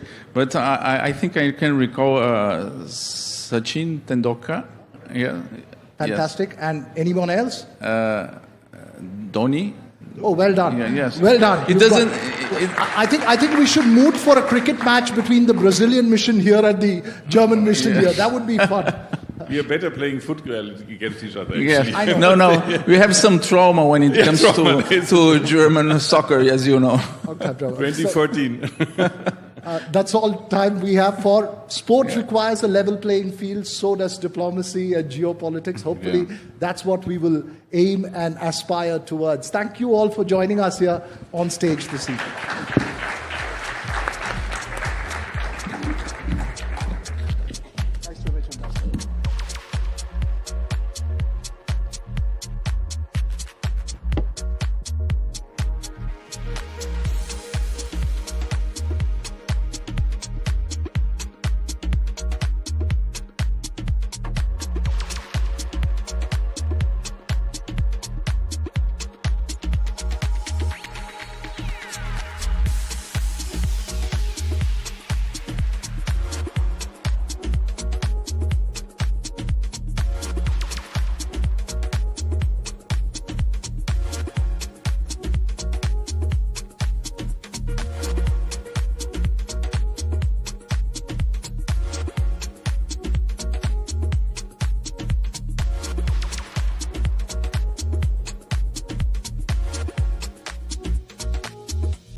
Yet another riveting discussion, Vedant. I think it's fair to say that it's been established by all the esteemed dignitaries here that India is on the high-stakes table, on the global high-stakes table.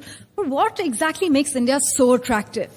Many say it's our indomitable spirit, our delicious food, our enthusiasm, our capabilities, and what many call on home turf, the innate ability for jugaad.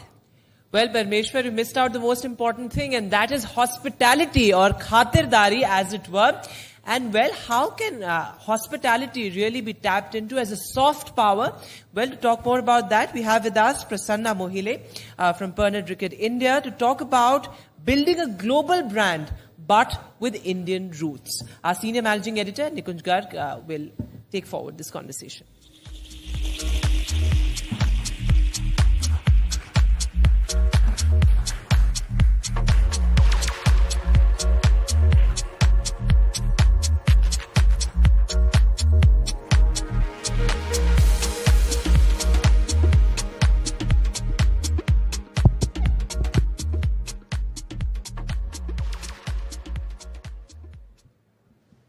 Ladies and gentlemen, I am now joined by a man who actually spreads happiness. And he represents in India a global giant about which we know the presence. However, the detail of that presence, many are not aware of. My own sense is that once you get to know the details of this this global giant's presence in India, you would be far happier. Mr. Prasanna Mohile, member of the executive board of Pernod Ricard in India, and also the head of the corporate division of their policy. Mr. Mohile, welcome to NDTV. Thank you very much for joining us. Thank you so much. Thank you for inviting me to this NDTV World Summit. Congratulations, Nikunj, for the NDTV World Channel, which was launched today and which we witnessed. Pernod Ricard, as you are aware, many of them, they don't know, people know it as Seagrams. People know it as Seagrams. So, Seagrams. Ladies and gentlemen, that's the entry point for the happiness, Seagrams. So, Pernod Ricard has been in India for last 3 decades. So, we have partnered with the Indian growth story for last 3 decades here, and we have grown right after the liberalization era began, and we started our journey, and today we are here in last 30 years, a very successful operations which we have had here. Out of this 30 years, Pernod Ricard has seen in last 10 years also, we've seen a quite stable policies of the government. There was a stability there in the economic policies. Mr. Mohile, you actually are saying that you have been in the country for last 3 decades. Yes, we were there since last 3 decades. And what all has been your footprint, your activities in all these 3 decades that you have been in India? So we started 3 decades back, but today, as you see, we have almost 25 manufacturing facilities all over India. We've been exporting to almost 50 plus countries. And we also have plans to invest further in this country, looking at the way the economy of this country is growing up. And let me also tell you that for Pernod Ricard, India is the second largest market after US. Second largest market in the world. Yes. And you were talking about the policy framework that you have seen in last 1 decade that have helped your company expand, and what kind of future plans that you have. So in last 1 decade, we've seen quite stable policies by the government of India and the various states. And we've seen the economy growing there. And as I say that Pernod Ricard has also grown with that. And that is what prompted us basically to invest further and expand further in India. Pernod always had being a foreign multinational, always had a very global approach, that we've been blending with the global spirit with the Indian preferences there for the consumers here, giving them that premiumization experience. And you talk about the global brand and the local experience or the local flavor to it. Tell me something, that one of the big challenge today for any industry or any product that is related to natural wealth is sustainability. Sustainability going forward is the big theme. What is the investment that your company is doing in terms of making your products more sustainable and less drawing from the natural wealth?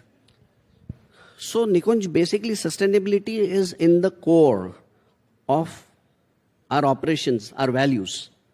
Sustainability, you see, starts with, we've given away with the monocartons now. After we've given away with the monocartons, that has basically reduced our carbon emission by 7,310 tons annually. Which and this is India operations you're talking about. Yes. So in India operations, you have reduced close to 10,000 tons of carbon footprint. Yeah, almost 7,310 tons annually. And we aim to go till 30,000 tons by 2030.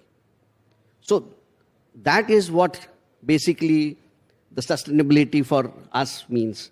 That we care for our planet Earth, we care for the environment where we are. And this company is extremely sensitive towards the climate change, the global climate change which is happening. And as the Prime Minister also said, today we basically focus on 3 T's, that is talent, training and transformation. So this company also believes in that. Talent, training and transformation is a mantra that the Prime Minister has been giving for some time. Yes, and this company also believes in that. And going further, as you talked about the investments, we are now also coming up with an investment, basically of a 200 million euros malt maturation plant, which will be the largest. 200 million euros. Euros. And where is this investment of yours? So this investment will be coming in Nagpur, in Maharashtra. This will be the largest malt maturation facility of Asia and one of the biggest in country and one of the biggest in Asia. One of the biggest in Asia. Yeah, and this basically the main reason is that while we have this in the remotest places, we are able to contribute to the rural development of that place. So this plant, which will basically change even the crop pattern of that place, because the kind of grain consumption which will be needing barley every month, there will be almost 5,000 tons of barley consumption which will be there. So it should benefit around 80 to 90,000 farmers in and around that region. So I think when we talk about Vikasit Bharat, unless we don't touch the roots of the rural area and the corporates doesn't take this responsibility, the real Vikasit Bharat dream will not come true. So that is also one of the initiatives of Sparnorika, who decided that we go to the remotest area. We basically teach them the sustainable farming. We upskill them with the required skills. And my plan is that we might tomorrow think of having a farmers federation there from where we can, the entire supply chain value, we can source them directly. Source the product. So that can help the farmers. So when you talk about taking this, your manufacturing facility or this kind of a plant, this 200 million euro kind of investment is quite unheard of, particularly when you talk of hinterland areas, the areas which are deep inside. How do you think, that you have been able to zero in while other companies, other corporates, maybe they have different products to deal with, but still to take that kind of investment to the hinterland areas has not been very successful with other companies. What's the difference here? So that is why I said that sustainability is in the core value of our entire operations. And that is the reason when we were zeroing in on different areas on where to do that, we had a couple of them in mind, but then we thought that no, this is the area where today the need of the farmer is there, where we can invest, make them also, sustainable there for the years to come. And that is what Pernod Ricard is all about. I mean, it is not just selling spirits. We sell spirits, but we also make you the sell lives spirits of and you shape the last man happy. We try and bring smiles to the last man also. I mean, we try and make them happy. So that is what this company is all about, the conviviality factor. The conviviality factor. That's a very important term that you bring in. But, Mr. Mohile, let me ask you one thing. That your company is a multinational. It has presence. It's a French giant. You have your roots in various countries. Challenge for such a corporation will always be, and people will always view you from that prism. And that prism will be, how much of the local produce can you source and integrate into your supply chains, integrate into your top-of-the-line brands, like some of the brands which are actually iconic? Yeah, so you're right, Nikunj. And that is what, I mean, today, if you see, we've been known by some very iconic brands like Blender's Pride, our largest selling scotch, 100 Pipers, Royal Stag, most of the people they know who watch cricket because it's associated with sports. Blender's Pride is there with the fashion. So we've always had this approach of local, wherein we basically try and blend the whole thing with the local resources there. We do the local sourcing so that, we give them the premiumization flavor by... How do you do the local sourcing? You say that you are doing the local sourcing. Now, let's say you are setting up this massive mega plant of some 200 million euros. Now, your supply chains have to be spread. The farmer has to change his produce according to you. So you think, all of this can be a successful experience and you can take it forward? Yeah, obviously we can take it forward because ultimately, see, this is the organization when we say locally sourcing, we take it from grain to glass. It is all locally sourced here. And that is how today, if I speak about the employability, 9 lakh jobs, many of them would not know, 9 lakh jobs. 9 lakh jobs. 9 lakh jobs. That is the contribution basically of Pernod Ricard That is almost today. Close to 1 million jobs. Yes, 9 lakh jobs are basically created. That is the kind of contribution Pernod Ricard has. Out of which 6 lakh jobs are into the agriculture sector because grain is my main raw material from where the spirit comes. So 6 lakh farmers is what you are directly touching the lives of. Exactly. So that is a kind of contribution which we have. And Pernod Ricard today, if you see in terms of economics also, the kind of contribution Pernod Ricard does, Pernod Ricard has almost direct 21,000 crores direct by way of direct taxes, which we contribute to the Indian economy. That is the kind of tax contribution that yes, you people it's a direct tax. Around 40,000 crores is the contribution to the GDP through the value chain.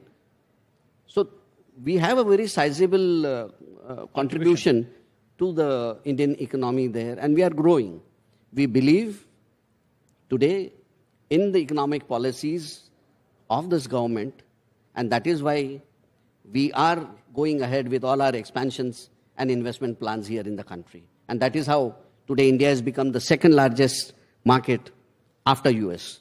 On our theme, India Century, you make a very important point that we believe in the policies that are being enacted in this country right now, the way the country is being run. Yes. And that is why you have your massive investment plan. Before I let you go, Mr. Prasanna Mohile, let me ask you one more question. And that is that many in your industry and many neutral observers have spoken about giving a sort of a structured industry status like FMCG or like IT-enabled services, etc., to Alcobev industry.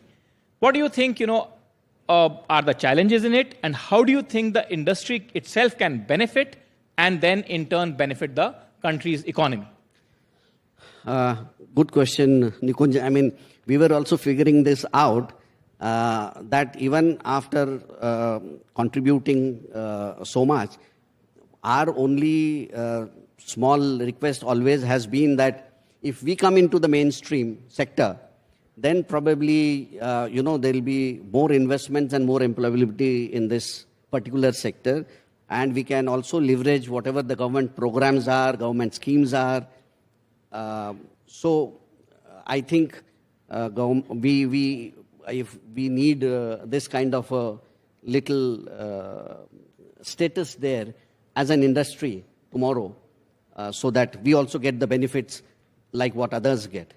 So that is where you can probably leverage the various government schemes, where various government incentives, and probably catapult yourself to at a place where you are on the front rows of industry segments. Absolutely. Thank you very much, Mr. Prasanna Mohile. Thank you very much for joining the NDTV. Thank you so much. Thank you for having me here. And thank you. Keep spreading the happiness. Thank you. As my name goes, we'll definitely spread happiness all across. Thank you very much. Thank you.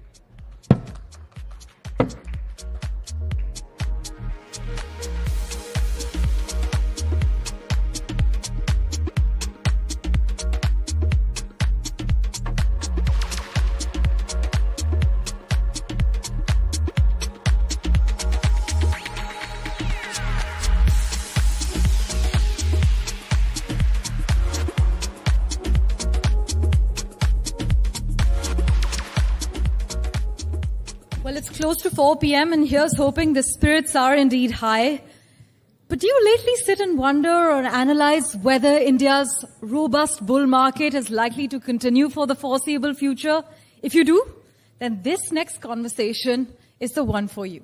Absolutely. We are delighted to now invite on stage Mr. Mark Mobius, who will be in conversation with market veteran Ramesh Damani to take us through what are going to be some of the key growth drivers as far as India is concerned.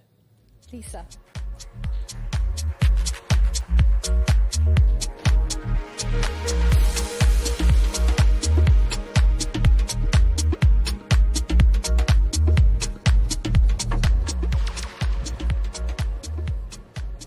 Good afternoon, guys.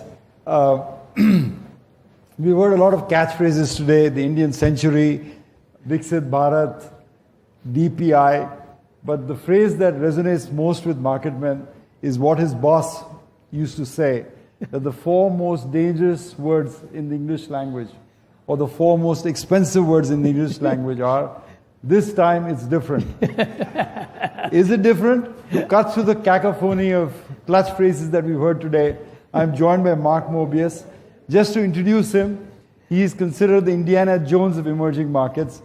He lives in Dubai, but he travels every other day. He's written 12 books, and he's considered now the father of emerging markets. Mark, welcome, and thank you for the chat. Thank you. Nice being with you. Mark, I talked about Sir John Templeton. And he was your first boss almost. Exactly. What did you learn from him about emerging markets that still resonates with you? Well, the first and foremost thing is that he was a global investor. You know, he said, look, if you want to find the best bargains in the world, of course, he was a bargain hunter, the best thing to do is look globally, not only look in the U.S.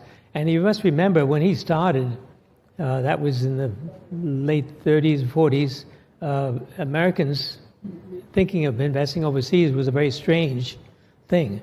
And he was the guy that really started it all. And then in 1987, he started the very first emerging markets fund listed in New York and asked me to head that up. So it was really an incredible beginning for me, because in 1987, things were not too developed in emerging countries in terms of stock markets. Think global is what he taught you, right? And exactly. He thought Japan global was his first global market that he kind of saw as opportunity. No, he was investing globally before that. He was one of the first investors to go into Japan from the U.S. But emerging countries was a new field. And at that time, I was living in Taiwan, and I had been working for a broker in Hong Kong, and I'd gone to Nassau, Bahamas to present to him. And he probably thought of me as probably a good sacrificial lamb to go into emerging countries. Because we raised $100 million. In those days, it was a heck of a lot of money, because there were only 5 markets we could invest in. India was closed. China was closed. All of Latin America was closed. It was only a few countries in Asia. Philippines, Indonesia. Philippines, Hong Kong, Malaysia, Singapore, and Mexico. That was it. Which leads me to my next point, Mark. Why do you think some countries become rich and some countries remain poor? Why do some countries become rich and why do some countries remain poor?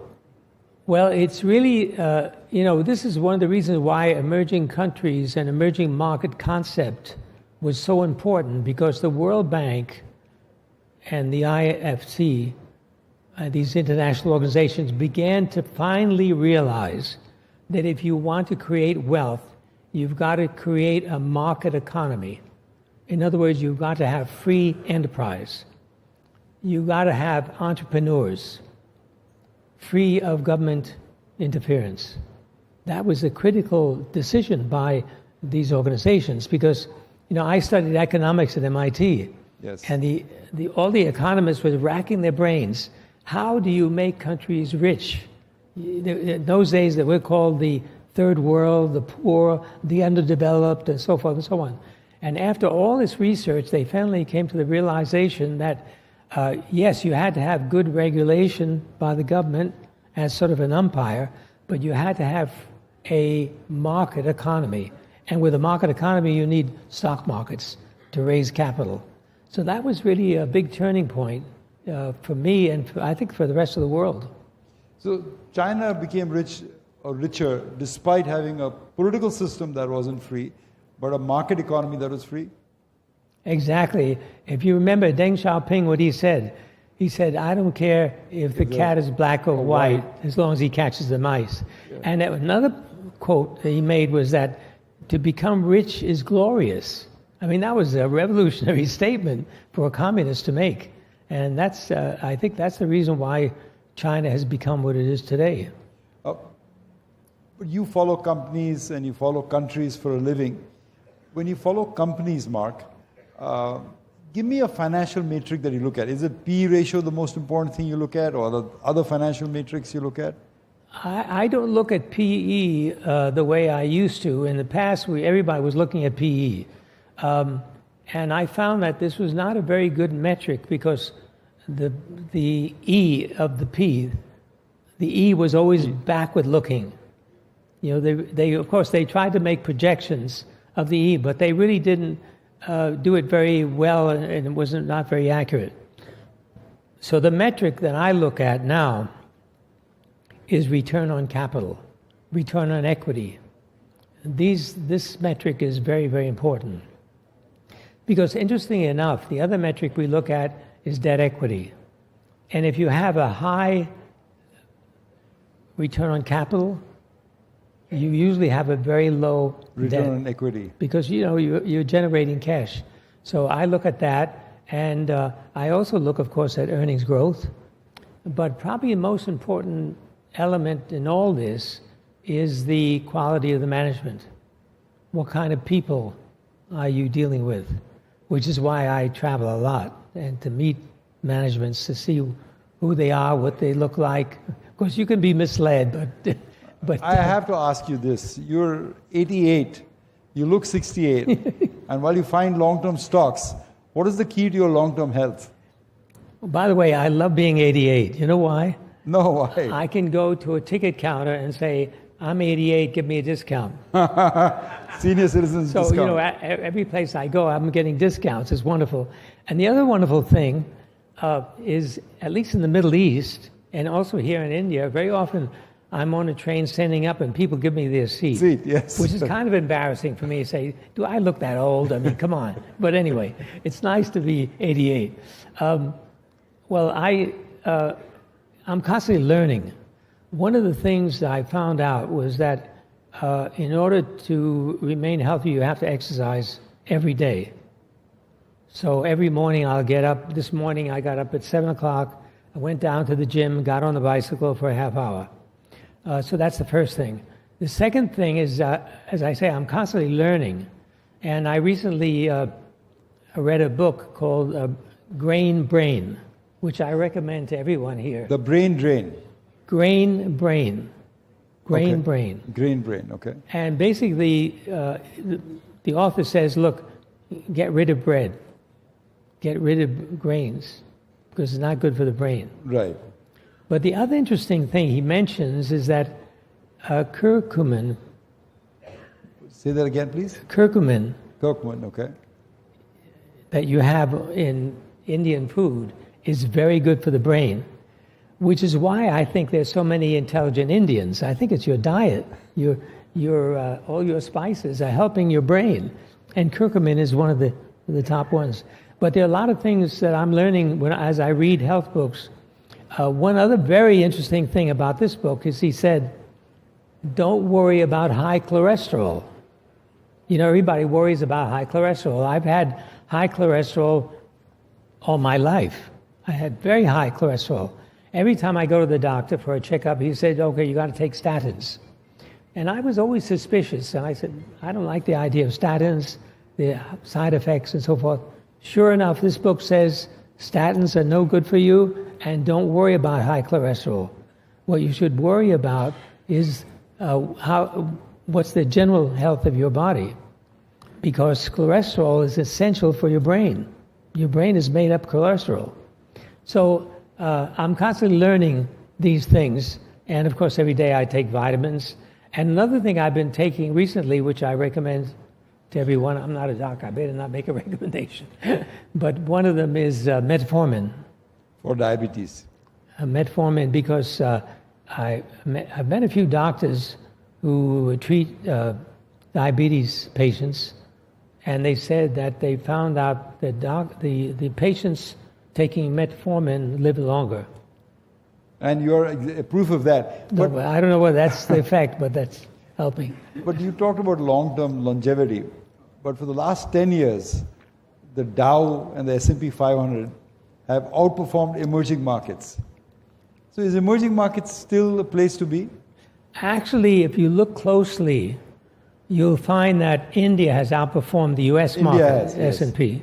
And recently, with the resurgence of China, the emerging market, MSCI Emerging Market Index, is outperforming the U.S. market. So the problem with emerging countries or emerging markets is that they're so varied. You lump them into one big pot, and of course the outliers tend to drag down the rest. And you've seen that in the case of China recently.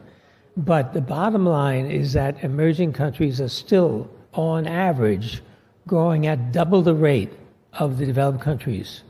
Now, if a country is growing at double the rate of another country, that stock market is going to do better over the long term.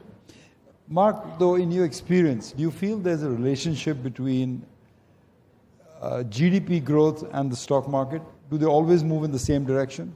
They won't move in the same direction, but the general trajectory will be that way. If you have a high growth country, you're going to get high growth companies and therefore high growth market.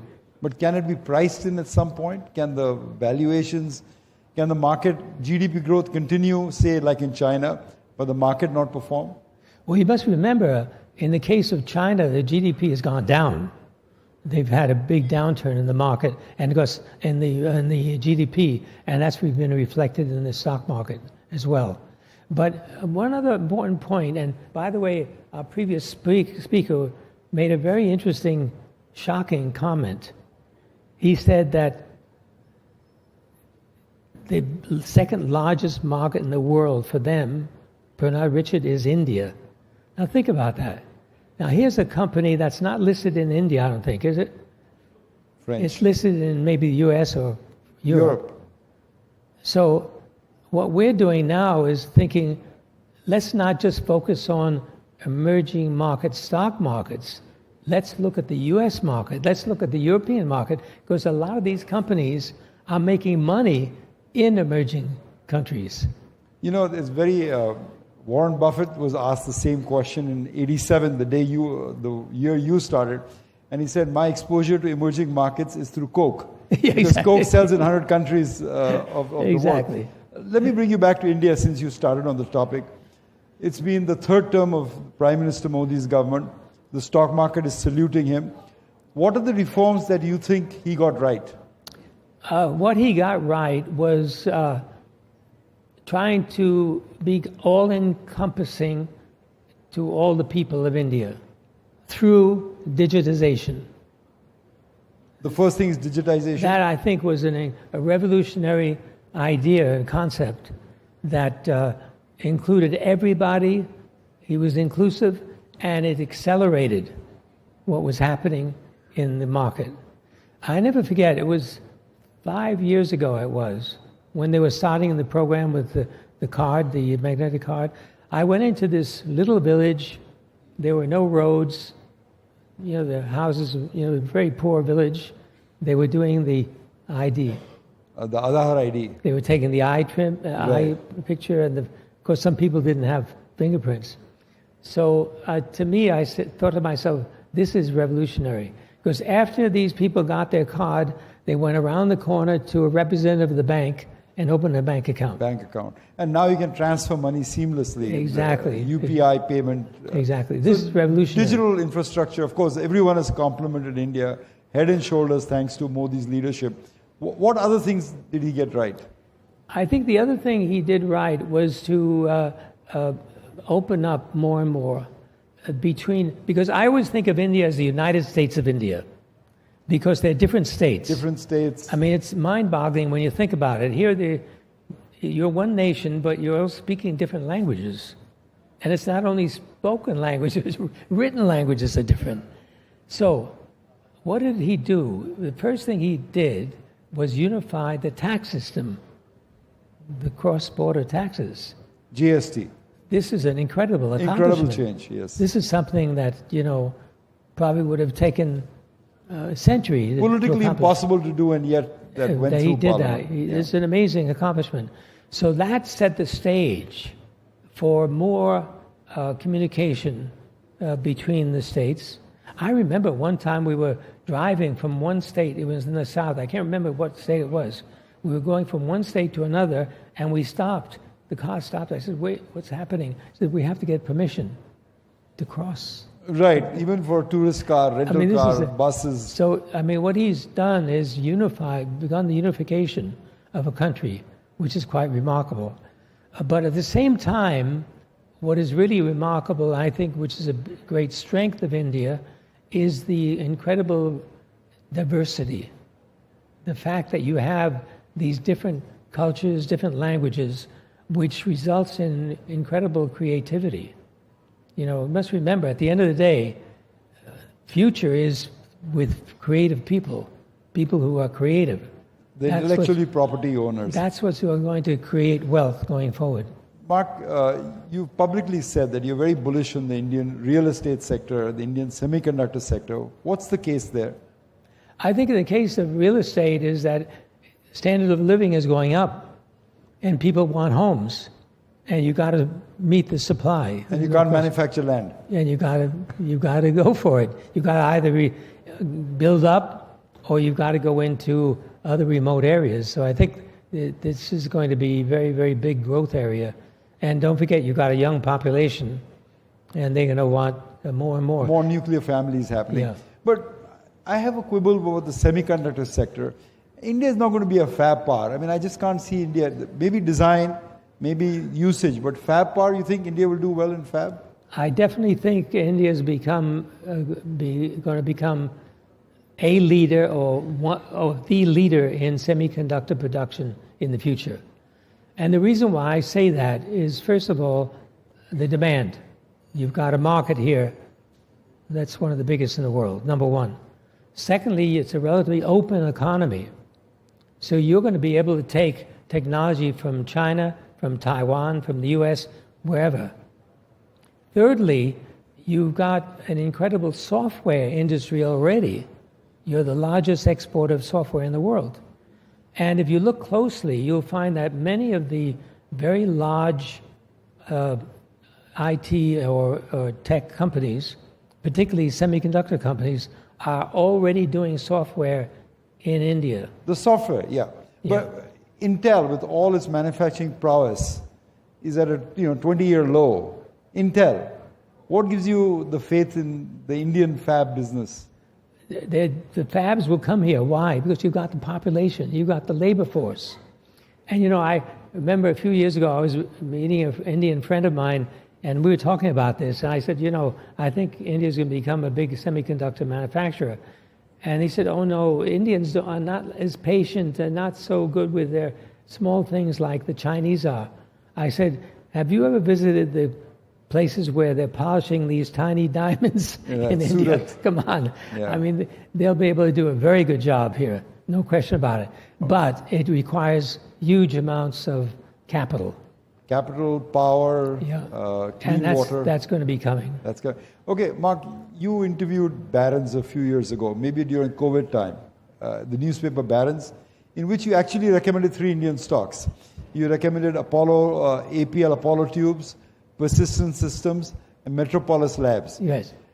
What do you think of the 3 now? Would you still buy them, or are there any new ideas, particular stocks you care to share with us? I would still hold them, but I would look at some of the other companies that are coming up that are looking very good. It's really interesting when we do a scan, we do a global scan using the criteria I mentioned. Return on capital, return on equity. India, China, then the US.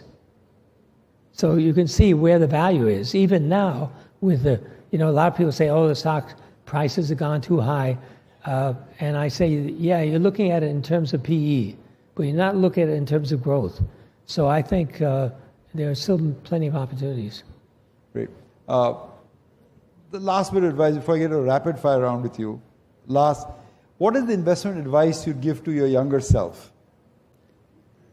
What I would say is don't be in a rush. Take your time, study carefully, and listen to the market. Because at the end of the day, yes, we have to be logical. We have to look at the facts. We have to talk to the management. We have to make a decision on numbers. But I have the saying, emotion is the potion. Emotion is the potion. The market is built on emotion. So you have to pay attention to the emotion of the market. The psychology of the market. The psychology of the market and the way, what people are thinking and acting upon. That's very important. All right. Let's do a rapid fire with Mark. Mark, an Indian promoter who you've always admired. Tata.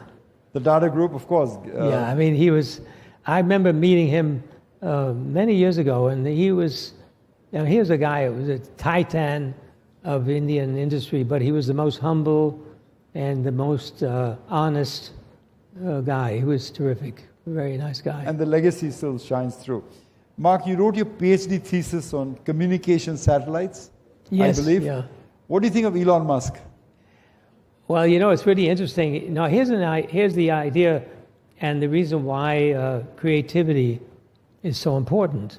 Because a lot of people don't remember that a communication satellite, the simultaneous satellite, with 3 satellites, 26,000 miles in the air, it looks like it's moving at the same rotation of the Earth. So they appear stationary. Who thought of the idea? Arthur Clarke, a science fiction writer. He included this concept in one of his science fiction stories. And Hughes Corporation caught up on this. And at that time, President Kennedy, when I was doing my thesis, was trying to break up AT&T, which was a telephone monopoly in America. And there were 2 competing ideas, a simultaneous satellite like Hughes, and the satellites that were low altitude that had to be tracked. And of course, AT&T, they were the only ones that could do that. Right. And thankfully, Kennedy and the Congress decided on the simultaneous and that was my first stock idea. I bought Comsat Corporation. Yes, I remember hearing that. Okay, from satellites to cartoons. You're very fond of Charles M. Schulz. Why? Snoopy. No, I got involved with Snoopy and the Peanuts business because I had a consulting company in Hong Kong. And of course, I was doing all kinds of consulting. In fact, I came to India once to do a project on the leather industry for the UNDP. But anyway, one day a lady from California arrived in my office and said, we're looking for manufacturers of toys. And I said, well, what kind of toys are you doing? She said, we got the rights for all of the Peanuts characters, Snoopy, Charlie Brown, all the rest of it. So we found manufacturers in different parts of Asia. Then I said, why don't you start selling this here? She said, you think people would like it? I said, children around the world love toys. So we started selling, and that became a bigger business in my consulting business. Okay. So it was really interesting. I'll ask the audience, how many countries do you think Mark has visited? Shout it out. One more, not more than 74. Actually, it's been 112 countries, right, Mark, the last time I checked? Your favorite city in the whole world? You've been to 112 countries. Which is your favorite city? Favorite city? I like so many cities. Every city I'm in, I like. I like New Delhi when there's no fog. And Dubai, because you're settled in Dubai. I would say for fun, Rio in Brazil. Rio de Janeiro. Rio. Yeah. The Brazilian ambassador would have been happy to hear that. The Brazilian ambassador was here, would have been happy to hear that. Yes, I noticed that, yeah. Blame it on Rio. Anyway. Yeah. Last rapid fire question for you. Do you have a favorite Bollywood film and a favorite Bollywood actress? Bahubali. Bahubali, okay. Both the first and second. I like them both. That's a surprising choice. Any Bollywood actress you can think of? Well, the star, I can't remember the name. The star of Bahubali was very good. Okay, great. Very excellent. You know, and the other character I loved in that film was the bad guy, the evil guy. So when I was in Hyderabad last year, I had to go to the Ramali theme park. And I had a picture taken with a statue of this bad guy. And you saw this on video? You saw this on video, Bahubali, or on the theater? I saw it in the films here. I saw it in a first. film. Okay, great. Yeah. You know what they say about traveling, Mark, that traveling leaves you speechless and then makes you a storyteller. But what traveling has done is made you a great stock picker and what we call the Indiana Jones of emerging markets. Thank you so much for joining us. Thank you very much. Thank you. Thank you. Thank you for the lovely chat. Thank you. Well, thank you.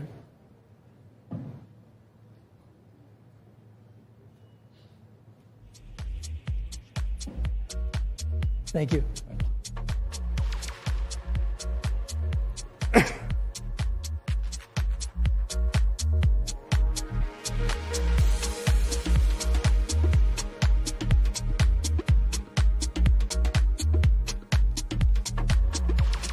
Well, don't rush and take it slow. These are words we rarely get to hear in a newsroom. But as you are all aware, New Delhi has seen a series of diplomatic victories. And as our External Affairs Minister has said before, where we have to take a stand, we do not hesitate. We do not come under pressure. And at the same time, there is a constant assertion of our relevance. Well, for External Affairs Minister Dr. S. Jaishankar, foreign policy is defined by a single two-word mantra: India first. And that has really become something that has been echoed and reiterated by global leaders. To talk about the India century, diplomacy redefined, it's our honor to invite on stage Dr. S. Jaishankar and NDTV's Editor-in-Chief, Mr. Sanjay Pugalia.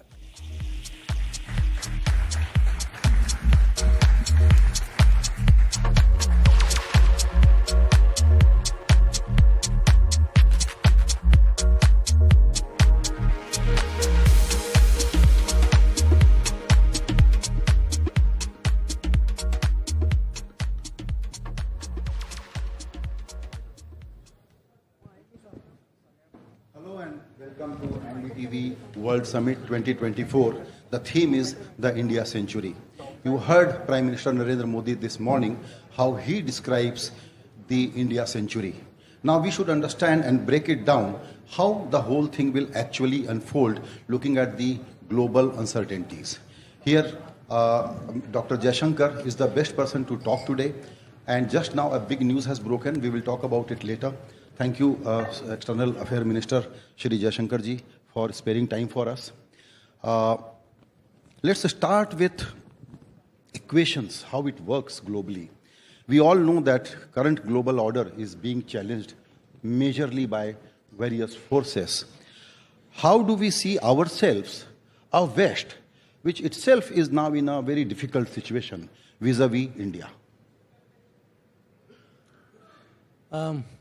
First of all, let me say what a great pleasure it is to be with you and with at this NDTV platform. So, let's look at your theme first, India's century. If one were to predict ahead, and there are people who have done this, I think I saw some time ago a Goldman Sachs study which said that by 2075, I think it said we'd be 52.5 trillion economy, we'd be the second largest probably at that point of world. But I think a much nearer short-term prediction is that by 2030, we would probably be the third largest economy. So that's one way of measuring it. But I think there are other ways which may be more effective. If you look today at the big debates of technology debate, AI debate, semiconductor debate, I think the importance of Indian talent and skill is growing really almost day by day. In fact, when I go, especially when I go to Europe, to some extent to North America as well, there's a lot of interest really in how can we get this smooth movement of talent and skills out of India, because the fact is that within certain demographics, we are actually disproportionately large. I would also say if we look beyond numbers, beyond growth rates, beyond markets, supply chains, there's also one very I would say intangible quality, and that is leadership and attitude. That who will step forward? That if you have today a war going on in Ukraine, who is prepared to step forward? If you have a natural disaster in the Indian Ocean, who is prepared to step forward? So sometimes there may be countries who have capabilities, but they don't have the desire or the appetite or the mindset to do that anymore. So I think if you add all of this, you are somewhere in that zone which you are looking at. Since US and Canada are main players in the western part of the world, US we will deal a little later, but what about Canada's situation? How are we dealing with it? Now, have we contained just it? imagine, some time ago you would have said, Canada we will deal with later, let's talk about the US. So now, for some inexplicable reason, you are saying US baad mein baat karenge, chalo Canada ki baat karte. US is not problematic for us. No, that's true, I agree. I agree. Yeah. US is not problematic for us. But Canada is, even though it's a lightweight. Unfortunately, I agree there also. But such a wonderful people-to-people relationship, and now it is a struggling economy and whatever. But why Trudeau will be doing this? I think that's a question you need to have Trudeau here, not Jaishankar, to answer. I can only speculate. Look, to some extent, I think there is a general Western issue, and to some extent, a very specific Canada issue. I think the Western issue has been, after all, let's be frank, the world order after 1945 was heavily Western. I mean, it was before 45 also in an imperial colonial sense. And after 1990s, it was again very, very Western. So what has happened, you can say, in the last 20, 25 years, is that there is what you can call a rebalancing, a multipolarity. Many non-Western countries have a bigger share, a bigger contribution, a bigger role, if you would, and a bigger influence which will naturally come.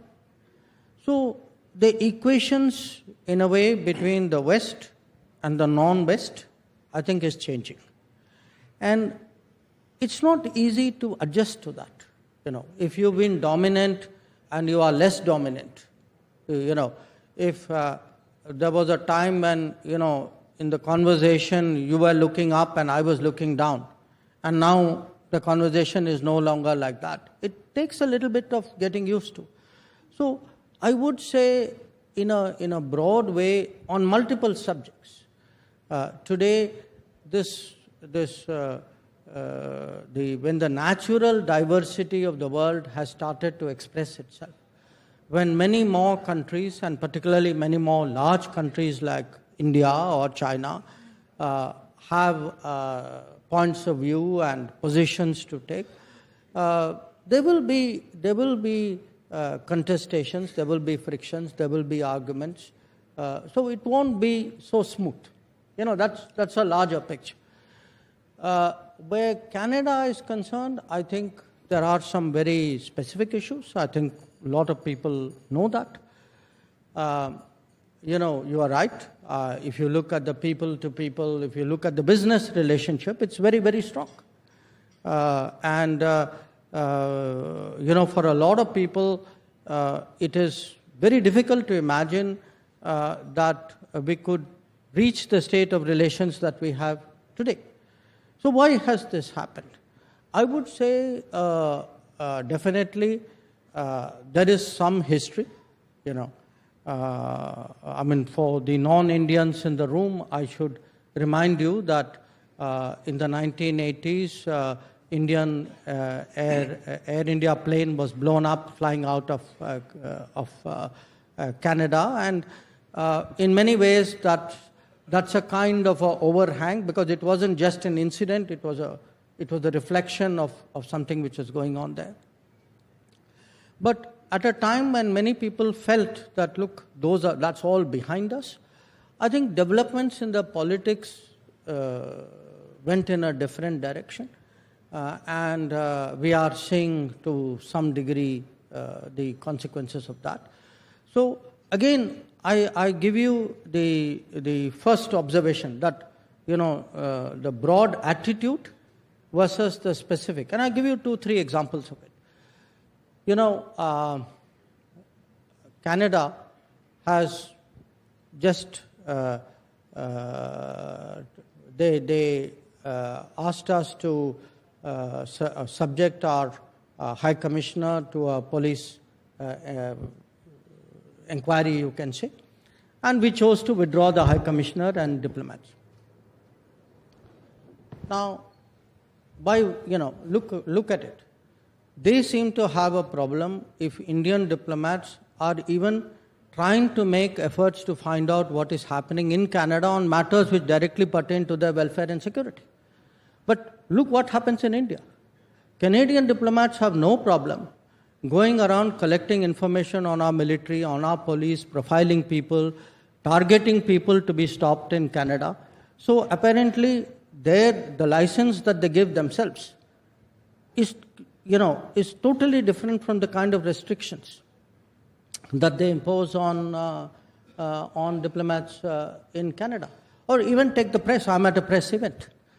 Now, when we tell them, saying, look, you have people openly threatening leaders of India, diplomats of India.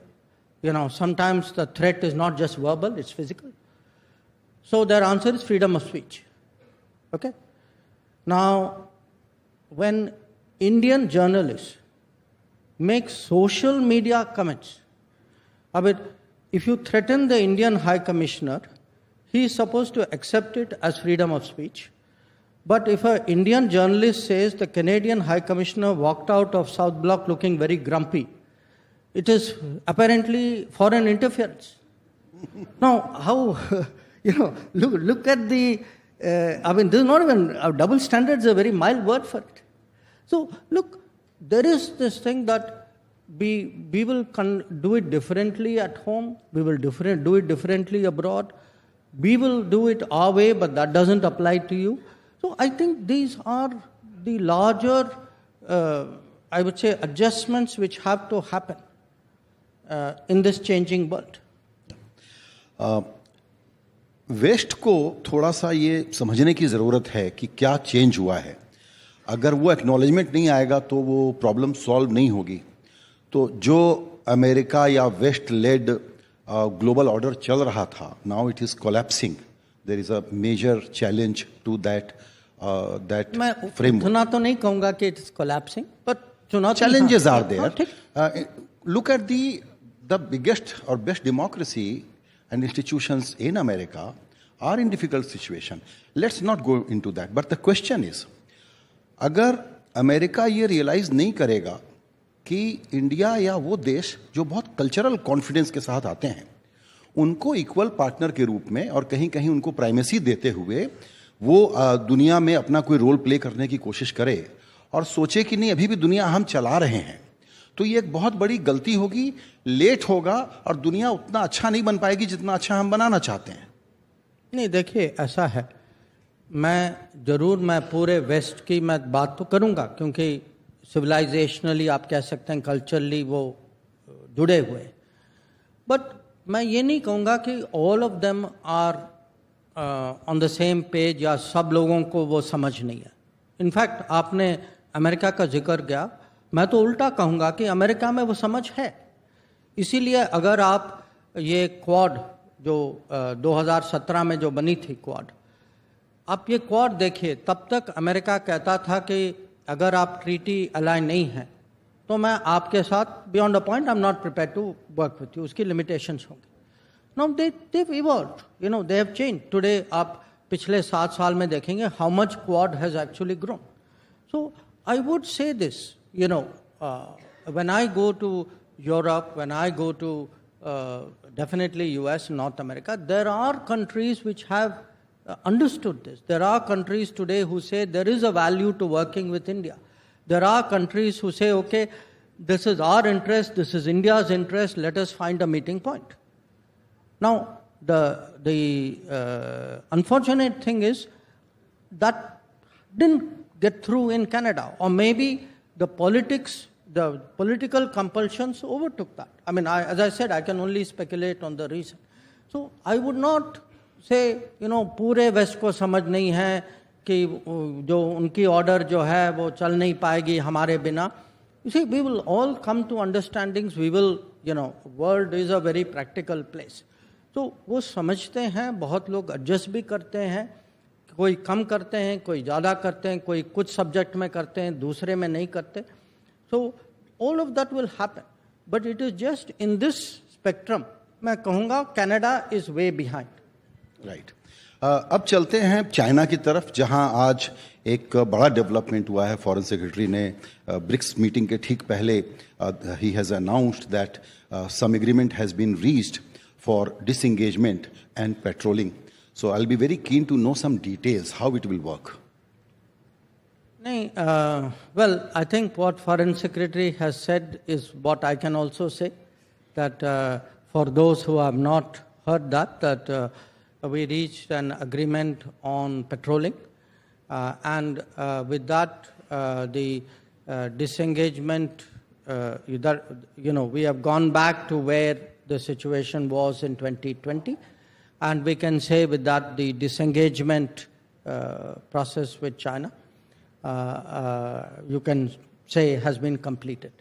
So, so far I would say that's as much as I can share with you.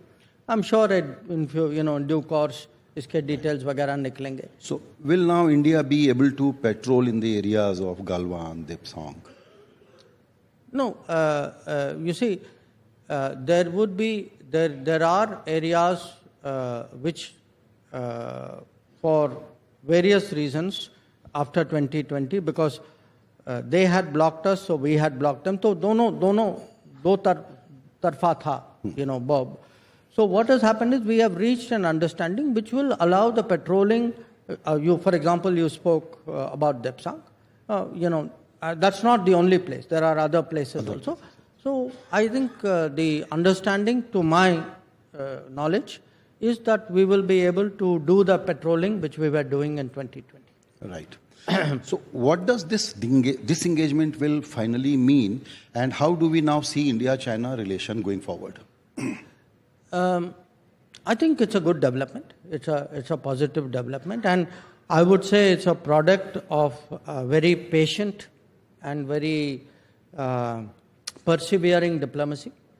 That at various points of time, people almost gave up. You can say, this has happened. So we have always maintained that, on the one hand, we had to obviously do the counter deployments. But side by side, we have been negotiating. We've been negotiating in fact, since September of 2020, when I met my counterpart, Mr. Wangi, in Moscow at that time. So it has been a very patient process, maybe more complicated than it could and should have been. But whatever it is, the fact is, if we are able, as we now have, to reach an understanding regarding patrolling, regarding maintaining the observing the sanctity of the LAC, then I think what it does is it creates a basis that the peace and tranquility, which there should be in the border areas, which there was before 2020, hopefully we will be able to come back to that peace and tranquility. And that was our major concern, because we always said that if you disturb the peace and tranquility, how do you expect the rest of the relationship to go forward? So we'll have to see. I mean, ye abhi jo understanding jo thi, it was reached only today. So I think we have to see what the consequential. Yeah, so we think it is a very important development. So will it be right to speculate that it will have a positive impact on trade and investment? No, look, I would say right now it's your right to speculate. It is my caution as a minister to be careful in responding. So it has just happened, there will be now meetings to see what should be the next steps. Okay. So I wouldn't go so fast. Okay. Understood. Yeah. So let's look at the big picture again when we talk about India's century. So how do you see India-China engagement and relationship going forward? Because if India's century has to be defined as really India's century, this whole balancing game between America and China becomes very important. How India is going to play that game? I would take your question in a way in three parts. India-China, India-America, and India vis-a-vis China-America. India-China, in a way, if you look at it, we are the only two countries with more than 1 billion people. We have a certain civilizational history, and all of that people know. And today we are on a track of, I would say, economic recovery or rejuvenation. And there is no question anybody who's predicting, if you are predicting developments of this century, definitely you cannot leave India and China out of that equation. We are very, very prominent, very key almost in a way, I would say. But here is the challenge for us, which is that we are neighbors. We have unresolved boundary issue. There are, they have been rising. We have also been rising. So if two neighboring countries, two large neighboring countries rise next to each other in the same time frame, it's not easy. There are very, very few historical parallels for that. So managing this double rise, you can say, that too in proximity. If one was in some other part of the world, it's a different issue. I think these will require a lot of skill and a lot of deftness and diplomacy. And the truth is, our capabilities will change, our influence will change, our ambitions will change. Both of us will naturally want to be bigger and more visible and more effective in the world. So how do we get an equilibrium in our relationship? I think this is one of the big issues for us and for them. On India and America, I would say, starting with President Clinton's visit in 2000, we broke out of that American mindset of India-Pakistan hyphenation. And since then, from Clinton to Bush to Obama to Trump to Biden, actually you will see India-US has grown steadily all this time.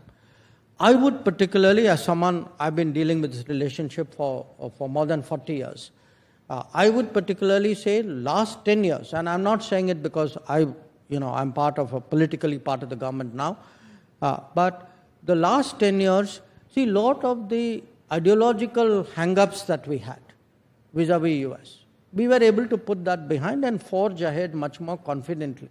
Then, because a lot of the constraints were also self-imposed on our side.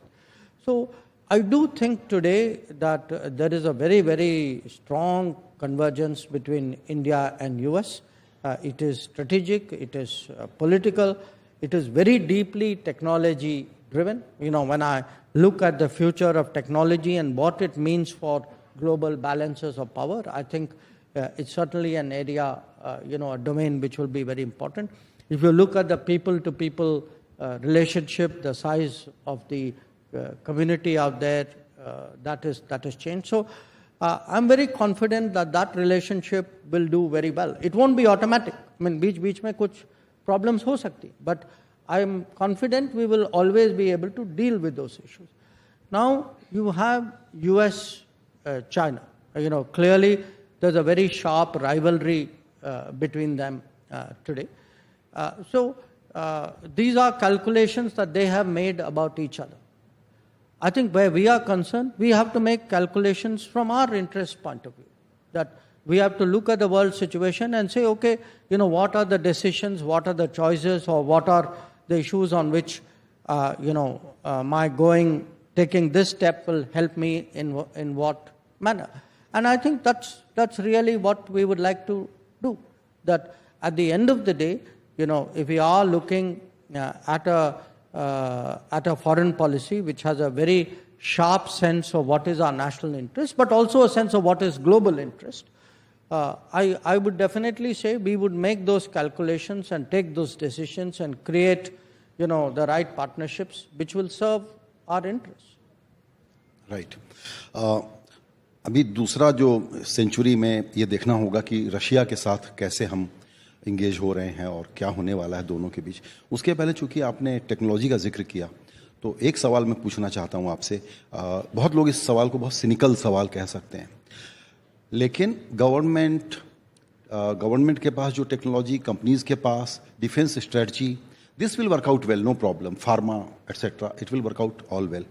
But when it comes to big tech, AI, that kind of technology, even American political establishment is now not in a position to contain what is happening globally. I find it very complex task where India, despite having great public digital infrastructure, when it comes to the big tech, the entire world is now suffering in many ways, in many layers. I see this as a big monster. I don't know. What are your thoughts on this? Containing this is very important, and India can play a great role. That's why I'm asking this question. See, we have actually demonstrated in this decade what can be the benefits of digital public infrastructure. And it's actually been revolutionary in this country. That very, very small things, शुरू हुआ passport से, driving license से. Today, look how much faster your income taxes. Look at, any kind of entitlement. And it's interesting, Initially you would say, yeah, IT, digital, these are for rich people will benefit more. But actually it is the common citizen. It is the most vulnerable, the lowest income person who's gaining the most actually from digital progress. That today, if you have a payment of say Kisan Samman Nidhi for the seeds and fertilizer, usko bina cut ke, bina rishwat dete, he manages to get it into their account. Okay? So their health today, Ayushman Bharat, the housing, Awas, even the food entitlements. So what has happened is we ourselves don't fully realize, because I would say all of us sitting in this room, we do not avail of all the benefits and the programs which actually the government today extends. Because I'm in the political world and I go out there and I see this for myself, I can tell you there's a sea change out there. And even last 5-6 years you can see the change. So we have done exceedingly well in this respect. And I think we'll keep growing. And I actually, in a way, I'm seeing, when I speak to counterparts in Europe or even in US, take something like election. Look how smoothly our election moves. And look at the digital preparation. Ki sabko pata hai, your voting, your entitlements, your counting, the whole system. Now, at that delivery, service, governance level, we've done phenomenally well. At the same time, heavy produced those large corporates, what you call big tech? No, I would say most of the large big tech corporates are largely American and perhaps to some degree now Chinese. So America, I think, clearly dominates that field. We'll have to see. We are now moving to an era of artificial intelligence. The tech world has a relatively short shelf life. They have to keep reinventing themselves. I'm sure somebody having a conversation 5 years from now, sitting here, would have a very, very different landscape that they would be looking at. But I definitely see these as opportunities, and they come as a package. Again, I give you an example. It's really worth looking at today how many global capability centers have come up in India.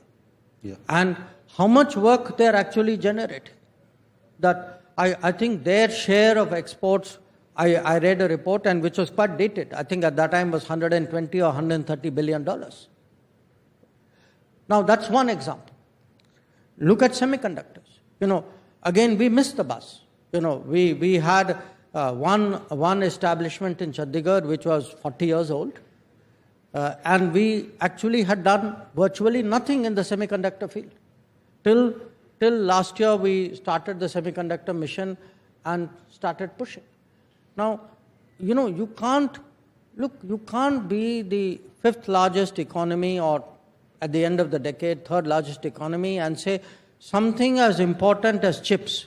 I have no contribution, I have no production, I have no companies in this field. You can't do that. I mean, you will simply end up then as a user of other people's products, technologies, with all the vulnerabilities that come. So I think you have today a government which is thinking ahead, which is planned. As you grow, your planning, your strategizing has to grow along with that.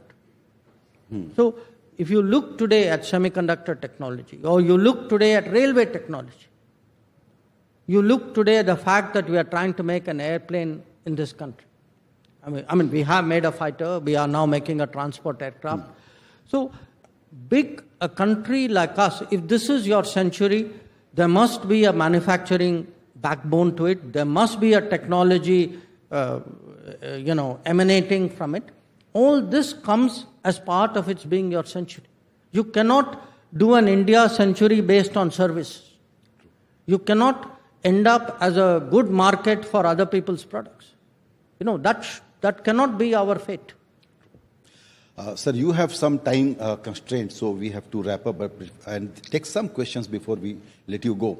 But I wanted to talk about Russia and then the neighborhood, because neighborhood situation is a sort of mixed bag. So let's first deal with Russia, how India-Russia relationship is going to evolve in this century.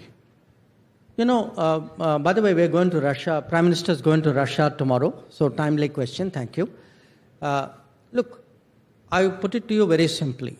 If you look at our history with Russia after independence, I can say, and with fear of contradiction from anybody in this room, that Russia has never done anything to impact our interests negatively. Okay? It's a big statement to make, because there are, among the major countries, there are not many countries about whom you can say this.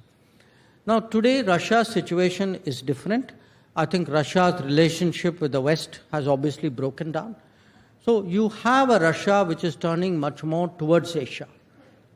So we have to ask ourselves, if Russia is looking more at Asia, should Russia not have multiple options in Asia?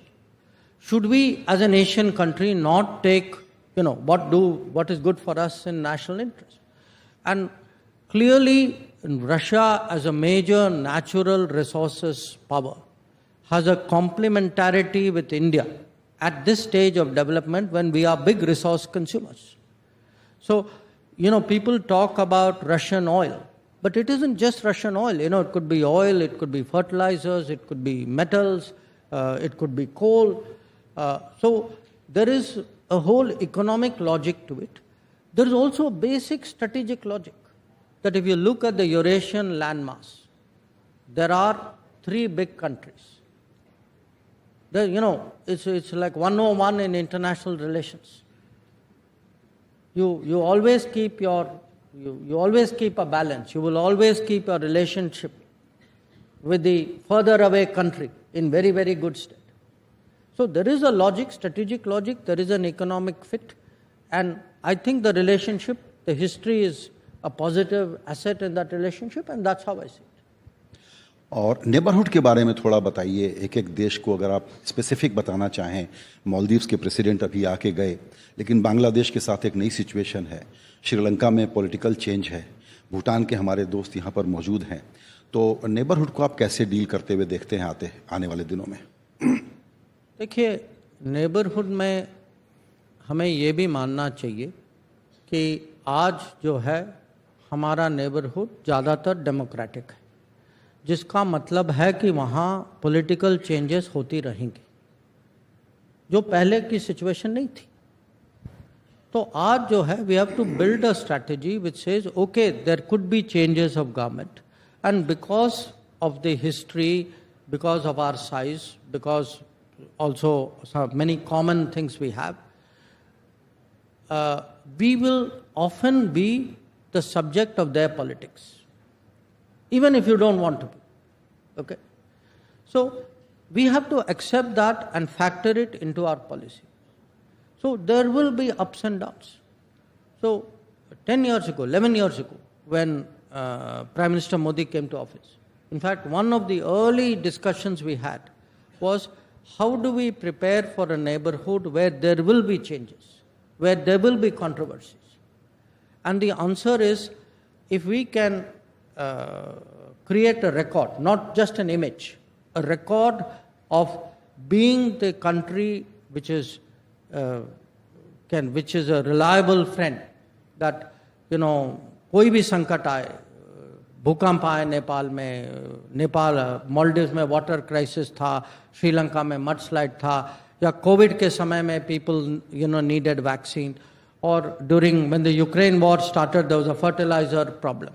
So at times of trouble, if the neighborhood understands, okay, there is this country, India, it's a generous country, it's a large country, it is willing to step out, it will not get into, I will do what you are doing for me, not that kind of reciprocity.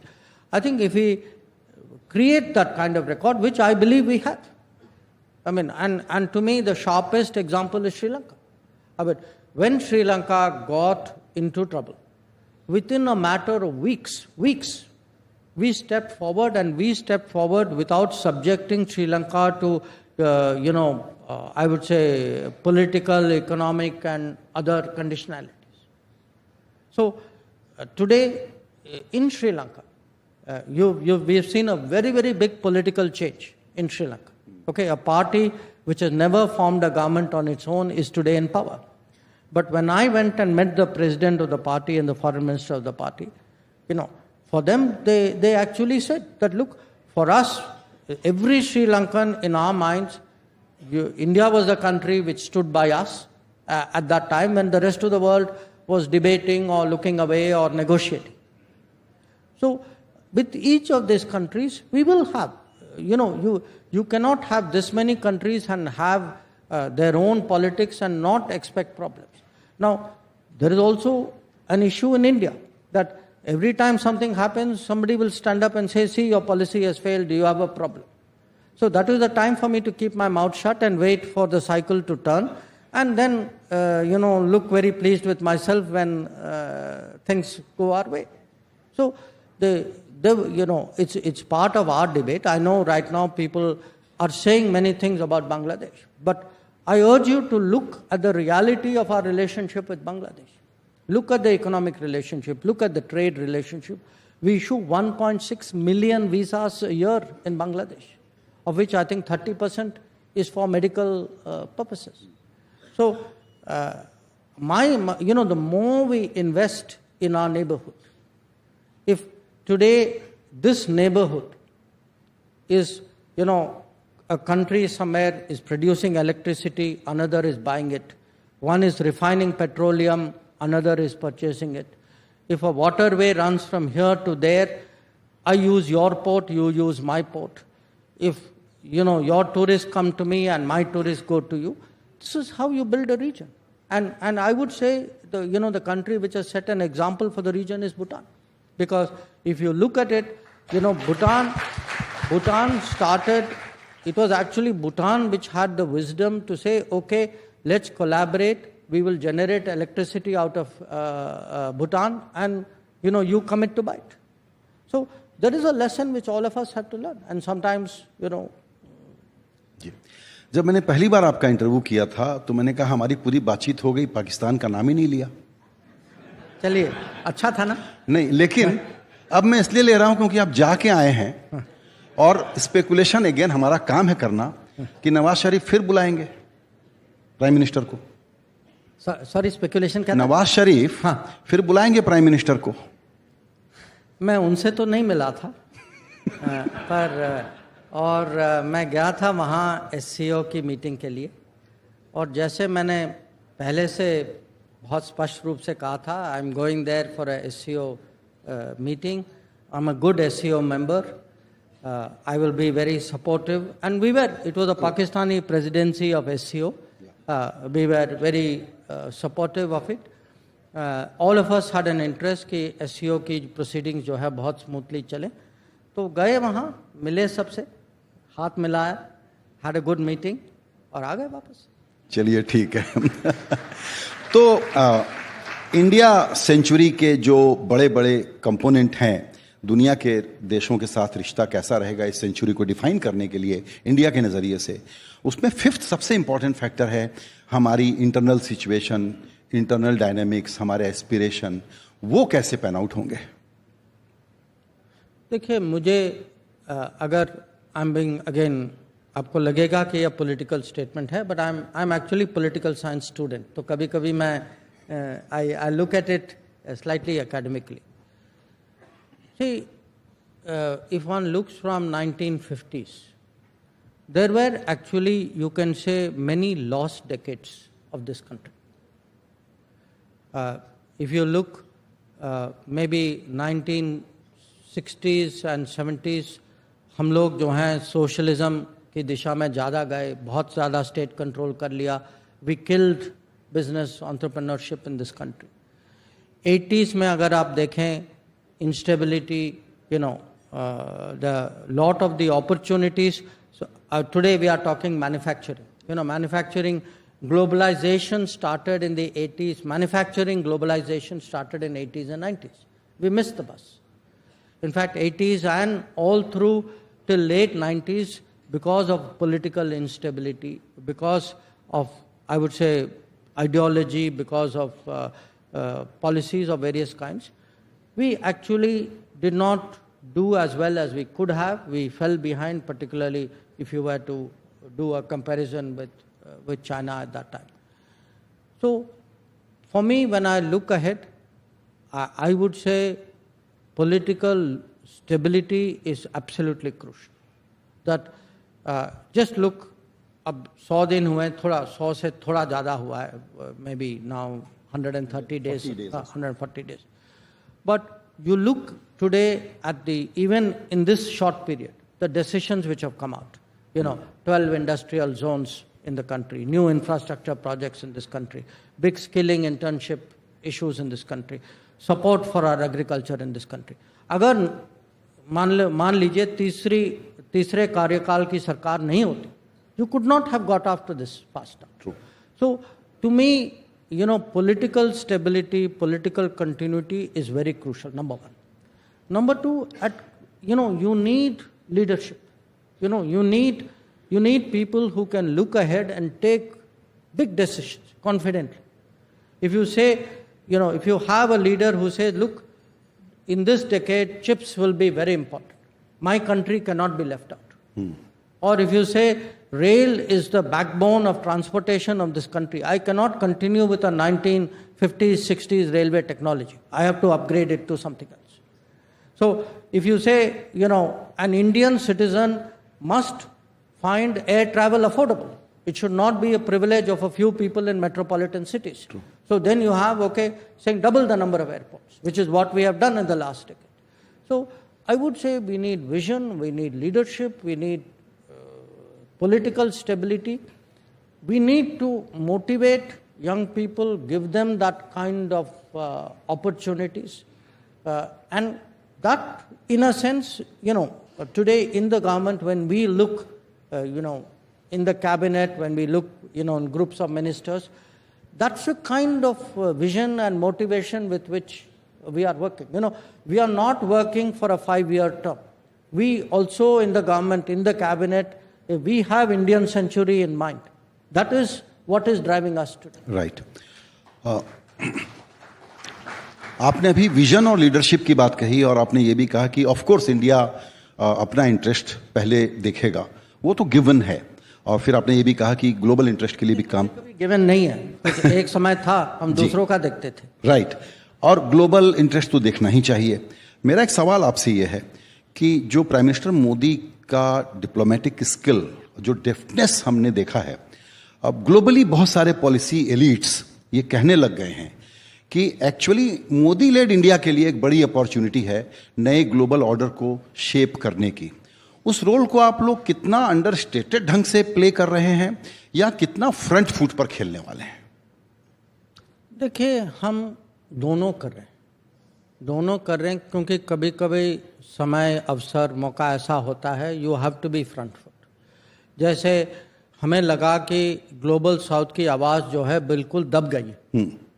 So leading into G20, हमें लगा we have to get the global south together, we have to get back to their concerns which had got sidelined.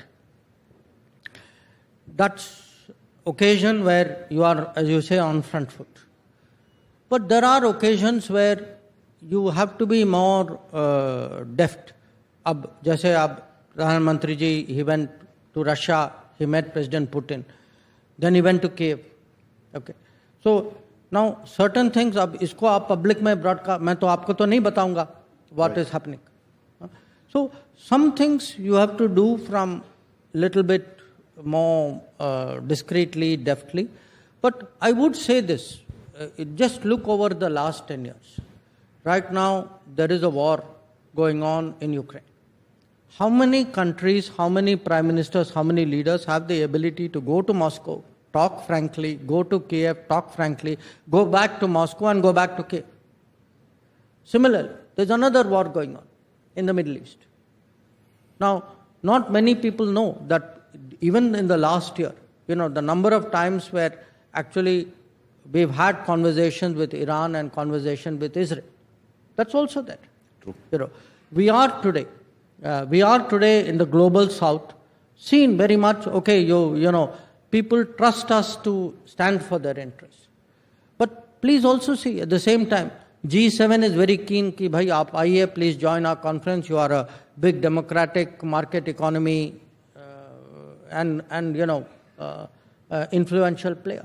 So how to in a sense make yourself relevant across multiple forums and multiple interests? I think this is something which, if you, as I said, if you have a confident leadership and if you are performing, look, at the end of the day, why are they all doing it? Because they're also looking at your performance. When you tell people, look, I'm a 7-8% growth economy today.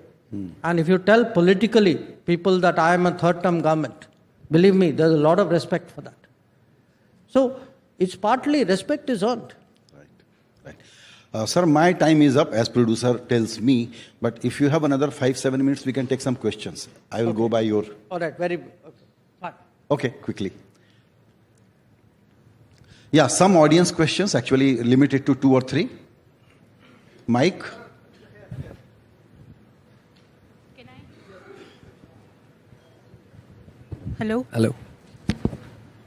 Hello? Yeah, yes? No? Can you hear me, sir? Is it working? Yeah. Sir, hi. Today, there was a threat issued on the Air India by the terrorist group and the Canadian Mr. Pannu or whatever he's called. What is our take on that, and what is the government's plan? Because we see a lot of issues with Canada, and this morning this guy has typically asked all people to refrain from flying Air India. So I see, what is your take on that, sir? एक साथ अच्छा. Next question. Yeah, here. This side, sir. Yeah. So good evening. We are talking a lot about technology, everything. But at the same time, there are people who are smarter than us, that is scammers, or the people who are cyber frauds. What is our take on that, and how soon are we resolving it? Because I have been hit recently with a huge amount of scam, and now I'm really feeling that cyber security is the biggest concern. Right. Right, so this is my question. Okay. One more question, last. Yeah, good evening, Mr. Shankarji. We have family and friends living in Canada. So how all this is going to impact our families and friends living in Canada? Thank you. Okay. Okay. Let me start with that question. Look, I'm not aware of today exactly the specificities, but the broad point is, we have seen, this would not be the first time, we have seen threats to our airlines, we have seen threats to our parliament, we have seen threats to our diplomats, we have seen threats to our High Commission, to our leaders. And that is a source of concern to us. Because if these threats, because they are cleverly worded, are then said, they are okay with freedom of speech, I think there are very serious issues. And the point which we make to the country concerned, let us reverse roles. Suppose you were at the receiving end of this threat. Suppose it was your airline, your leaders, your diplomats, your parliament. Would you take it as lightly as that? So, no, you don't get a second chance. I get to answer. So, look, my point is, these are exactly the kind of problems with which we started this conversation. That there are countries which feel that, your concerns don't matter, that's okay, that's part of our politics. But if the slightest thing happens to them, even if it is legitimate, they have they start jumping up and down. So, as I said, when I see today you're talking of something as egregious as the threat to the airline, I'm talking of something as simple as social. I mean, if a government can list out, 20, 25 Indian journalists, saying these journalists are today interfering in my country because they have made social media posts. And this is the same government which then tells you, a threat to airlines is part of freedom of speech. I think you ask yourself, whose credibility is taking a hit out here. On your question regarding, cybersecurity, absolutely. The more digital we become, the more cyber we become, it's a great enabler, it's a great efficiency. But with every change also comes the risk. Because, your data is on something. There are things you tell your phone, which you will not tell any living person. So, what happens is that every part of that progress also has a parallel danger or vulnerability which comes along. So that is why today actually governments invest so much on cyber security. So you're worried about your telecom, you're worried about your apps, you tell people, on computer do this. If you look even at TV, why does, say, Reserve Bank of India or other banks put out these ads saying, please don't give your PIN number to somebody, don't do this, don't do that. Because it's in human nature to fall for some of this. So I think people need to develop that cybersecurity mindset also along with that. The third question the gentleman asked, look, I think we are having a problem with a segment of politics in Canada. I don't think, I would not take this into, about families being safe. I think, people-to-people relations, we would like to maintain it. I think we need to sort of narrow this down to and define this problem for what it is. So I would not be so anxious. Thank you very much, sir. आज सुबह prime minister ने ये बताया कि India century का उनका vision क्या है, और आपने बहुत अच्छे तरीके से बताया कि वो कैसे इम्प्लीमेंट होगा. आपका बहुत बहुत शुक्रिया. Thank you.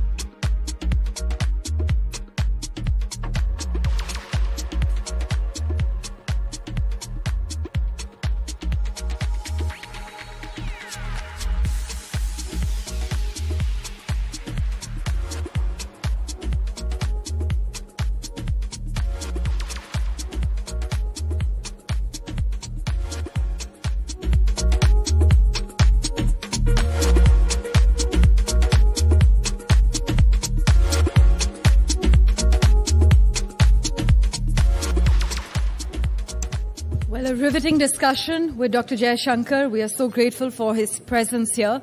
But on to one of the most compelling explorers of India's past and present. Well, the city of Jinns is a familiar place for our next speaker, who also has the pleasure of calling New Delhi home. Absolutely. We'd like to invite up on stage author and historian William Dalrymple to talk to us on how ancient India transformed the world.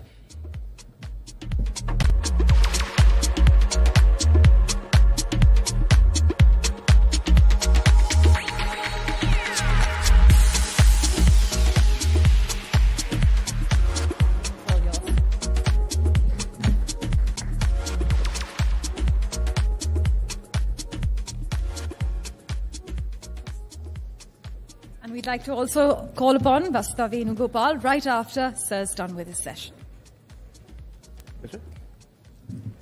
Straight on? Yes, yeah, please. very good.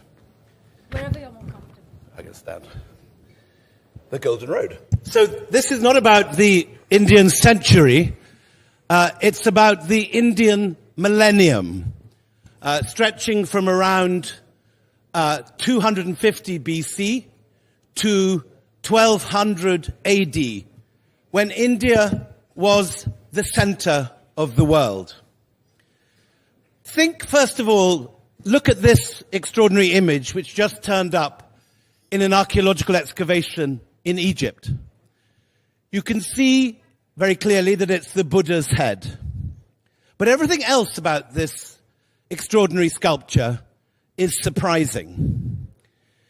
The marble is carved from marble in what is now Turkey, from Proconnesian marble in the Marmara Sea.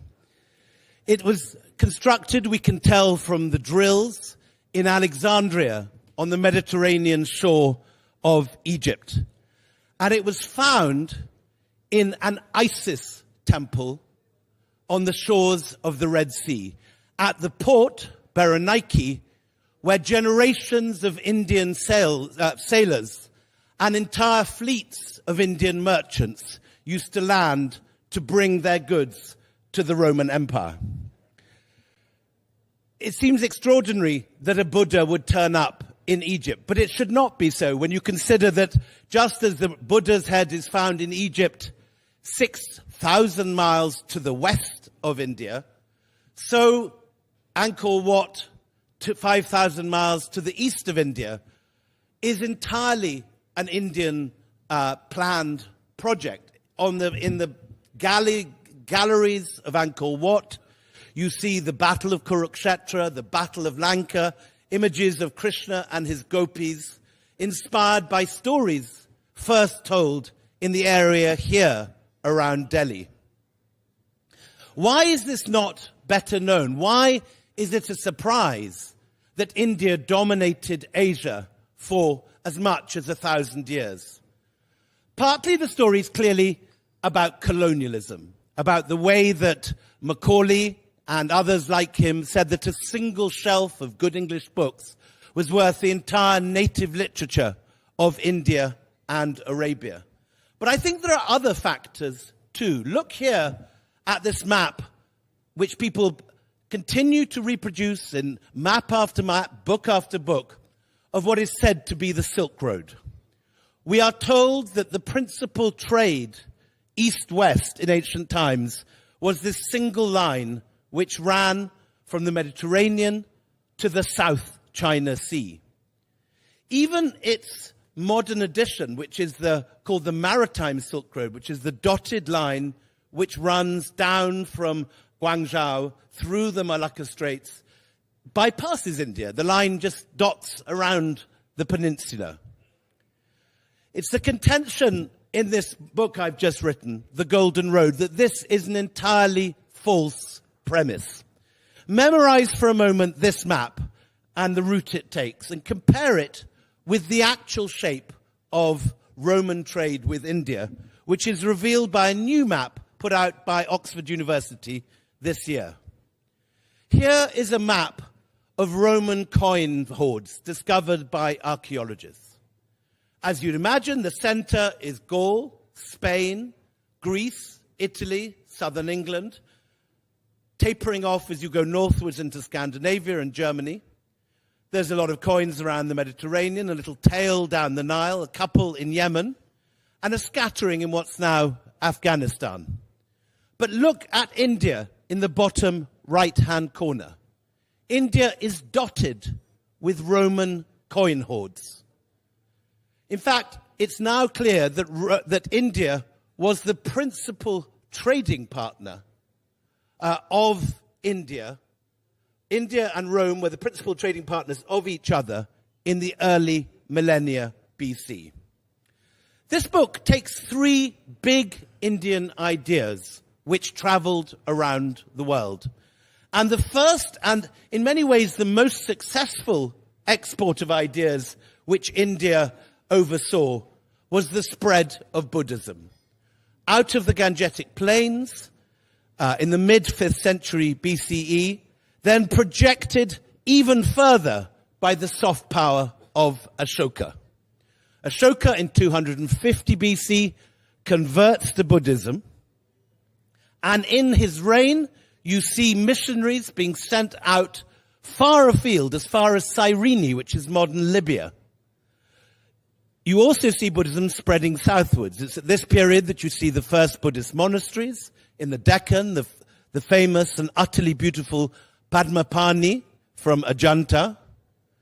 You see the first Buddhist monasteries. This is Bhaja in about 150 BC, cut out of a rock face, cut out of living rock, but showing the exact lineaments of the bamboo and wooden architecture which we have now lost. This is dated 150 BCE.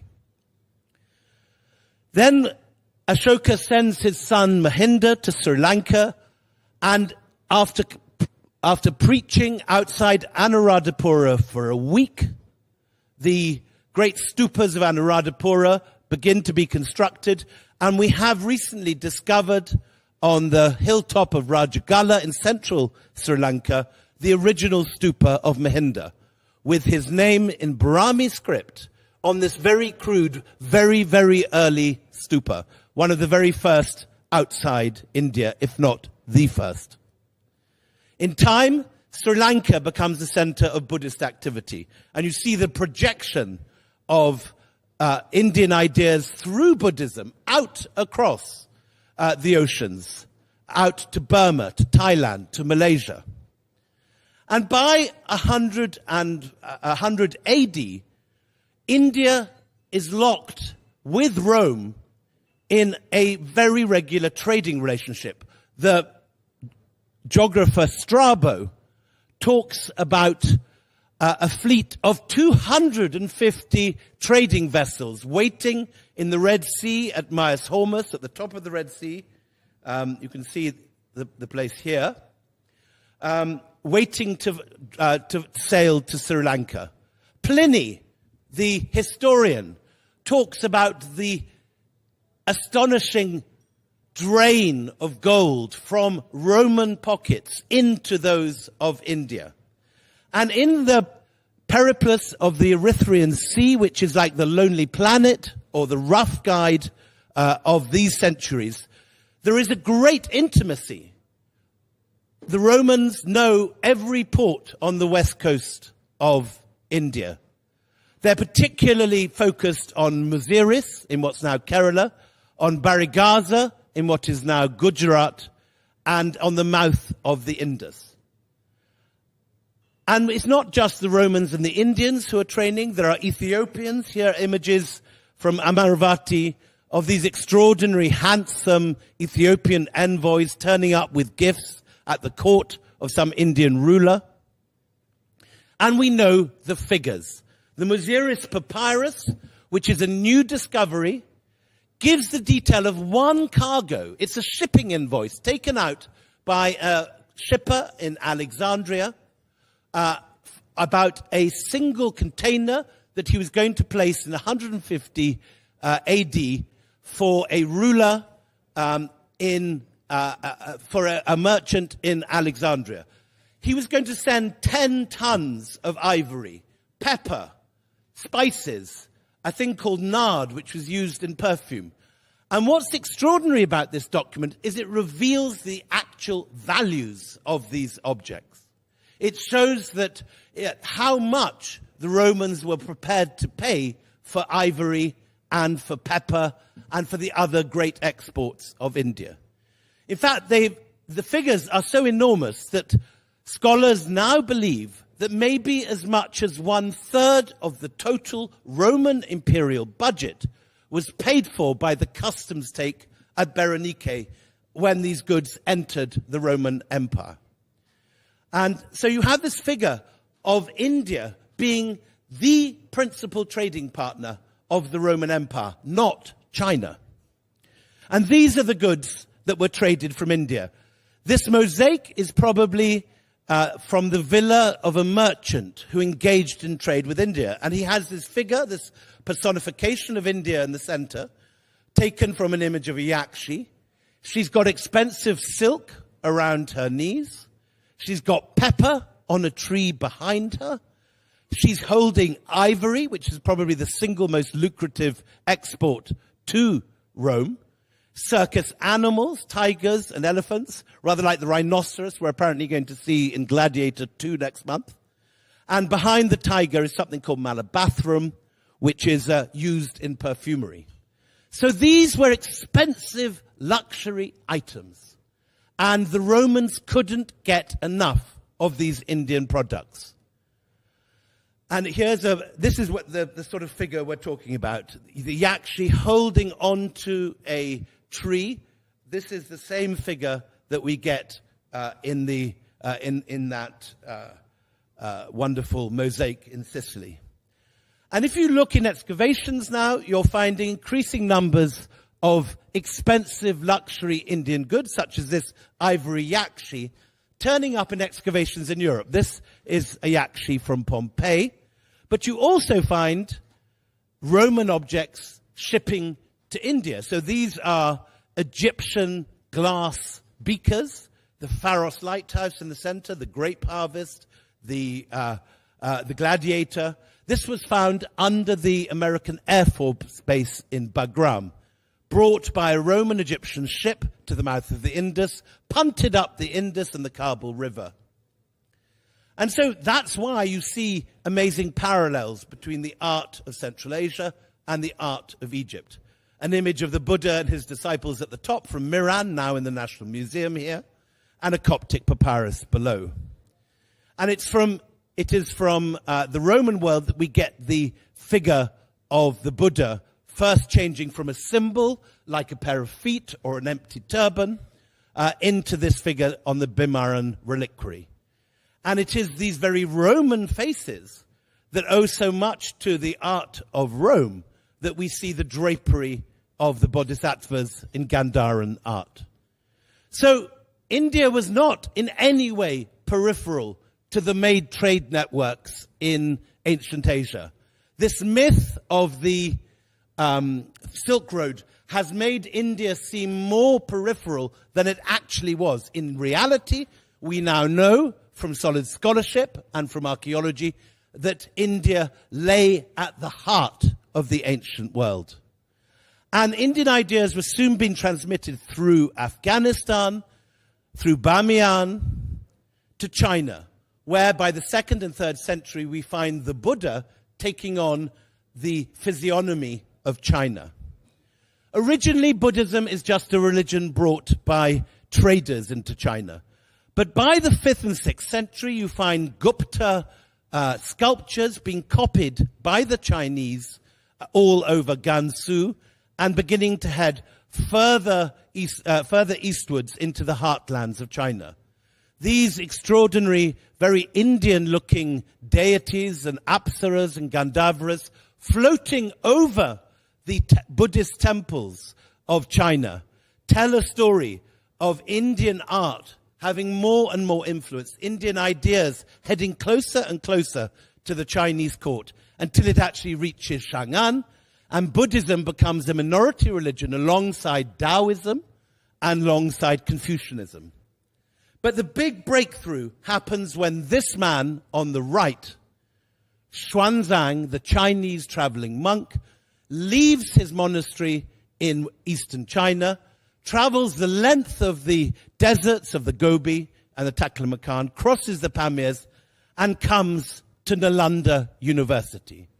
Nalanda, which was then the Oxbridge, the Ivy League, the NASA of ancient Asia, visited not just by monks from China, but monks from Nepal, from Korea, and Japan. Xuanzang particularly came for the library in Nalanda. He says that the library is this extraordinary resource, 9 stories high, full not just of Buddhist texts, but the Vedas, science, mathematics, the works of Aryabhatta and Brahmagupta, the works of astronomy. Everything was gathered in this extraordinary space. And in particular, look on the left at the plan of the different monasteries and university buildings in Nalanda. It's the same as we find in Oxbridge. A courtyard, a cloister walk, and then the rooms of scholars leading off in 4 sides. This plan passes from the Buddhist Mahaviharas like Nalanda into the madrasas of medieval Islam and ultimately ends up in Oxford and Cambridge, where you see the same plan being used throughout the Middle Ages. Xuanzang can't believe his luck. For 20 years, he travels and studies and gathers the learning of India at Nalanda. And then he takes it back to China. 11 camel caravans full of manuscripts pass from Nalanda all the way back to Chang'an, where an entire pagoda, the Wild Goose Pagoda, is built to house them. We have still the copper plate that shows the founding of an expatriate monastery at Nalanda by the king of Srivijaya, the king of Sumatra. So we've got this huge international flow of students from the rest of Asia to India, recognizing India as the center not only of trade and the economy, but of learning, science, and philosophy. But the person who makes the difference in China is this extraordinary woman, Wu Zetian. She's only 15 years old when Xuanzang comes back with all his manuscripts, and she's part of the harem of Taizong on the left there. But she eventually marries Gaizong on the right, and this woman, who's the subject of a 250-part Chinese soap opera, eventually becomes the only woman emperor in 3,000 years of Chinese dynastic history. And she pulls this off with a Mahayana Buddhist coup d'etat led by intellectuals from Nalanda. For one reign, Nalanda-trained Buddhists take over the court in China, and Wu Zetian makes Buddhism the court religion. In the undercarriage, if you like, of Buddhism comes all the learning of India, the astronomy, the mathematics, the technology for sugarcane, and so on. Meanwhile, in Southeast Asia, Indian trading guilds have moved now eastwards. Rome has fallen in the 5th century. There is no more gold coming in from Rome, and the Tamil trading guilds pivot towards what they call Savarna Bhumi, the lands of gold. And it's in the 5th, 6th, and 7th centuries that you begin to see first wooden images of the Buddha, then small handheld images of Vishnu, and then finally vast Shiva lingams appearing all over Southeast Asia, and with it the Sanskrit language. Ships like this sail across the Bay of Bengal and arrive in the Mekong Delta, where Indic-style cities using Sanskrit from the 6th and 7th centuries begin to be built. Along the canals of the Mekong, you follow them and you end up at Angkor Baray, where there's the first Hindu temple in Southeast Asia at a place called Ashram Rosé on the hill of Angkor Baray. Inside that are these extraordinary Krishna statues. But what's interesting is that from the beginning, these statues have the physiognomy of Khmers. They're wearing Khmer clothes. So it's not a copy of what's going on in India. People in Southeast Asia take what they admire of Indian culture. It's not a conquest by the sword. It's an attraction of soft power. Indian soft power is so powerful that everyone wants a bit of it. And just as China takes on Buddhism, so you find Hindu kingship spreading throughout Southeast Asia, in Thailand, in particularly Cambodia, in Java and the rest of Indonesia. And by the 7th or 8th centuries, you have Sanskrit as the language of both diplomacy and culture, all the way from Kandahar to Bali. But again, it's slightly different from India. This is a picture of Jayavarman II, the founder of the Angkor dynasty, and he is depicting himself as Lord Vishnu. All over Southeast Asia, Brahmins are turning up, performing Abhisheka ceremonies, and renaming the rulers of Southeast Asia with Sanskrit titles. Suddenly, they are Suryavarman, Mahendravarman. The Pallava Grantha script of South India is now the basis for every single Southeast Asian script, Khmer, Pew, Mon, Thai, and so on. You even find the sacralization of the rivers and the landscape of Southeast Asia. Shiva lingams and yonis are sculpted into the riverbed, turning the main river of Southeast Asia into the Mekong, which is merely the Khmer pronunciation of Ma Ganga. So a new Kurukshetra rises in Laos, a new Ayodhya rises outside Bangkok, and a new Ganges flows through the center of it. India is expanding itself into Southeast Asia. A temple at Mahabalipuram on the left is built in almost identical form in Gedong Songo in Java just 5 years later. Images of the Ramayana rise outside Prambanan. And these grow to be larger and bigger than the temples of India, because the states in Southeast Asia, the Khmer Empire and Srivijaya, are larger too. So Borobudur, the most sophisticated monastery in Southeast Asia, and famously Angkor Wat, the largest Hindu temple in the world, in Cambodia, not in India. But finally, one last gift, 0, and the numbers we all use. Invented in Gupta India at the time of Chandragupta II, passed by them on through Gwalior and through early inscriptions in northern India to the Arab world. Here's the map we should all know in our schools. It's the numbers we all use today, and 0, passed from Brahmi to the Gwalior inscription I just showed you, and then inform modern Devanagari, the Arabic script still in use in Saudi Arabia and Iraq, and the Western Arabic numbers formed in Morocco and Spain, which become the modern European numbers today. In Europe and America, we call them Arabic numbers because the Europeans got them from the Arabs, but the Arabs got them from India. They passed through the Barmakids, who were previously Buddhist abbots in Afghanistan.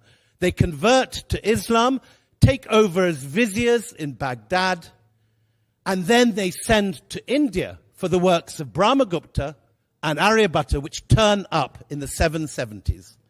These spread through the Arab world via the translations of Al-Khwarizmi, who writes a book called the Compendious Book of Calculating by Completion and Balancing according to Hindu calculation. That book is known simply as algebra, from which we get the word algebra. The name of the translator, Al-Khwarizmi, gives us our word algorithm, but all are rooted in the learning of ancient India. And along with chess, these ideas pass in Al-Khwarizmi's version across the Arab world. On the right of the picture, you've got Sindh, where the copies of Aryabhatta and Brahmagupta are brought from. They arrive in Baghdad in the center of the map, if I can get the pointer here, and then they pass all the way up to Spain by the 10th century. But it is this young man, Fibonacci, who brings it to Italy. Fibonacci is brought up in Algeria, and he uses the Arabic numbers, but he knows that they are in the invention of here is Algeria on the left of the map. You can see Pisa at the top of Italy. He knows they are the invention of the Indians, and he calls them the 9 figures of the Indians and the extraordinary 0 through which any number up to infinity can be expressed. And Fibonacci goes back to Italy, where they're still doing long multiplication using Roman numbers, MCMVVX times XVVVV. And he explains how to calculate in what he calls the modus Indorum, the Indian method.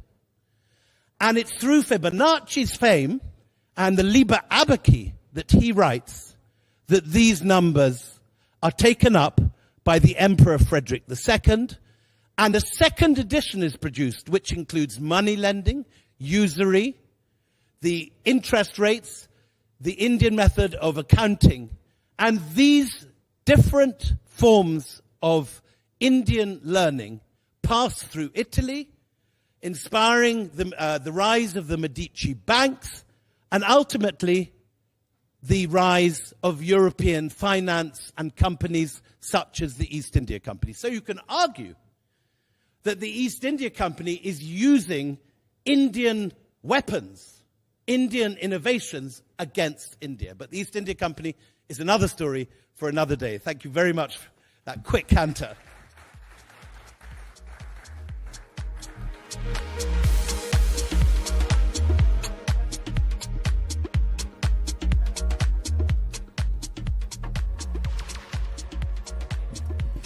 Thank you so much, Mr. Dalrymple. What absolutely fascinating to listen to every time, and it's so incredible the soft power that our cultural heritage is. But from soft power, Parmeshwar, moving now to the quiet power of a fan favorite. In fact, our next guest, she sings, she mimics. Lots of people argue that her talent knows no bounds. But before we let the cat out of the bag, we're going to let our colleague Arun Singh do the rest. Can we please invite on stage Arun Singh, please?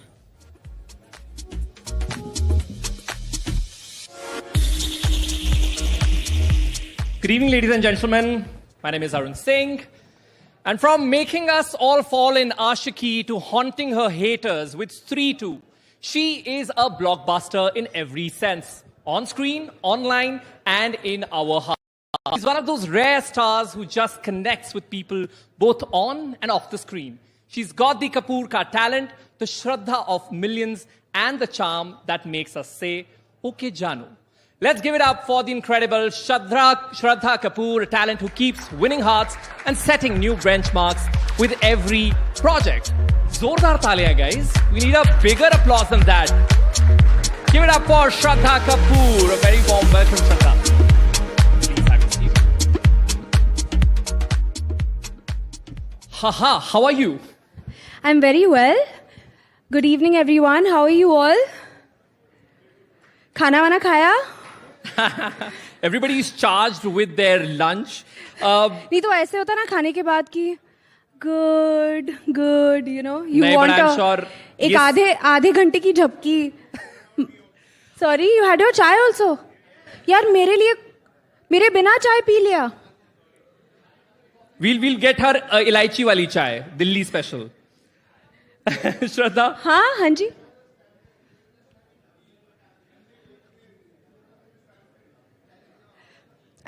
There was a stampede that you created. Arey, I would have come with a stampede myself if I knew you all were having chai without me. Okay, guys, we have a Q&A session after we have this conversation, so you will be given an opportunity to talk to Shraddha Kapoor. Of course, there are a lot of people already waving at you, Shraddha, so we'll have that thing. But 93.7 million followers on Instagram, maybe more. This is what I checked last evening. And then Stree 2 has Indian box office's number one. It's number one Hindi film of all time when it comes to the box office collection. So she has beaten our Prime Minister Narendra Modi on Instagram. You've beaten Shah Rukh Khan when it comes to Jawan at box office. How does that make you feel?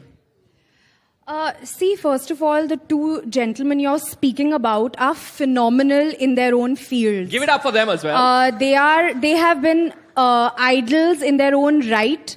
We have an absolutely fantastic leader leading our country. We have an absolutely fantastic leading man of our Indian film industry who I have grown up being a fan of. So, we'll keep that where it belongs. But to be very, very honest, I am very thrilled, very excited, overjoyed to be a part of a film that has gotten so much love. यहाँ पे किस-किसने देखी है Stree 2? They're missing your choti also, your jadui choti. Everybody was expecting you to be coming with it. No, I have it in my pocket. Aha. It's always with me. But it's so nice to see everyone, mostly everyone's hands went up. So this is what I mean. I feel like to be a part of something, to be a part of a film where people have made that effort to go and watch it in theaters and, hopefully all of you got entertained. I'm guessing you all did. And it feels great. It's been my childhood dream. So for me to get to do what I've been wanting to do as a child and be a part of really good films with fabulous filmmakers. Our director of Stree is amazing. He is, he has consistently proved his craft. So for me to be a part of a film like this with fabulous actors, the first part was, it paved the way for horror comedy in Bollywood. So to be a part of something that's a first as well is fabulous. Yeah, it's an absolutely new niche that you guys have created. So kudos to that. You said बचपन से you've been aspiring to be an actress और ऐसी projects का ऐसी films का हिस्सा बनने का आपका हमेशा से ख्वाब रहा है. क्या आपकी conversations होती थी with your parents because they are from the industry? Your dad has ruled it for several decades. So किस तरह की conversation होती थी? Did you ever confront Shakti Kapoor ji कि मैं ये बनना चाहती हूँ? And what was that conversation like? I'm sure there are a lot of Shakti Kapoor fans also over here. Please raise your hands, Shakti Kapoor fans. Because I have to tell you the kind of feeling that I get when people come up to me and say that, we're a big fan of your father. It's another feeling altogether. So, and my father was not from a film family. He has come from Delhi. This is his home. मैंने बहुत ज़्यादा वक्त यहाँ पे बिताया in my childhood. And, he had no background. He studied in acting school after he told his parents कि, मुझे actor बनना है. And मेरे दादाजी की एक clothing की दुकान थी.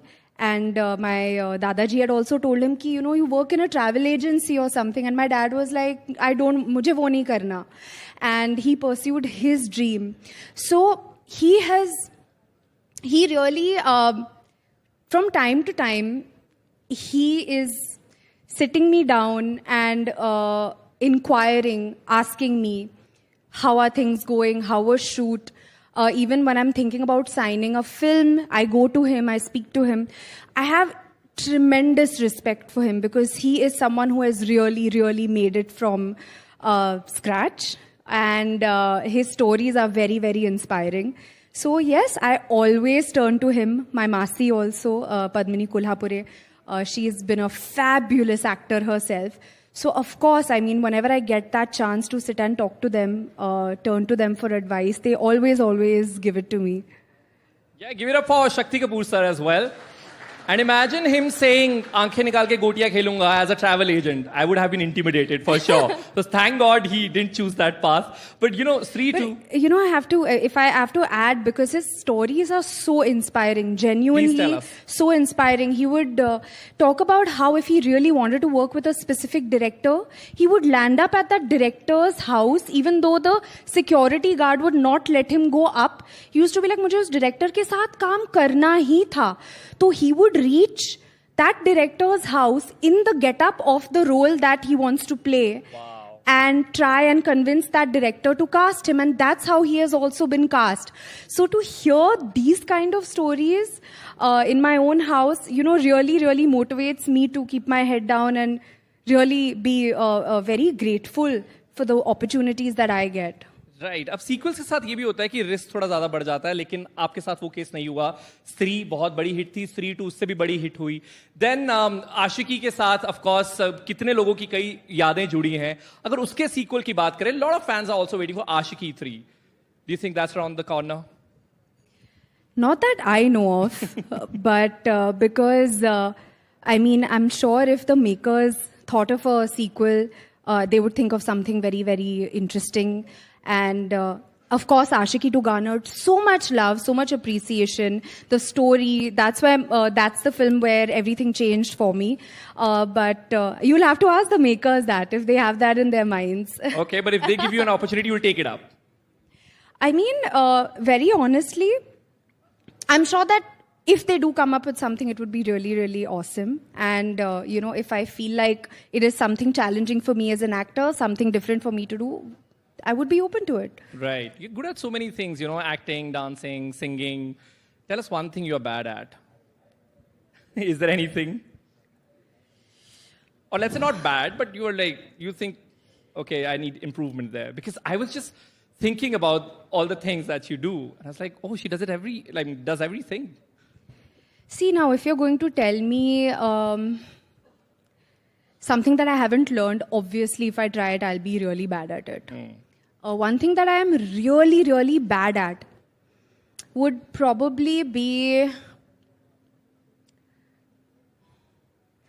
coming up with an answer to that question, for starters. But what am I really bad at? It's fine if No, you're not bad at anything. now I have to you think should be about really proud about it. No, I have to think about it. See, I will not be able to cook anybody a 7-course meal or something like that. If somebody tells me to do that, वो नहीं हो पाएगा मुझसे. But if you tell me to eat a 7-course meal, I will ace that. What's one thing which you love the most? Sorry? What one thing which you love the most? खाने में? हाँ. Diet पे भी होगे और वो चीज सामने आ जाए, you'll have it. यार खाने में एक चीज चूज करना तो बड़ा मुश्किल है. मतलब दिल्ली का कुछ स्पेशल? दिल्ली में तो बहुत ज़्यादा चीज़ें हैं जो बहुत स्पेशल है. The food in Delhi, Delhi is known to have fabulous food. Of course chole bhature, of course aloo parathe, और क्या, and what else would I say, kali dal, paneer makhani. All of that. Now we are at the NDTV Global Summit. Let's talk about Indian entertainment industry's global scene as well. We've had amazing past few years at global platforms, RRR in Oscars, Payal Kapadia winning Grand Prix at the Cannes, then Diljit in Coachella. These are projects and these are people, who were working towards this global goal. Will that be on your list? How do you think the entertainment industry is really putting us on the global map? Is that on your wish list? I feel like the kind of journey that I have had as well, it's been very, it's been full of surprises, very, very honestly. So I don't specifically have a wish list. I also like to evaluate each opportunity for what it is. But of course, it's such a proud feeling to, see our Indian film industry, our Indian films making an impact at a global level. You have, all these festivals in which our films are showcasing. You have films like Lapata Ladies, which is a film that I really loved this year. I thought that it was a really lovely film. And definitely through our films, you get a glimpse, not a glimpse, you actually get an entire idea of how our traditions play out in our films with our elaborate wedding sequences and even an evolving India you also get to see in our films now as content is evolving with the rise of OTT. I feel OTT has also played a big role in putting our films and shows like Sacred Games, Delhi Crime, to make conversation at a global level. So I feel that it's a good time for India. It's a very exciting time for India, Indian cinema as well at a global level. And I would love to be a part of that as well if I'm offered a film that does that. Lovely, we'll be waiting for that. And since you're talking global, all of us are also fan of her accents that she pulls off. Amazing. How many times have you been asked to do those accents? Because I'm going to ask you after this. I'm very surprised. Actually, a lot of people are very interested and they think I'm doing a great job with my accents. But I'm sure that if you get an American, someone from the UK and someone from France to assess my accents, they'll just be like, गलत है ये, but मतलब बचपन में time pass करती थी in front of the mirror. हम तो मजे में कर रहे हैं, so please if you can demonstrate like 2 or 3 for us. What would you like me to say? You want to start with British or American accent? और English में कुछ बोलूं? हाँ. We just want to have like 2-3 accents. 2-3 accents. अच्छा. Okay. So, everyone's had a really good lunch today, it seems. I think all of you have had a good time, isn't it? Okay. They're like, yeah, we even had some chai without you, Shraddha. Chai tea, is it? Chai tea. Okay, well, what's next? What after this? Any other accent? I think you do French really well. French also, Asha. I think it's, I try to do a French accent. I don't know how good it is, but, I try to do it. But I don't know. Do you think it is okay? It's nice to be in Delhi, but when do you think it will stop raining? I don't know. It's just raining in Bombay and it's October and I don't know. Give it up for Shraddha Kapoor. Before I ask my next question, I'll quickly have one question from the audience, and there are so many hands, and I am not going to choose it. Show your best smile, and Shraddha Kapoor will choose you. Raise your hand. Everyone is smiling, which is such a nice feeling. Display best of your smile. I don't know what that really means, though. But show us your smiling faces. Shraddha, who do you want to go to? You have dimples. That's why you should be chosen. That's your reason. It's an advantage. Yeah, and what's your hard work behind that? Genetics. And second what? You're 2nd November born, that's why.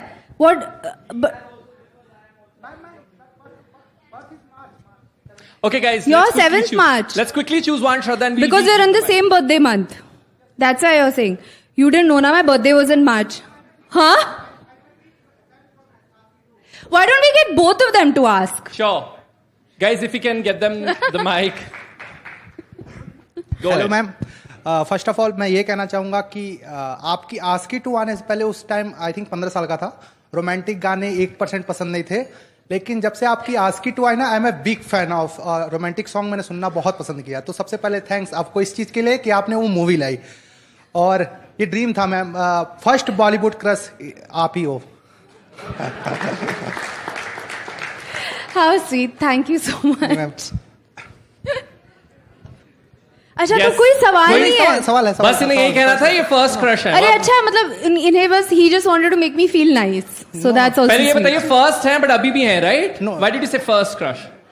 To be honest, I'm saying that I don't have any crush in now. ये कह रहे कि first और forever crush है ना? Yeah. Thank you. Okay. We have another gentleman that Shraddha wanted him to ask the question. Yeah. Hello. I want to ask, you're looking so pretty in this business that I have. Oh, that's a question. I have to say, I really wish it could work. Where you could just be like, I have 2 dimples, and let's just, and you could just get anything. I tried my best.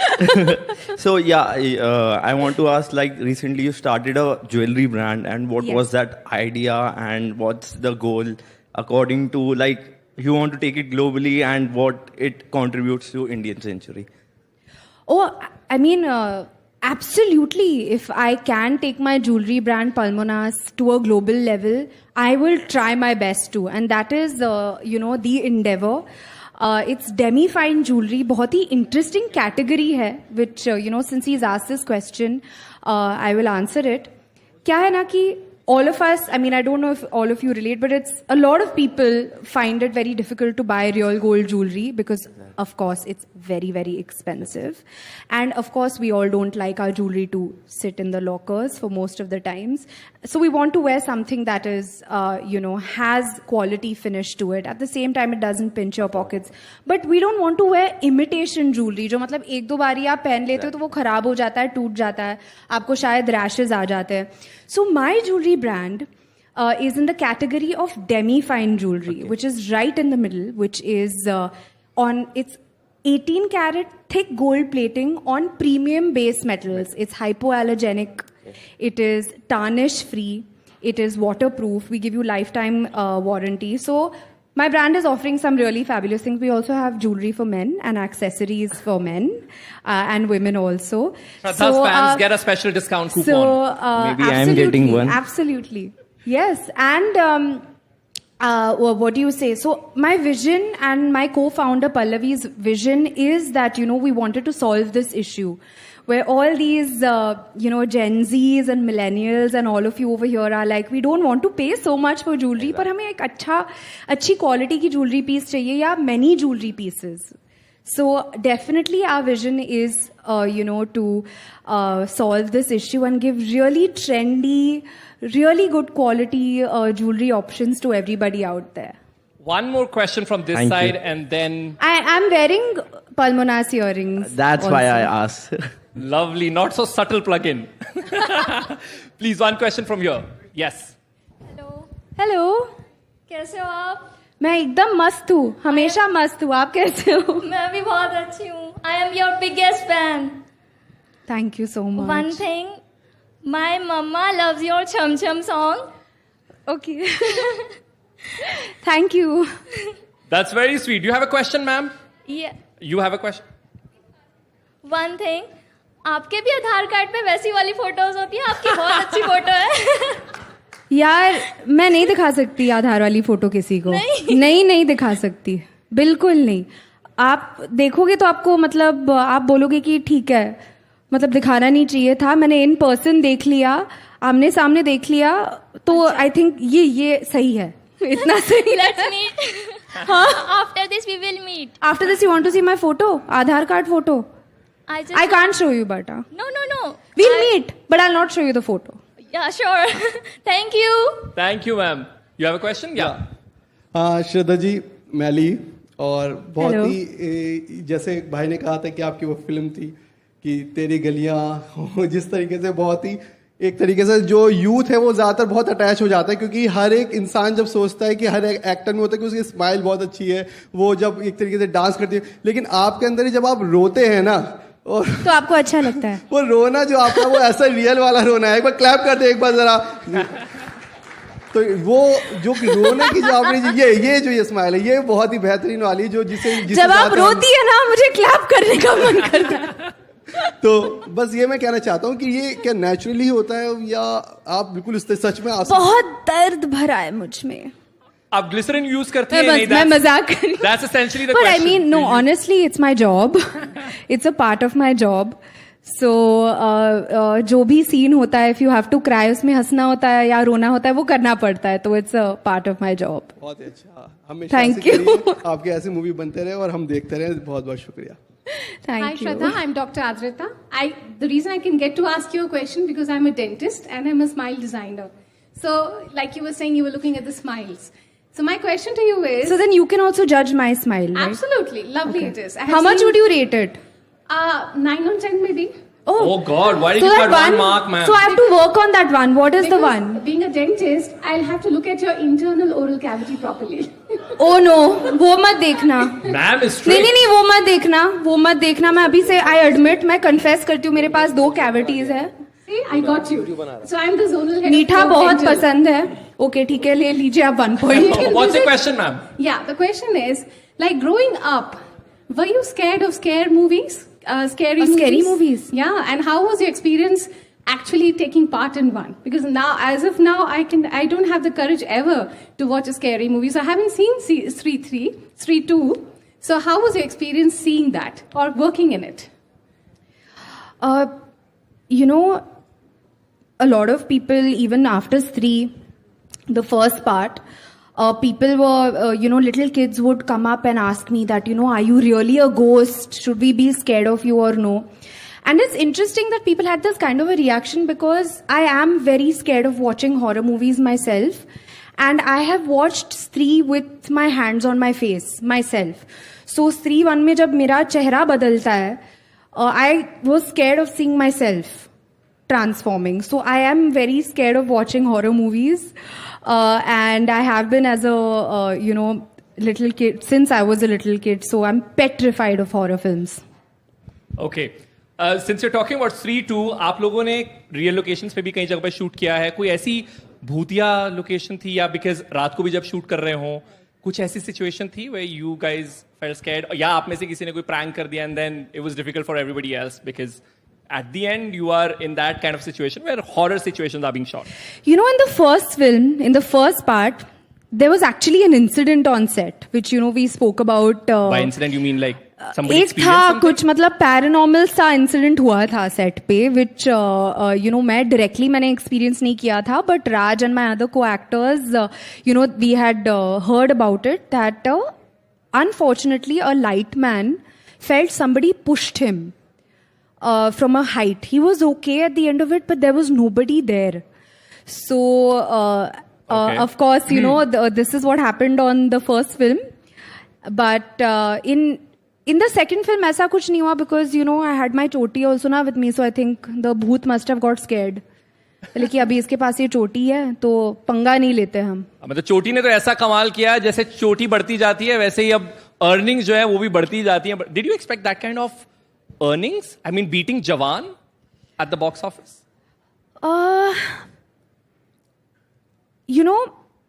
Very honestly, after being a part of this film and after reading the script, Stree 2, it was so important that we cracked a sequel that was not just created for the sake of a sequel being created. मतलब कि चलो पहला भाग इतना successful था तो दूसरा बना लेते हैं. What Maddock did, what Dinesh Vijayan did, Amar Kaushik, my director, Niren Bhatt, our writer, and I have to give credit to Stree 1's writers as well, Raj and DK, who, are responsible for the inception of Stree, which got so much love. All of us, when we heard the film, we were excited. We felt that, okay, this is a sequel that is justified to the story of the first part. Sure. And when we were filming for it also, I did get that feeling, even before I started filming it, just when I heard the story that, yaar, mujhe lagta hai ki audiences will go to the theaters and watch it. But when it comes down to box office numbers, I have never really been able to guess or think ki yaar, it'll earn this much at the box office or anything. My wish is always that it'll be nice if it does really well. It'll be great if, it does as well or better than the first part. Got it. But that positivity was there. That feeling was there so because... you had that conviction. Because it was there because we knew we're a part of a great film. A good film. And I really feel like a good film makes its place in the audience's hearts. Right. Yes. My last question before I wrap this. Has any of these senior actors, artists reached out to you, complimented you for Stree 2? And if you can share who it was? Anybody that compliments stay. By the way, did Shah Rukh Khan, did you meet him by any chance since you've beaten Jawan? Did you get a chance to meet him? No, first of all, I don't, I know you're saying this again and again that our film has done this and our film has done that. Our film has beat this film and our film has beat that film. Very honestly, the way that I see it, I see that any Hindi film doing well is great for the industry. I feel like I have long-term vision. It's, of course, very, very exciting to have one film that does well, but it's even more exciting when your industry is doing well. Yeah. And it's even more exciting when collectively a lot more films do well. So I would say that I got a very, very lovely call from Tabu ma'am. Oh. A very, very, very special and lovely conversation we had. She even sent me a personalized perfume with Stree written on it. Oh. And that's a very, very precious gift to me. And she had the most amazing things to say to me on the phone. She is a perfect example, Tabu ma'am, of really, really making you feel, or rather, this is how she made me feel. She made me feel so proud of, being a part of this film. She made me feel empowered. I mean, she is one of the most iconic actors we have, right? So for it to come from her was really, really special. Lovely. And how many of you want her to wrap this with a little singing? How many of you? You wanna hear Shraddha sing, right? We'll close it with a few lines, Shraddha, whatever you want. Yes. Yes, ma'am. Yes. I'm completely out of time, though, ma'am. Keep it very quick if somebody can reach. Yeah, I know. I'm getting her a mic. If someone can quickly. I can repeat her question. Yes. Yes.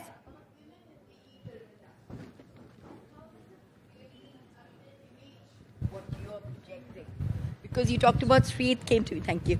I think we need to know what's happening because we need to not modify, but really, there has to be an upheaval of women's role in the Indian industry. That means the... So, ma'am, what's your, if I may know your question? Yeah, because I was saying there's a lot of pay parity, there's disparity, that's being talked about, the Me Too is being talked about, but, even the image which you're projecting sometimes doesn't really match with what... India is all about. Sometimes we feel. Sometimes you do powerful roles, not you, but the heroines in the industry, but sometimes they're very demeaning. So how would you, relate with that? What is your reaction to it? So, ma'am, if I may, I feel like I didn't get a specific question from you. There was a lot that you said. Yeah. If you could make your question specific, a very, very specific question, I would be very happy to address it. Yeah, there's three issues which were coming. One was that, of course, we're talking about the Me Too movement. How do you see? Because, we're talking about equality or equity. Something representation of women, the way... women in equity. And number two, the demeaning roles which women have to take up compulsorily. Why? If I may ask, any specific demeaning role that you can point out to? Well, any specific one? Can you take this conversation off stage? No. We're completely out of time. I would want to answer this. I don't know if this will answer your question because I am someone who will ask, specifically any specific demeaning role that you felt any specific actor has played or anything. I do want to say, definitely, from what I've gathered from what you've asked, because there were quite a few things that you've said, I do believe that our industry is evolving, just the way India is evolving, just the way Indian society is evolving. I feel like this conclave is also about, the evolution of India and also the impact that it's making at a global level. I feel it's a fabulous time for India. The same way I do believe it's a fabulous time for the Indian entertainment industry as well. I do believe that the way that Indian society is evolving, automatically even entertainment takes its inspiration, the stories, the narratives from Indian society as well. So if you see the trajectory of Indian cinema, if you see the trajectory of Indian society, it is parallelly, there is evolution happens, over time with that. So coming back to my point, I do believe, keeping this in mind, the way that we as, it's a fabulous time for India in 2024, where we are.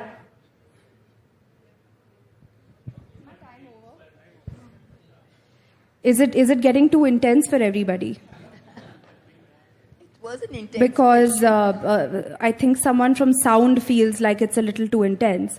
But if I may come back to my point, I do believe that it's a very promising time, just the way it is in India, for different kinds of opportunities and evolution in Indian society. It's a very promising time for Indian actresses as well to get opportunities with OTT platforms, to be able to be a part of experimental cinema, and also audiences are being more open to that as well. So I think if you ask most of Indian actresses today, they will say that, okay, we have exciting opportunities to choose from. We have exciting scripts to be a part of, be it on OTT where, there are so many opportunities, or be it in a theatrical film. I think, I'm giving a very long answer, but I really wanted to address. So I believe that there is a positive change happening. Thank you. Thank you for the positive note. Thank you. Quickly close it with some lines, if you can. Your fans want it. Do we want her to sing? Yes? Give a louder yes, please. कौन सा गाना गाऊं? I'm just trying to... Galiya? I mean, I can think of that. Or is there anything else? I feel like I've sung Galiya so many times that... guys, कोई suggestions? Sorry? अरे यार, उसके lyrics मुझे याद नहीं है. Half Girlfriend का आई नहीं. There are many recommendations. झूठी खाई थी कसम जो निभाई नहीं. कौन गाएगा मेरे साथ? आप गाओगे? आइए, please come. We'll have to keep it very quick, sir. Please run. Please run, sir. What's your name? हाँ जी? पिंटू सिंह यादव. Quickly. के लिए तालियां, please. Go ahead. This is your moment, Pintu ji. झूठी खाई थी कसम वो निभाई नहीं. झूठी खाई थी कसम जो निभाई नहीं. काटी रात मैंने खेतों में तू आई नहीं. काटी रात मैंने खेतों में तू आई नहीं. नहीं आई आई आई तू आई नहीं. Thank you so much. Thank you very much. Thank you so much. Thank you for having me. Thanks a lot, Shraddha. Thank you. Thank you, ji.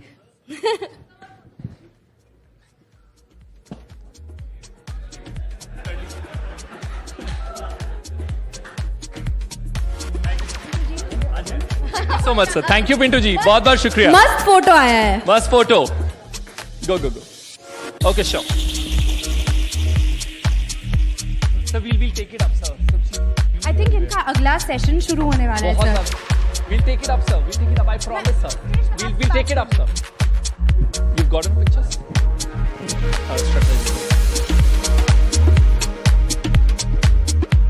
Thank you. Thanks a lot, Shraddha. Thank you. Thank you, everyone.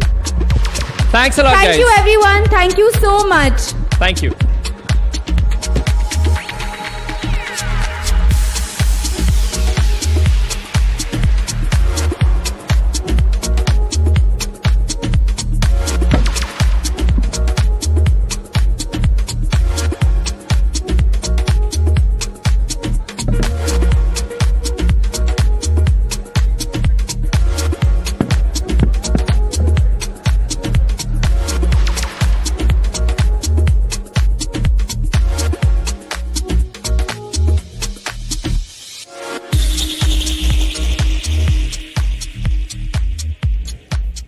Well, Shraddha Kapoor's put us in a tough spot because how do you match that act? Absolutely. But let's move on now to a session that's extremely important as we discuss this new geopolitical reality and India's role as a peace mediator. Well, Western leaders say Hamas leader Yahya Sinwar's death could open the door for a possible ceasefire in Israel's war on Gaza. But of course, Israeli Prime Minister Benjamin Netanyahu has said that the war is not over yet. And Hamas has ruled out the release of Israeli captives until the war ends. But to discuss all this and more, we'd like to now invite on stage Israel's ambassador to India, His Excellency Reuven Azar and NDTV's Gauri Trivedi.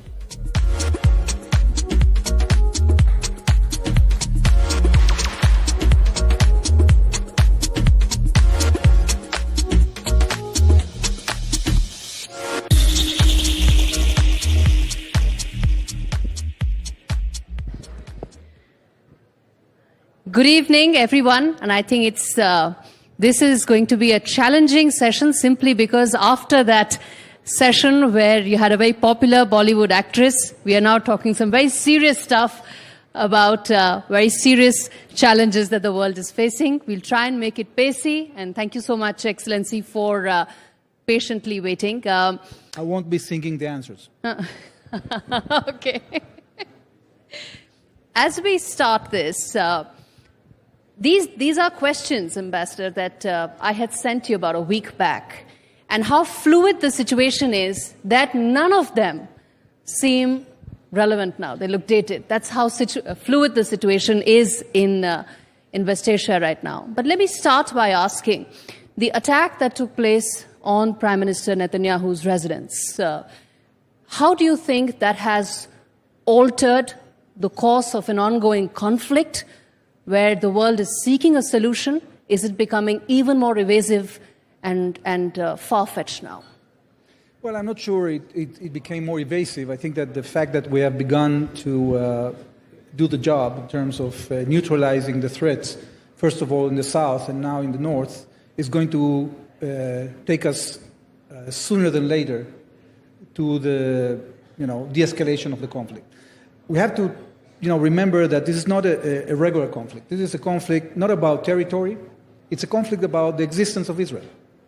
Because what Iran and their proxies are trying to do, basically, is to eradicate our country. So this is what we are fighting for, and when you are fighting for a thing like that, it's very difficult to change the ideology of the other side. So what we want to do is create a situation in which we can deter those people that want to eradicate us from continuing their violence. We have very defined goals. The Cabinet of Israel has defined very specific goals to eradicate the military capabilities of Hamas in Gaza, to bring back the hostages, and to make sure that Hamas doesn't rearm and regroup. And in the north, what we want to achieve is a situation in which our communities, 60,000 people, up to 70,000, can go safely back to their homes. So it's not something that is far-fetched. We need 1701 resolution of the UN Security Council implemented, and the problem was that in the past, it wasn't implemented. So we have to find a mechanism. Today, the envoy of President Biden, Amos Hochstein, is in Beirut, and we want to achieve a situation in which we can actually reach a ceasefire, but under conditions that will be safe for our population. On all your three conditions, what many are saying, whether it's the experts or the West, they are saying that it's now becoming a case of shifting goalposts, whether it is about the hostages release, whether it's about the war which started in Gaza and has now expanded to Lebanon, and also about the fact that a ceasefire, it was on the table but wasn't considered by Israel. How do you respond to all those three charges? Well, first of all, as I said, the defined goals were defined by the cabinet. They didn't change.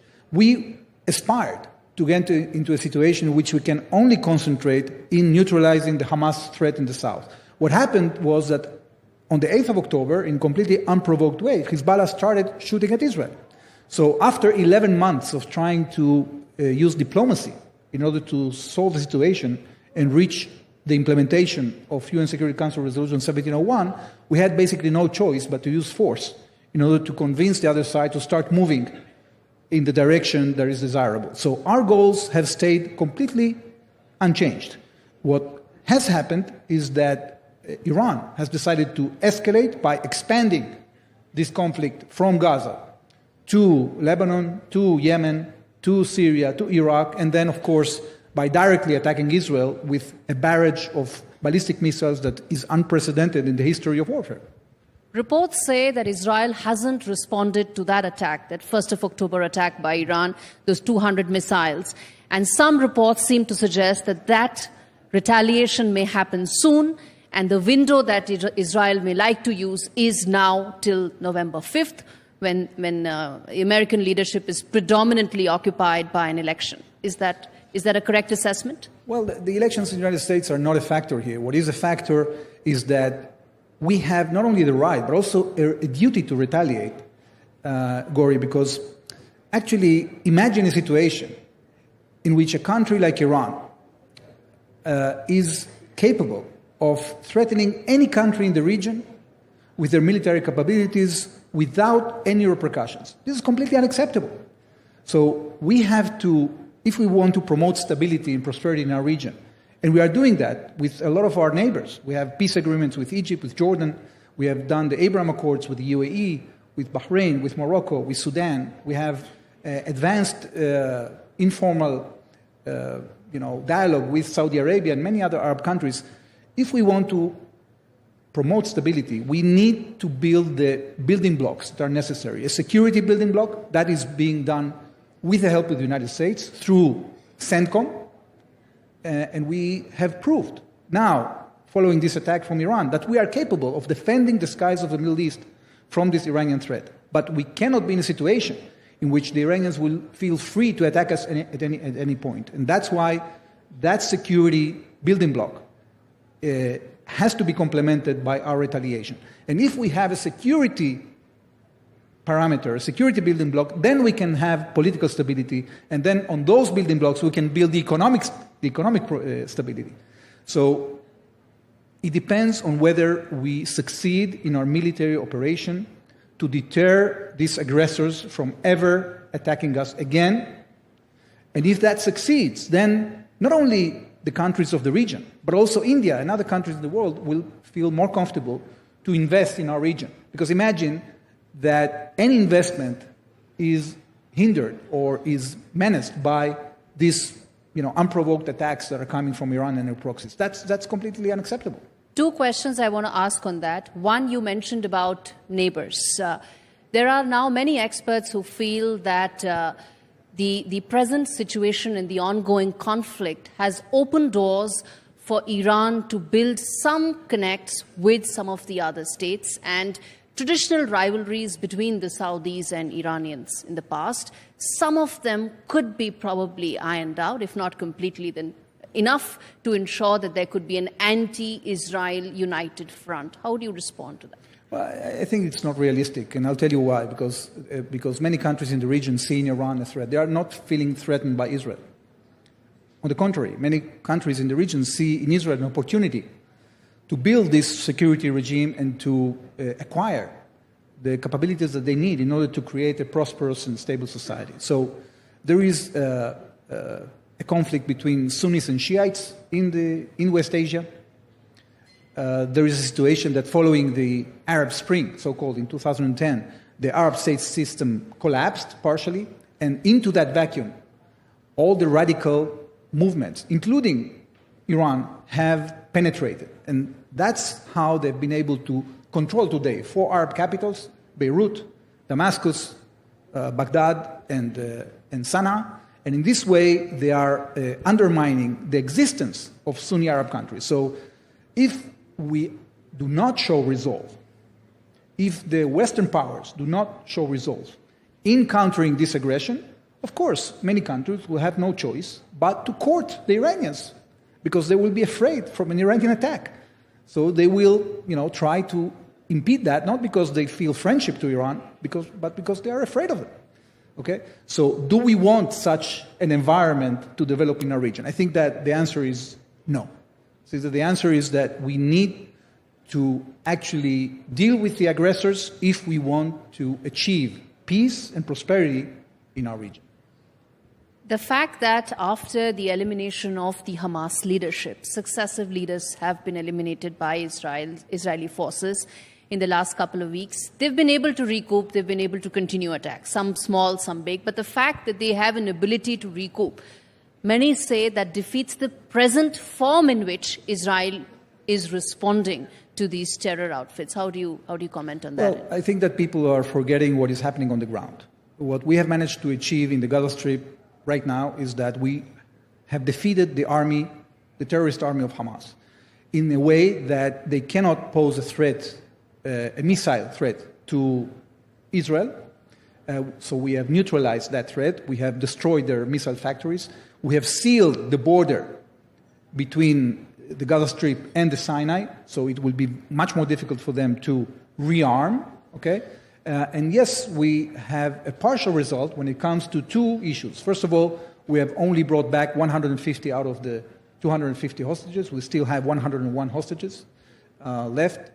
And we have not yet found an efficient way, to remove Hamas from government. So there are now attempts by the IDF, in coordination, of course, with the government, to create new situations in which we will be able to, for example, distribute humanitarian assistance, so Hamas cannot actually hold the population hostage like they've been doing so far. So there's still some way to go. But in terms of the military balance, this completely changed in the Gaza Strip. In the north, we have somewhat of a similar situation because the IDF has managed to clear between 1 and 3 kilometers from our northern border into Lebanon, and they have discovered there huge amounts of weapons, silos, tunnels, and the infrastructure that an elite force of Hezbollah called the Radwan forces were preparing in order to invade Israel.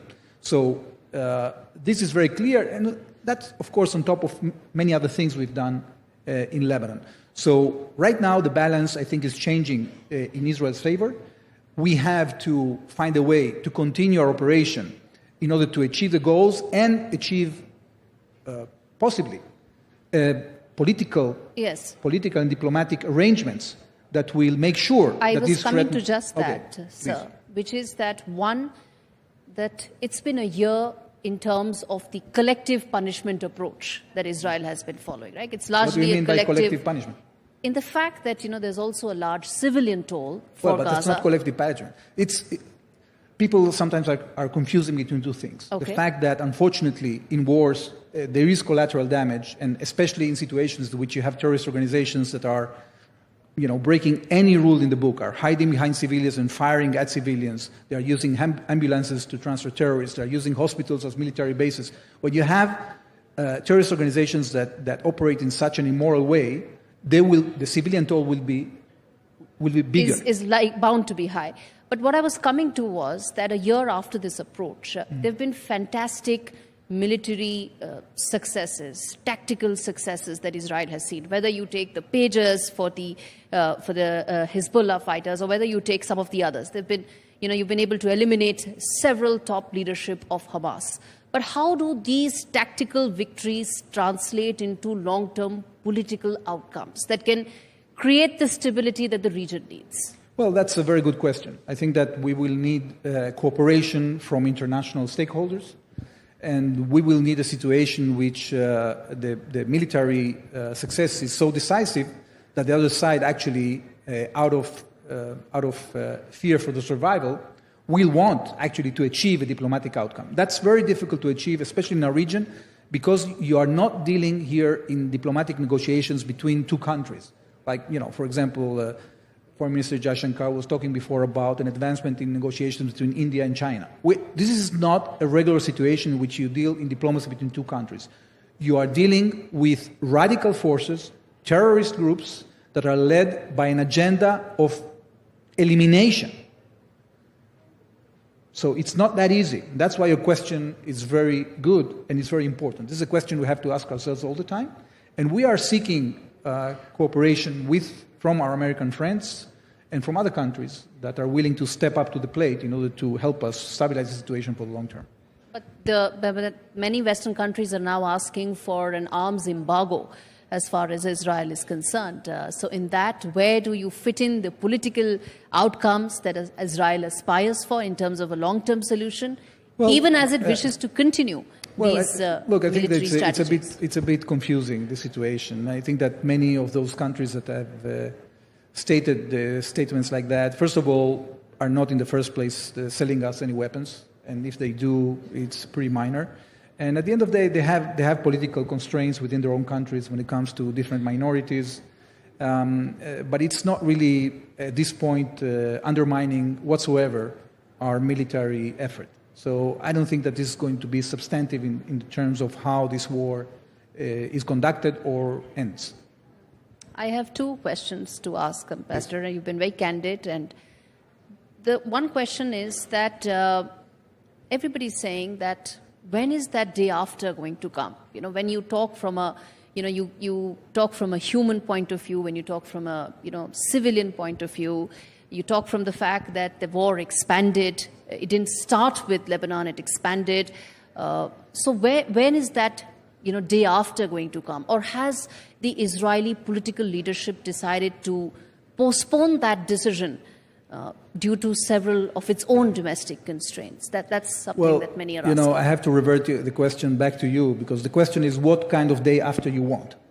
If you want a day after that will look like the day before, in which, in a completely unprovoked way, you can be attacked by a genocidal terrorist organization, then the answer is, I don't want that day after. My day after is a day after in which we achieve military and political and diplomatic arrangements that will give us stability for the long term. And unfortunately, because of the decision of Iran to expand this war, this wasn't Israel's decision. As I told you at the beginning, we tried to stay confined to defend ourselves from the terrible attack against our communities on the 7th of October, one of the most savage attacks ever seen since the Holocaust in Israel. Okay? So we wanted to stay focused on that. We didn't choose to expand this conflict. There were other parties that chose to do so. So we will have to give a proper answer to that. And if we succeed, then there is a chance that in the long term, these kind of attacks won't repeat themselves, not only against Israel, but also against other countries in the region and in the world at large. There are 7 fronts. You're right about the fact that these terrorist organizations have tentacles and it's a 7-front war. But this session is about Israel's strategy for the region going forward. Yeah. What is that strategy? Against how these against as I said it before, it's building blocks. You have to have a security building block. We are building it together with our neighbors and our American friends. We have great intelligence cooperation. We have operational cooperation. We are trying together to defend the skies of the region, to secure trade in the region. So that security building block is it has expanded substantially following the Abraham Accords. It's going to continue to expand. That's number one. Number two is political stability. If we have a good outcome of this military confrontation, we'll be able to expand the Abraham Accords to include other countries in the region that want to join the wagon of prosperity and stability. And if we achieve in doing that... Saudi Arabia, is that accord still on track? Yes, and if we achieve in doing that, then we are going to have the possibility to implement larger projects, global projects like IMEC, that are going to connect India with Europe and vice versa. So nobody is going to enter into this adventure of investment if we don't build the building blocks that are necessary. And that is our strategy. Okay.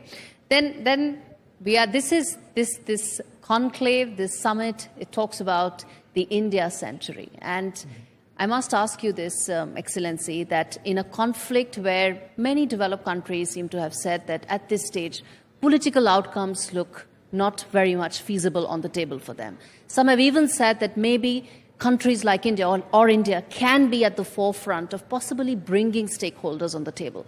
How do you see India's role in West Asia, and especially for this conflict? Well, I think a substantial role for India, because India is a rising power.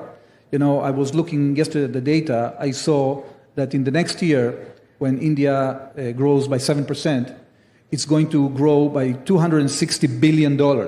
And then the year after, it's going to grow by $300 billion. And then the year after, it's going to grow by $350 billion. Our economy is $600 billion. Okay? So what India adding half an Israel every year. Yeah. So what India has to contribute to the world is huge. India is going to become a powerhouse, a manufacturing hub, and it needs to be connected to the world. It has a lot to offer to countries in West Asia. I've seen how India has been working very well to increase the links with the UAE in the last year. And when all this infrastructure of connectivity is set, then we're going to see an incredible role of India in our region, because it's not going to be just about merchandise. It's going to be about manufacturing together. It's going to be about establishing, as we speak, there are communication cables, optic fiber, that are being built between Europe and India. So there are many aspects of this that are going to bring a lot of prosperity to our region, and we depend on the goodwill of India, on the investments of India, on the cooperation with India, and therefore that role is going to increase every year. All right, Excellency, thank you so much for speaking at a time when there's enough and more that's happening in the region, and we are hopeful that this conversation could possibly bring a new dimension to a conflict that the world is wanting to end, but unfortunately doesn't look like ending anytime soon. Thank you, Excellency, for taking. Thank you, Gaurav.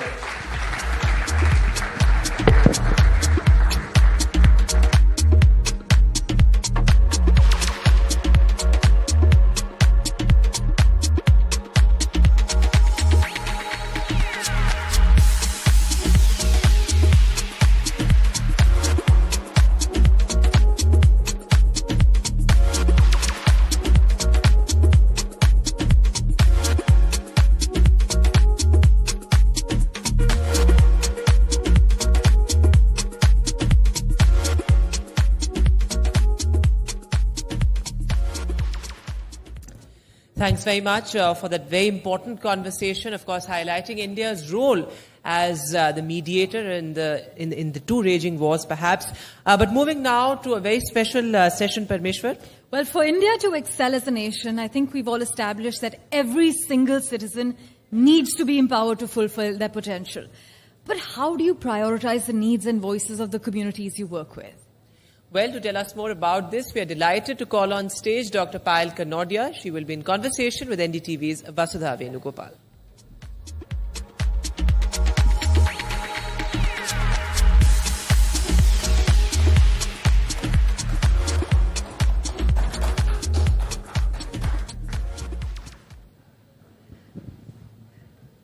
Good evening, ladies and gentlemen. In the last many years, we have heard about individuals with private wealth making a difference in society, actually trying to influence through initiatives various indicators in the social sector. We have one such individual with us, Dr. Payal Kanodia, Chairperson and Trustee, NDTV Foundation. Thank you so much, Payal, for joining us. My pleasure. And I was going through the work that you guys do, and in fact, I was also talking to some of my colleagues, sustainability, scholarships, and sanitation. Tell us a little bit about what the foundation does.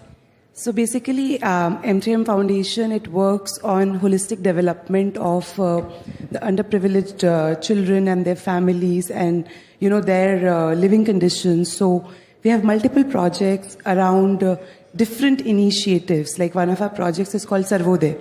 That project works on integrated village development. So we are working in about 82 villages in New region, where we are doing sustainable development and building smart villages. Also, their people are themselves responsible for developing their villages, starting the initiatives in villages, and also they lead their own initiatives. Similarly, we have programs around education, art, literature, sports, and there's another program where we give scholarships to the children who want to establish enterprises in social sectors. Then we also have a project which we launched this year, which is called One Jeevan, where we started focusing on wildlife. Okay. You said that you also want to create leadership, amongst communities that you work with. That's completely right, because communities also want to take ownership of the initiatives that are sort of working for them.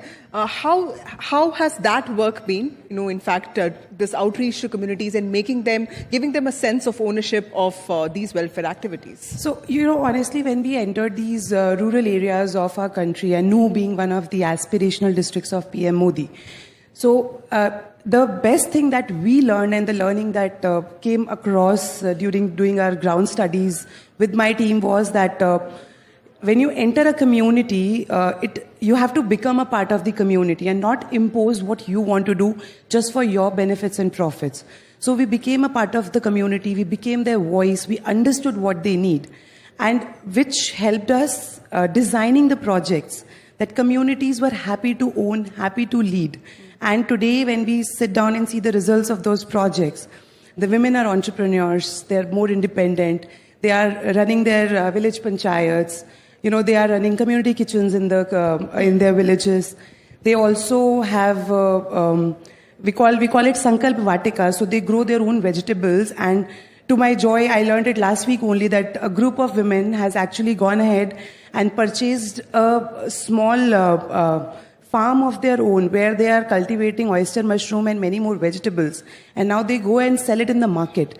They are making many products like that. They have their own dairies. They are learning to make organic manure, Jivamrit, and a lot many more things.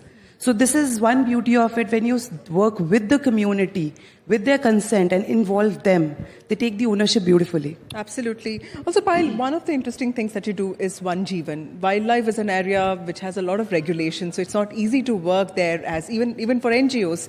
And also we keep hearing about human-animal conflict. There are leopards getting into villages. There are elephants trampling over human beings. It's not an easy sector. Tell us a little bit about the kind of work that you do. Which are the states that you work in? So this is the project that we launched this year, and it was one of my own dream projects where we wanted to work on saving wildlife, because I've always believed that we just cannot work, by saving humans or working for humans. We need to work at the ecosystem in toto. So that's when this project got designed, and we started our first project at Tipeshwar Wildlife Sanctuary, which is near Nagpur. So during summers, someone reached out to us and they said that, the tigers are dying because there's no water to drink. So we just went ahead and involved the local people and installed solar water pumps. So now these pumps only work at night, so they also kind of are only work in the days, and at the night they're not working. So they just pump water out of the ground. And to the beauty of it, in just 2 months of our intervention, we saw the entire wildlife, the flora, fauna, the carnivores, herbivores, in fact, bears, deers, all the animals coming back because everyone needed water. And also local communities got empowered because of this. Then we expanded this project to Koluchur Forest, which is next to Jim Corbett.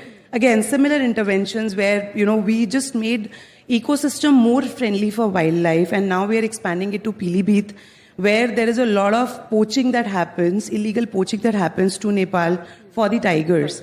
And we realize that as the more we work towards the ecosystem in total, where it is animals, humans, trees, everything involved, the community around that flourishes on its own. Right.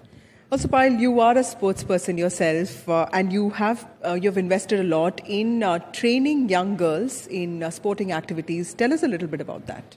So my sporting journey actually started during COVID. I picked up this sport which is called kettlebell. It's a Russian sport, and there are multiple disciplines that are being played with different kinds of weight. And happened so that it became my passion over past 4.5 years. And this year I just won 2 gold medals in the World Championship in Greece. And this is also very close to my heart, because before this, I was actually supporting athletes and para-athletes in sports. We give them scholarships, and, it's beautiful to see that India has so much talent. It just needs to get nurtured. Okay. And it's not just education. In our villages, especially, I come from a small village in Haryana myself. And there are so many children who do amazing in sports. They just need a little bit of hand-holding. And we have many children today, especially para-athletes. One of our para-athlete scholars won a silver medal in Paralympics this year. So many children, they just need someone to hold their hand, to guide them, to nurture them, and they can do wonders. And this is another way where we can help community. Okay. And you sense a change in parents of, So yes, the parents also become supportive because they see that, their children have a future in that. Also, tell us a little bit about kettlebells. What is it, and is it like weightlifting? What is it? So it's not a weightlifting sport. Kettlebell is more of a endurance sport, and it is a sport about your mental strength, because whatever you play constantly for 10 minutes, and after 2.5 minutes, your body strength literally gives up. And during my championship, I felt like, what am I doing? After 2 minutes, I literally wanted to throw the bells off. And then, something kicked, no, that I'm stronger than this. I need to, and I had a target set for myself. I was like, no, I have to beat my target. And this sport has started to reflect a lot in my personality, my work, what I do in my real life as well. Right. I'm noticing this change with a lot of people who come from wealthy families. They feel far more responsible for society, and it's just not CSR, something that they're mandated to do. Tell us a little bit about this foundation. Is it something that your family runs, and is it something that happens, irrespective of the rules, that make it mandatory? So M3M Foundation is a philanthropic arm of M3M India Group. But we are not, this is not a mandate for us. It's not a CSR. So a pool of funds come from my family income. Everyone from my family gives a pool of funds to the foundation. And it was a vision of my grandfather, then my father, and then me today, that we are running this foundation because we always, as a family, as a philosophy, have believed in giving to the society. And not just my family, I think this, the whole idea of giving to the society, treating people equal, giving people their rights, dates back to the ancient times in India. Even our kings, the rulers, or the queens, they would work for the society in different ways. So it is a part of that culture that my family always has loved to follow, and hence we are doing this. In fact, today when I sit here, I relate it to our PM's vision of Viksit Bharat, the self-reliant Bharat, and a lot many more projects that he has launched over past 10 years. I think we are working in alignment with those projects, and they're giving us wonderful results. Right. And do you think it's okay to go along with the government, or do you think that the government needs to do more to promote this kind of private philanthropy? So government already is doing its bit, to be very honest. They have some amazing programs. If we actually look at them, they're designed very well. All we need is more public and private partnership, more involvement of foundations like ours and other foundations, NGOs, with the government and the community. So it's a tri-party thing. If we all look at it that way, instead of competing against each other, I think the programs are there, they are designed, the processes are there in place, the funds are there in place. It's just about now people coming together and doing some great work. Right. Thank you, Payal Kanodia, Chairperson, Trustee, M3M Foundation, for actually, talking about innovation in philanthropy, which I think is really the need of the hour. Thank you so much. Thank you.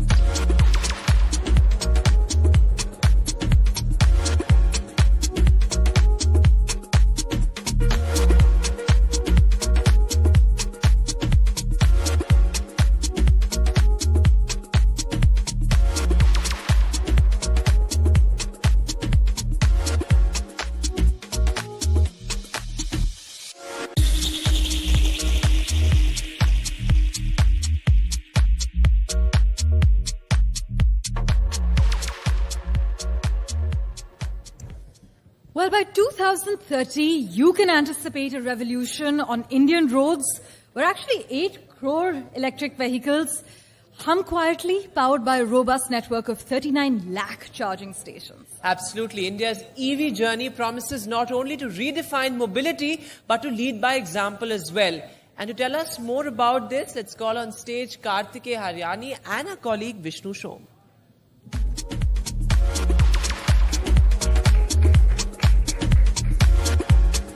In fact, Kartikeya is an entrepreneur by passion and an engineer at heart. For more than 20 years, he has built up business in the utilities, industrial and commercial applications of electrical engineering and information technology through building 3 core businesses of renewable energy, EV charging networks and e-mobility for trucks, each of them known as Billion Energy, Charge Zone and Billion Electric. Vishnu, it's over to you. Thank you very much. We're going to start this session now, and so do rev up for a journey into India's electrified tomorrow, where the horizon is powered not by gas, but by gigawatts. India is charging towards a cleaner, greener future with electric vehicles at the forefront. By 2030, anticipate a revolution on Indian roads where 8 crore EVs, ladies and gentlemen, hum quietly, powered by a robust network of 39 lakh charging stations. Now, this isn't just about cutting emissions, it's a full throttle move towards innovation, job creation and energy independence. With government policies fueling the surge and private sectors igniting the charge, India's EV journey promises not only to redefine mobility, but to lead by example in the global electric odyssey. Joining us, Kartikeya Haryani, founder and CEO of ChargeZone and Billioni. Thanks very much, Kartikeya, for being with us. Yeah, thank you, Vishnu. I think one of the biggest problems in our country right now is, in fact, there are two. Number one, the pace of manufacture of EVs. It's difficult. It's linked to semiconductor availability at one level. Secondly, the available of infrastructure to charge these EVs. So let's talk about the second part first. How soon before we have a realistically good nationwide spread of charging points? Yeah, it's a very valid point, and EV charging infrastructure is a number one enabler or a deterrent whether to buy or not to buy an EV. Now, Indian automotive industry or Indian automotive market is comprised of few segments of electric vehicles, which is very unseen in other parts of the world. We have two-wheelers, three-wheelers, and four-wheelers. And to begin with, luckily, a two-wheeler segment is a home charging candidate, and therefore the charging infrastructure is largely driven either at your home place or a workplace. Yeah. While three-wheelers and four-wheelers will be driven by commercial EV charging infrastructure, and one has to really plan for it. Unlike we probably didn't see an IC planning, an internal combustion engine planning for refueling, because it all came along. Yeah. The gas stations, the petrol pumps got built over the last several decades. But when it comes to EVs, yes, one has to think through carefully in terms of how the EV charging networks will be planned for. And the technology and the power electronics and applied electrical engineering, as well as the grids, they play a supremely or a very critical role into each of these segments. Three-wheelers are generally enabled by a battery swapping, for example, or it is also enabled by slow AC charging, which is done or built for various parking hubs. We call it overnight park and charge hubs. While four-wheelers, that includes fleet of cars or fleet of LCVs or buses and trucks, also are getting enabled by what we call as hubs and satellite points for charging infrastructure. So for each of this electric vehicle segment, the industry players have started investing into this. 6 years ago, the standards got built into this. Later on, the local ecosystem in terms of EV chargers, OEMs, played a bigger part. The localization did happen in terms of the semiconductors, in terms of power, as well as power electronics, as well as in terms of several components which forms an EV charger as an equipment, got localized in the country.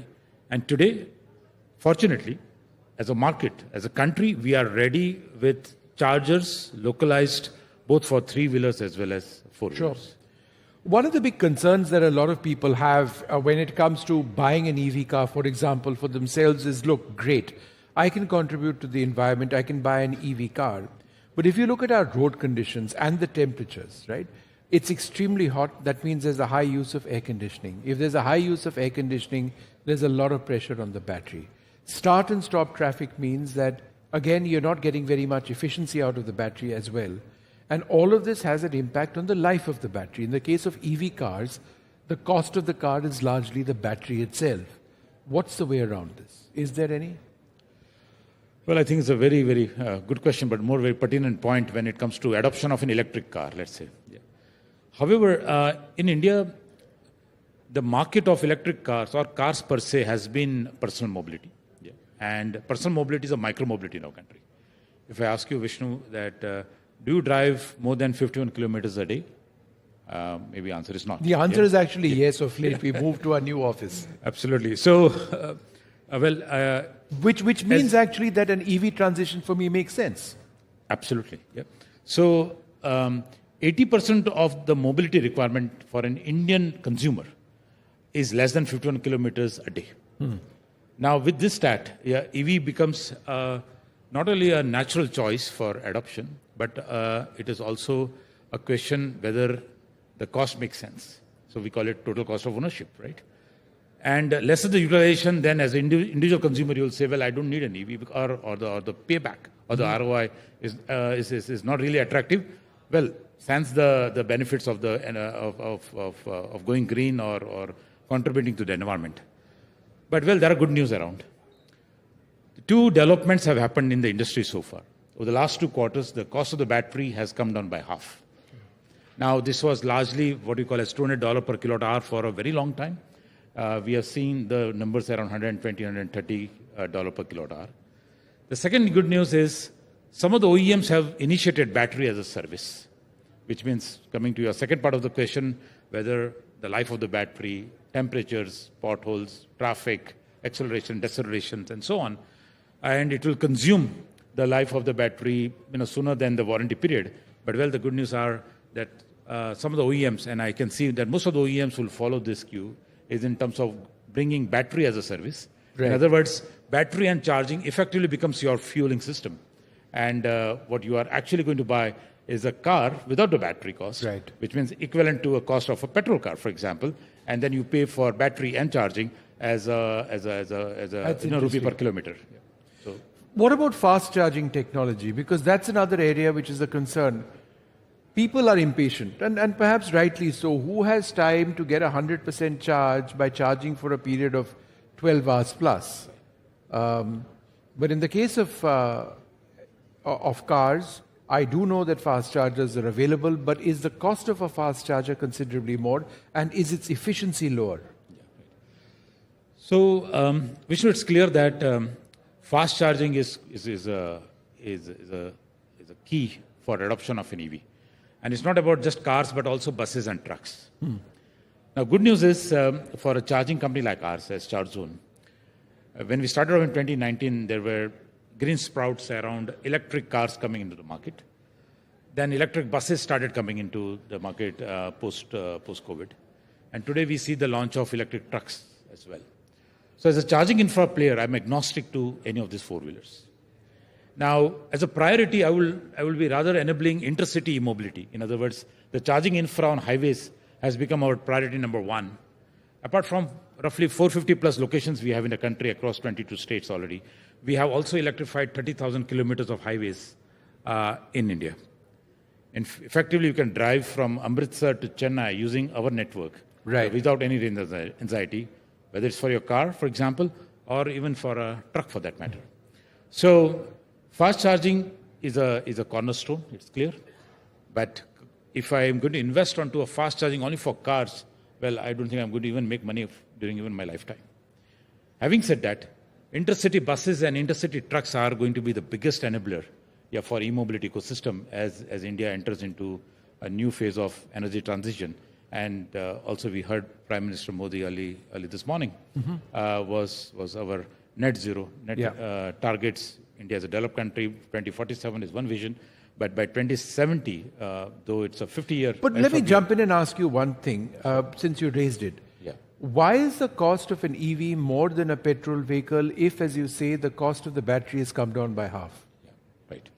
So, well, it's clear that, and it's very, very kind of common sense approach to analyze this.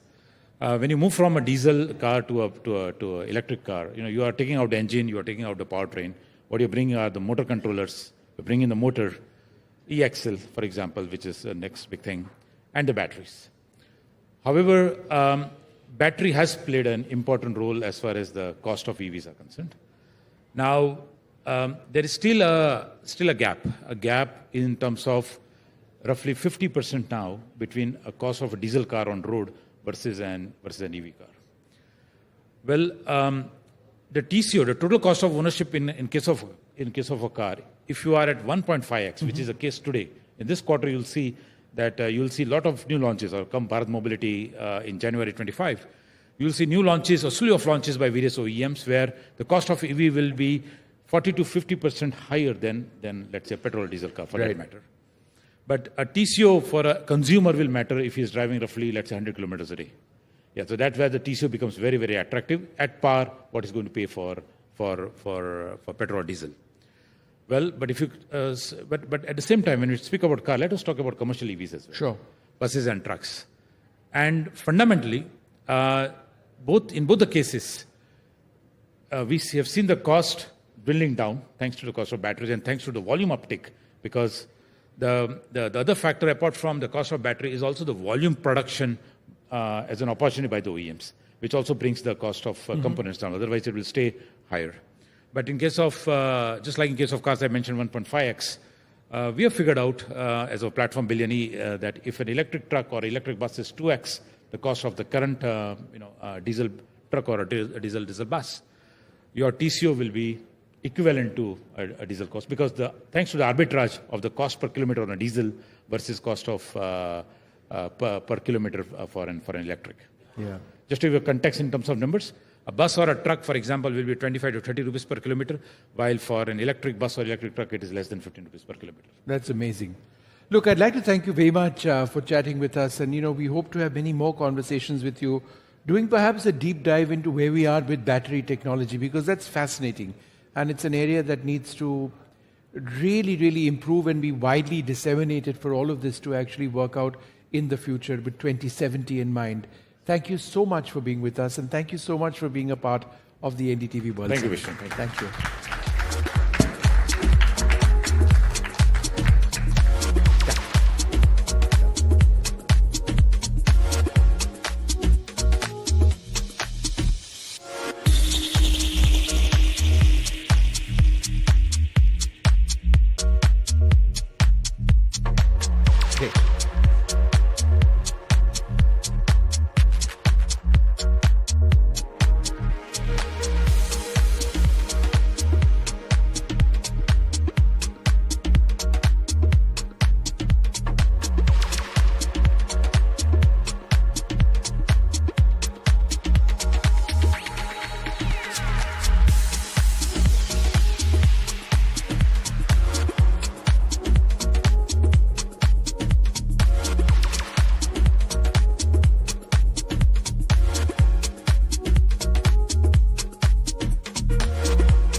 Well, that was truly a fascinating conversation. India's EV journey has truly been an incredible one. But moving on now, Parmeshwar, let's not forget the role of education in shaping the workforce of the future. I hear they're reimagining the curriculum so that our future leaders can answer the complex questions without Googling. And well, the next session is about the role of education in shaping the India century with our very own TM Veera Raghav, who's going to be in conversation with Dr. Balakrishnan, Shankar and Suresh Kudur. So over to you, Veera. Thanks very much, Parmeshwar and Vedant. Yes, we've had geopolitics, you've got stardom, you've even spoken about energy and mobility, but it's important to address education, and the Amrita Vishwa Vidyapeetham has been addressing that with its campuses spread across South India, headquartered in Coimbatore, and with me is Dr. Balakrishnan Shankar, Dean of the School of Engineering, who was, who did his PhD in the United States, one of those who gave up that life in the States, came back to India to set up an institution where research is the focus, and also Suresh Kudur, Director for the Academia-Industry Partnership. Dr. Balakrishnan, if I may ask you the first question, in terms of when we look at education and creating a future for tomorrow or the citizen of tomorrow, what would be the crucial focus, especially when it comes to technology and enabling a student to be industry ready at the end of the day? Thank you, Mr. Veer Raghavan. First of all, thank you for inviting us over from Amrita to this wonderful summit. To answer your question, let me answer your question in a slightly different way. In Amrita University, we started under, of course, our Chancellor is Amma, the world-renowned humanitarian. And we started under her guidance a program called Live in Labs, where the parent organization has adopted around 100 villages across the country. And our students go and work there. They take it as an elective, and they go and they actually work there, and they try to find out what the main problem is in that village and come back and work on a cost-effective solution and deploy it. And they get credit for it. Now, that kind of innovative ambience, you're forcing the students with real-life problems and you get to solve. And in the past 3 years, I'm happy to say we've filed 200 patents and 100 of them are accepted, granted. 200 patents and 100 have been accepted? Yes. And these are all by students? By students and staff, faculty together, of course. Yeah, but several undergrad students are involved, several master students, PhD students, everybody's involved. Yes, but what I'm trying to say is that the atmosphere of innovation, the university has to set up an ambience for innovation and research. And so we strongly believe in giving students, real-life projects, in faculty real-life projects. They involve everybody in an ambience of research. They look at what is the motto of Amrita University is compassion-driven research. So under Amma's guidance, we want to find solutions for the common man's problems. So we are not satisfied with just, with just publications and maybe even with patents. We want to deploy it and we want to make a difference in real lives. You're talking about innovation that can actually have an impact in society for the betterment in a country of that nature. And that would mean, A, is the technical knowledge of it. B, it's also about understanding the realities and identifying a problem statement. Absolutely. And how do you go about that process? Absolutely. How do I go about that process? First, you have to identify what the problem is or what is the scope. Let me tell you. I'll use a small story to answer your question.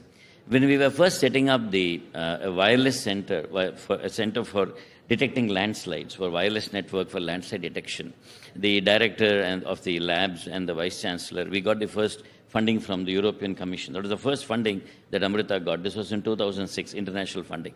They went to Amma and said, we want to set up this center. Then Amma asked, so what are you going to do with that center? Oh, we will publish papers and the students will get their master's degrees and all that. And Amma said, if that is the case, return the money. And these people were very surprised. This is the first funding that Amrita was getting, and the chancellor saying, return the money. Amma said, the chance to save lives come very rarely. So if you can actually deploy your system in a place which is prone with landslides, and you actually save lives, then accept the money, otherwise you don't. So, when accountability when you work for a saint is very high.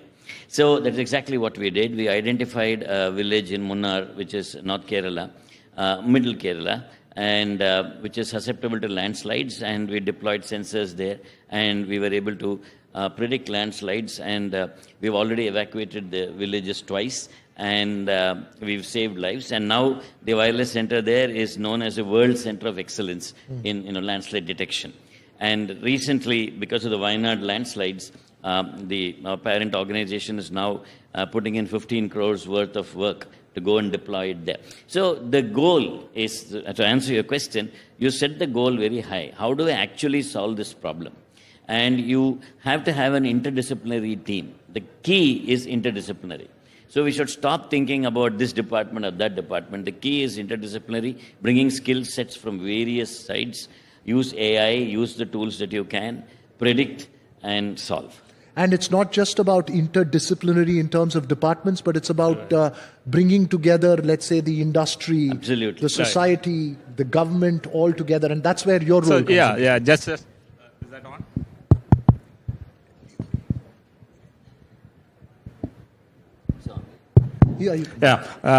Just to add to that, actually, how do you build this workforce for the future? As we know, the technological disruptions like, say, intelligent robots and generative AIs, they're all really disrupting and reshaping the whole job landscape. And that requires new skills. And say, for example, AI is a big disruptor. And it is estimated to replace around 85 million jobs in the next 2 years and create another 100 million jobs. So that requires new skills. Now here, one of the key differences, always automation has replaced jobs. But in the past, it's all manual labor-intensive jobs. The key difference this time is automation is replacing human intellectual functions. That is the key difference. So when the technology starts replacing the roles that need cognitive abilities, It completely disrupts the industry business process and production process, and that requires new skills. That is what Amrita is now focusing on, how to skill our students to take up not only current challenges, but even tomorrow's job profile. And that needs the real collaboration with the industry. So we have signed around 100 plus MOUs with the key industry in the last couple of years.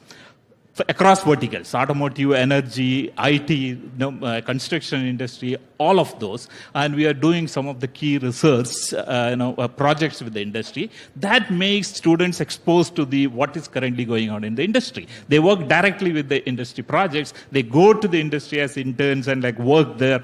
And also, probably one other key point is the live-in labs, which Dr. Bala will be able to highlight, where students go to the rural areas, they work with the population there, they identify the problem statements, come back and come with a resolution. So they get to work on real life problems, real world problems, both in the industry and in the society. So you're forecasting problems of the future for the industry. You're looking at existential problems in society, right. And you're trying to get a student to innovate and apply that innovation to a real life solution, if I can put it in a nutshell. Exactly. And how do you promote then the spirit of entrepreneurship? Student and faculty. Student and faculty. And how difficult is it? It's more difficult to make a student aligned to it or a faculty aligned to it? See, you asked the right question. Say, the innovation, if you really look at in the knowledge era, the asset is actually intellectual property, IP, new knowledge. And the universities cannot remain as just centers of knowledge dissemination alone, knowledge distribution alone. They need to be knowledge creators. And that is where the innovation comes up. And innovation has to be, it's a mindset, it's a culture. You create new course, you introduce new subject, that will not create a mindset of innovation. It's a mindset. And Amrita is kind of focusing on that. Because let me tell you, innovation is not a natural ally to education. It may sound counterintuitive to at least to some, because education is training and skilling us to comply with what is existing.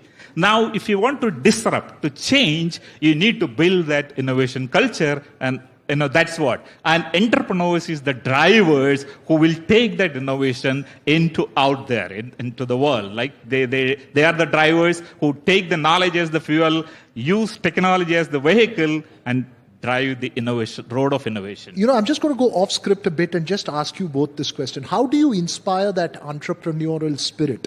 Given that you have had an education system that was defined to cater products to the industry without having to actually reimagine it. Maybe we're walking into a very different world right now. How do you inspire that entrepreneurial spirit? So I will just answer, then we'll give it to Dr. Bala. In the last year MSME hackathon for startup ideas, Pan-India 35 ideas were selected, and 9 out of them were from Amrita University.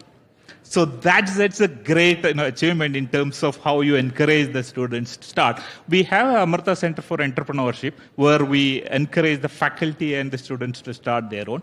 We have recently also launched Atal Incubation Center, which is a Niti Aayog scheme. One of them in Coimbatore is at Amrita University, where we encourage startups to come. And one of the focus area is e-mobility, and the other being cybersecurity. Two key areas like where India is going to add a lot. So place where industry comes in to reach out and find these kind of young talent, which is both innovation and has entrepreneurial They work spirit. together, right? Actually. So you asked me which is easier, the student Faculty or the faculty. Right now, the scenario in the world is that the student is able to catch up much faster. He seems to be, because the faculty is already trained in a particular way and needs to rethink.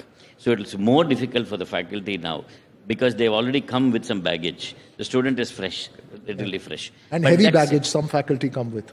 Yes. That said. But that said, when you confront somebody with a real life problem and say, I want it solved, and you set up an ambience where different people from different backgrounds come. For example, I have, there are researchers doing AI and health. So they need to know health, they need to know how I can apply this. I can apply AI in predicting new materials. I can apply AI in discovering new drugs. So what happens is you need some domain knowledge, and you need new skills, and you need to set up an ambience that drives that forward. And all this would be essential ingredients in creating a workforce for the future of India's multi-trillion-dollar economy that you are aiming for. Exactly. One is the workforce, and the other is like on the higher end of the food chain, where you are leveraging the expertise of the internal, researchers, collaborating with the industry to create new technology. For example, like one of the research area we are focusing on is hydrogen as a fuel. Dr. Bala is spearheading those research. Hydrogen as an alternate fuel, because hydrogen vehicles could be one of the options for tomorrow. Hydrogen production and the storage. That is one of the key research areas happening in Amrita, and we are collaborating with a lot of automotive companies. So that is how we take that research up. Nested in the beautiful city of Coimbatore, in the middle of Western Ghats, I'm sure you have campuses around that place. Yeah. Beautiful. When it comes to that kind of a rural setting, the key challenge is also about getting more women into the workforce, more trained in that process. Is that a crucial challenge? Thank you for asking that. Yes, we recently got the UNESCO chair for gender equality and women empowerment. And we've trained more than 100,000 women in a program called Amrita Shri, where we help several women across India who are disadvantaged with set up small businesses and all that. We've used haptic technology to train women in various vocational skills, in different skills. For example, haptic technology is something, it's like a robotic device that gives you force feedback. So using the same device, I can teach many trades using the same thing. For example, on the screen, let's say I'm cutting a pipe. On the screen, I have a pipe. I change the material of the pipe from PVC to steel, then the force I feel is different. So using the same device, I can train a person on different machining operations. So using that, we've trained a lot of women in various vocational skills. I'm building toilets in their villages and things like that, and then setting up water filters.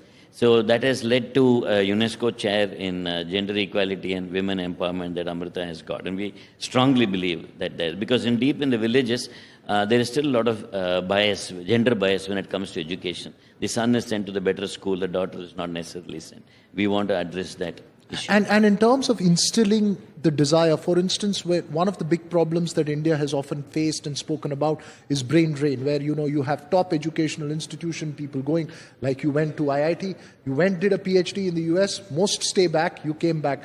From a rural environment and in terms of an institute that you're running, how do you inculcate and inspire them to look at social problems, which may not be monetarily immediately rewarding, but it could give great rewards over a long period of time. How do you go about that process? Certainly, Dr. Bala, I myself did my MS in US and I came back to India. So, and that reverse brain drain is only on the rise nowadays. But as I rightly said, see, an institution like ours, we focus on, again, more enabling the rural populations and those students, skilling them who contribute back to the country. So there are a lot of those programs. Not only we get the intakes, we also give back to the society. As Dr. Bala rightly said, we skill women and for making so that they can make a living out of the skills. So that is something certainly we are looking at, and also we do support people students who want to go for higher studies. We focus on who want to get job. Almost 350 plus companies come for campus placement every year at the campus. We also encourage as entrepreneurship, where we facilitate. And one point I want to make is, see, most of the time why students don't jump into entrepreneurship is fear of failure. What if you try 2 years, 3 years and don't be successful, and can I get back to the job market? And if we can facilitate that, if we can assure that they will be taken care and they can come back to the job market, many students would dare to take up the entrepreneurship. That is something we must look at as a policy, that how to enable that. I wish one of your students will come up with a technology to make more time, because we are run out of time on this conversation. Great. And probably I want to make one last point is that academia and industry must understand each other's strengths and look for stronger collaboration for creating the technology breakthroughs and knowledge, so that we can make India a big economically as well as technologically advanced country. On that note, and I hope, wish you all success. Yes, very quickly, sir. Yeah, we in Amrita, we not only have reverse brain drain, a lot of people coming back. we also have brain gain. There are people from other countries who have come and become our faculty. Brain gain, not just reverse Yes. brain gain. Thanks very Thank much you. for being Thank you part very of much. the Thank you. NDTV World Summit. Thank you so much. All the best on all your endeavors there. Thank you very much for being here. Thank you very much.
Well, through all the enriching discussions today, an underlying note has been the goal to leave a legacy that is honored, admired, and cherished. And legacy is what our next guests are creating across one, not two, but 3 generations of the Bangash family.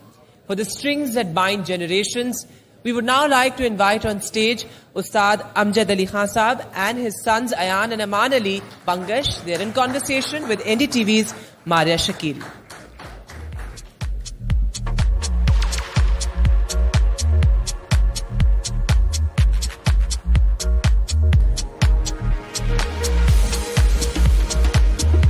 Thank you, Vedant and Parma.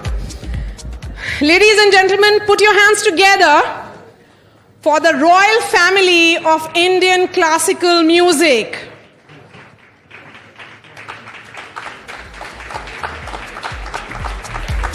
Ustad Amjad Ali Khan, the Sarod maestro and his talented tribe.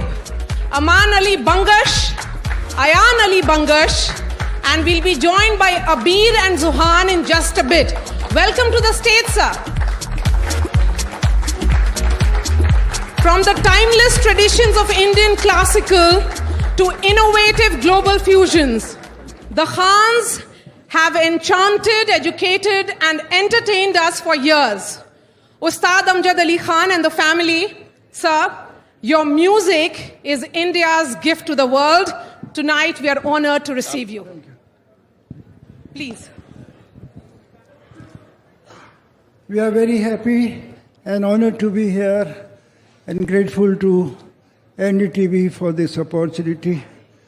We are so grateful to God Almighty that God has gifted this precious gift of music in our family. My elder son, Aman Ali Bangash, and younger son, Ayan Ali Bangash. Shukriya. Please. The mic is right next to you, Aman and Ayan. Yes. We would have loved to see Zuhan as well, but I think they would be joining you in the performance. So we would, it'll be rarest of the rare moment, as they say, to see the 3 generations perform together. How does it feel, sir, Ustad Saab, to take Indian classical music to the global stage? You actually signify that. You see, classical music is all over the world. Most ancient music, Western world also, they still listen to Beethoven, Bach, Mozart, all the great composers, Tchaikovsky of Russia. So classical music will always be there till the time we have sun and moon. But the 7 musical notes, sa re ga ma pa dha ni, in Western world they say do re mi fa sol la ti. So the 7 notes have connected the whole world. Music has connected the world, and unfortunately language creates barriers. Music does not belong to any religion like air, flowers, water, fire, fragrance. So it's a precious gift. And seeing the flavor and the problems of the world, I have learned so much from the role of flowers, the role of music, and I feel like saying that I belong to every religion of the world. I belong to every religion of India. We are still fighting, we are still trying to kill each other like 2000 years back. So what is the contribution of education? Education, unfortunately, could not create compassion and kindness in a human being. How can we think of killing each other? So I'm very, very sad all the time praying to God that there should be peace between Russia, Ukraine, and Israel, Palestine. I mean, we feel very sad. We feel very sorry for the people who have died, who have been killed in this war.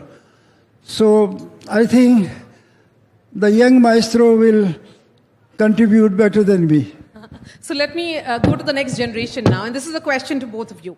You know, there is something about your style which connects to the global audience. What do you think it is? Firstly, good evening and thank you for having us here.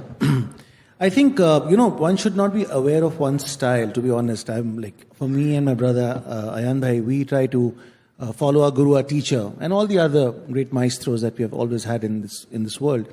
But people make you aware of that point that, maybe you're doing something new.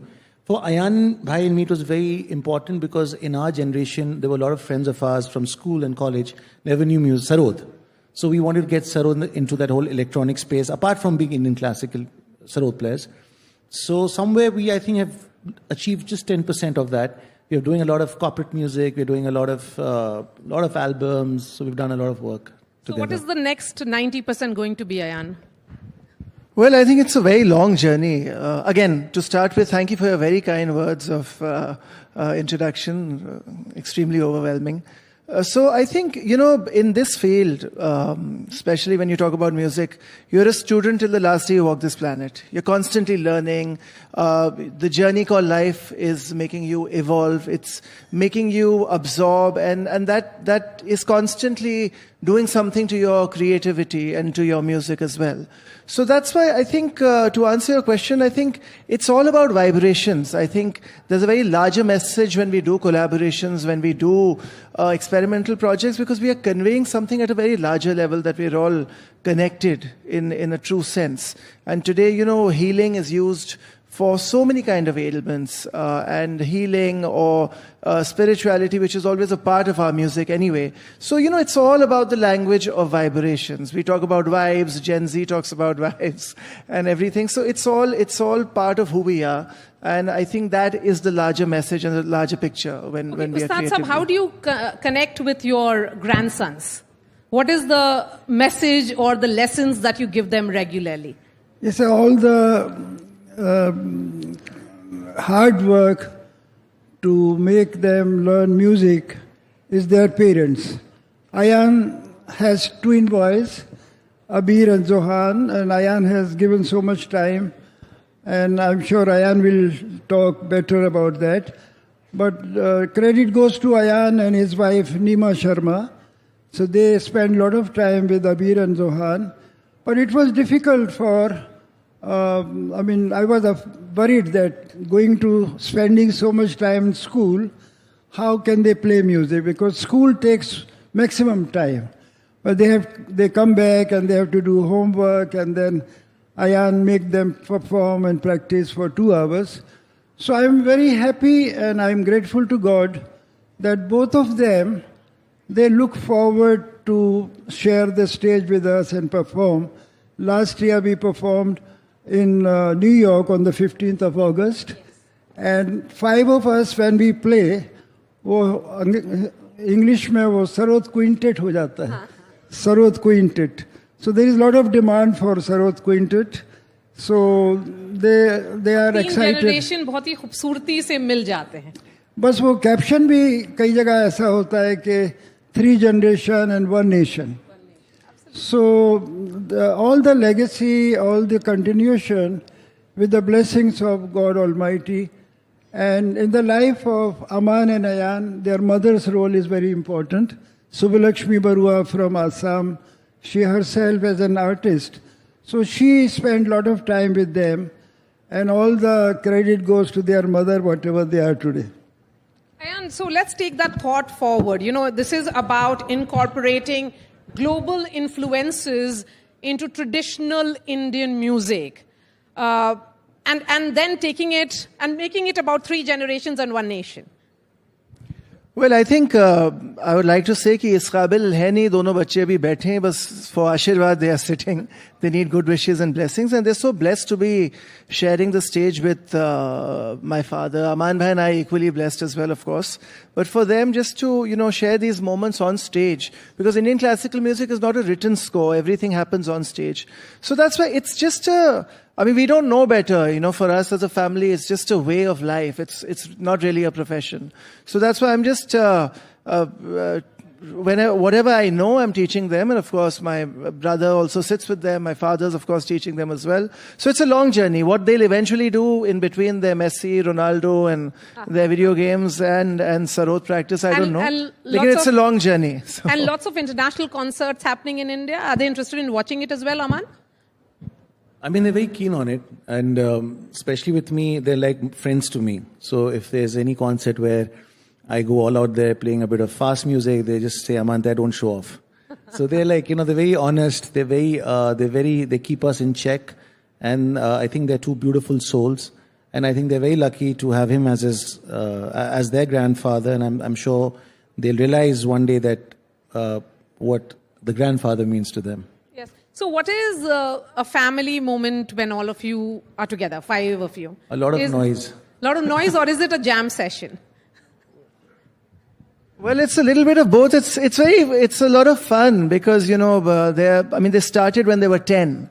I think they started doing shows from the time they were 10. I didn't see this happening. I think the silver lining of the lockdown was that I was sitting at home so I could give all that time. So it's a lot of fun, and they have a great equation, with my father, with my brother, and of course with me, we lean between being friends and being formal because I have to also be the teacher sometimes. But I told them we're all colleagues here. I'm not a teacher. I'm just a colleague. So I've kept it very relaxed and easy for them so that they enjoy the process. And that's very important, to just enjoy the process. And, let's see where life takes you. Yes, then. I'm going to ask just a couple of more questions because the audience is interested, in fact, perhaps, in watching all 3 of you, 5 of you perform together. Ustad Saab, Indian classical music की जो journey रही है बहुत ही लंबी रही है और बहुत ही खूबसूरत रही है और इंटरनेशनल रिकॉग्निशन भी बहुत स्टेज पर मिलता रहा है.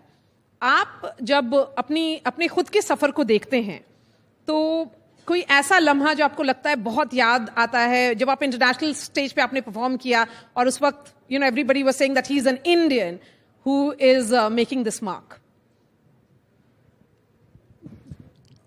जर्नी हम लोगों की ग्वालियर, माय बर्थ प्लेस, वहीं पर मियाँ तानसेन का जन्म हुआ, उनकी समाधि वहीं है और उनके गुरु स्वामी हरिदास जी वो वृंदावन में है. So we had such saintly genius great masters. So we are following the message of Miyan Tansen. We call it Seniya Gharana. और हम लोगों का सबका 5-6 साल की उम्र से सूली पे चढ़ा देते हैं, स्टेज के ऊपर बिठा देते हैं. Not that we were never, I was never a child prodigy, लेकिन वो तहजीब तमीज़ सिखाने के लिए, how to face the audience, how to sit and जो अभी हम लोग अबीर जोहान के साथ कर रहे हैं, अभी वो कुछ भी नहीं है, अभी उनकी यात्रा शुरू हो रही है. Basically to receive your blessings and good wishes so that their yatra becomes easy and comfortable. तो 12 साल की उम्र से मुझे because of my father's goodwill, उस्ताद हाफिज अली खान साहब के 12 साल की उम्र से लोगों ने बुलाना शुरू कर दिया. Every region of India nurtured me, encouraged me and gave me chance to perform. वो बंगाल हो, महाराष्ट्र हो, बिहार में हम बहुत जाते थे, यूपी, हर जगह से. तो ये जो हमारे देश का जो प्यार है संगीत, क्योंकि we all worship our god and goddesses through music only. वो अगर अल्फाज आ जाते हैं तो वो शब्द बन जाता है, भजन बन जाता है, गज़ल बन जाता है, कव्वाली बन जाती है, लेकिन स्वर वही 7 स्वर है. रा रा रा रा रा रा रा रा, ये 7 स्वर एक मंत्र है. मुझे आज भी याद है, my father was receiving Padma Bhushan in 1960 from the first president of India, doctor Rajendra Prasad. आखिर में वो भी पटना में ही रहते थे. I had the honour of meeting him there also. तो आफ्टर द अवार्ड सेरेमनी वो रिचुअल है, मुगल गार्डन में टी पार्टी होती है. तो जवाहरलाल नेहरू ही came up to my father, Khan sahab कोई तकलीफ तो नहीं है. और then he looked at me, I was young boy. तो हमारे अब्बा को बोला, खान साहब बच्चे से आप कोई गुरु मंत्र तो नहीं छुपा रहे, क्योंकि ये हमारे देश की हिस्ट्री रही है. द्रोणाचार्य थे बहुत बड़े गुरु. तो कभी कभी गुरु किसी चेले को ज़्यादा सिखाना चाहते हैं, किसी को कम चाहते हैं कभी कभी. तो अब्बा ने कहा नहीं, मैं ज़रूर सब कुछ देने की कोशिश कर रहा हूँ. फिर doctor Rajendra Prasad came up to my father कि खान साहब आप ठीक हैं, कोई तकलीफ़ तो नहीं है आपको. अब हमारे पिताजी बहुत ही कमिटेड, डेडिकेटेड आदमी थे म्यूज़िक के लिए, और वो बहुत सिंपल थे. तो वो कहने लगे, राग दरबारी की प्योरिटी को आप बचाइए. तो आई वॉज फीलिंग एम्बेरेस्ड कि ये क्या कह रहे हैं, और बेचारे हमारे प्रेसिडेंट को क्या पता दरबारी क्या है. कहते ये मियाँ तानसेन ने बनाया था, इस राग में लोग लिबर्टी ले रहे हैं, आप इसकी प्योरिटी को बचाइए. तो राजेंद्र प्रसाद जी बोले, मैं खान साहब मैं ज़रूर इसको बचाऊंगा, और क्या सेवा करूं. कहते हैं मेरे नमाज का वक्त हो गया, मैं घर जा रहा हूं.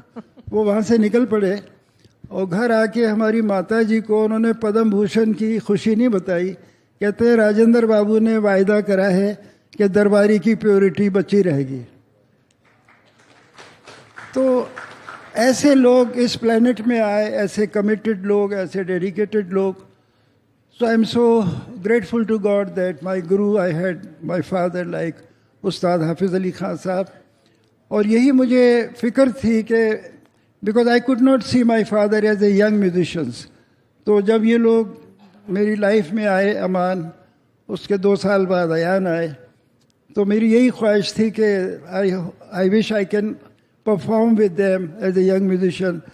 तो वो खुदा का शुक्र है हम लोग एक साथ बजाते हैं. Now grandchildren are also playing. तो ये सब देशवासियों का आशीर्वाद है, देशवासियों का प्यार है, और इस प्यार की वजह से मैं अपना स्कूल भी पूरा नहीं कर पाया.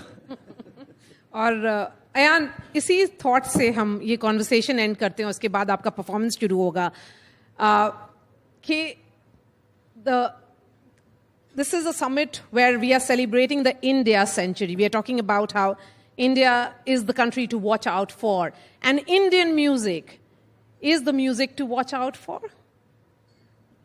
Given the kind of experiment that's happening? I think India was always the country to watch out for, according to me. Lekin, I think today, so many interesting things are happening in the international scene musically. So many genres of Indian music. एक अलग रंग India का पूरी दुनिया को देखने को मिल रहा है. म्यूजिक में ही नहीं, कितने फील्ड्स में. So I think we have very exciting times ahead of us, and exciting creativity ahead of us, and a lot of interesting works happening. And I hope Aman Bhai, I and Abbas, all of us are also part of that exciting journey. Thank you so much. And we now look forward to the moment all of us have been waiting for through the day. So, Arun, what do you have for us? Well, of course, while they set up, I'll quickly come close to you guys, because I think as we wrap this amazing day, it's important to have a chat with you guys as well, the audience, and also maybe try to get a feedback, maybe try to get the highlights, what stood out for you. And then, of course, we'll see the magic unfold here. Let me quickly start from this part of the audience. Hi, which was your favorite session, sir, through the day? Well, there were, if you ask me, there were a couple of sessions, especially the session by William Darren and the session with the Israeli ambassador. Of course, we wanted that there should be some question answers in that session, which was a monologue exactly. And a session that we are having now is also excellent. And when you're going to have live program from Khan's family, it'll be great. So these 3 sessions of the day were excellent for me. Of course, the foreign minister's program was also good, but largely these 3-4 sessions I really enjoyed, and great to be at the NDTV Summit. And I wish NDTV and the Summit all the very best for the coming sessions tomorrow. Thank you, sir. And I'll try to come at that part as well. Let's hear this lady here. What was the highlight for you? Hello, everyone.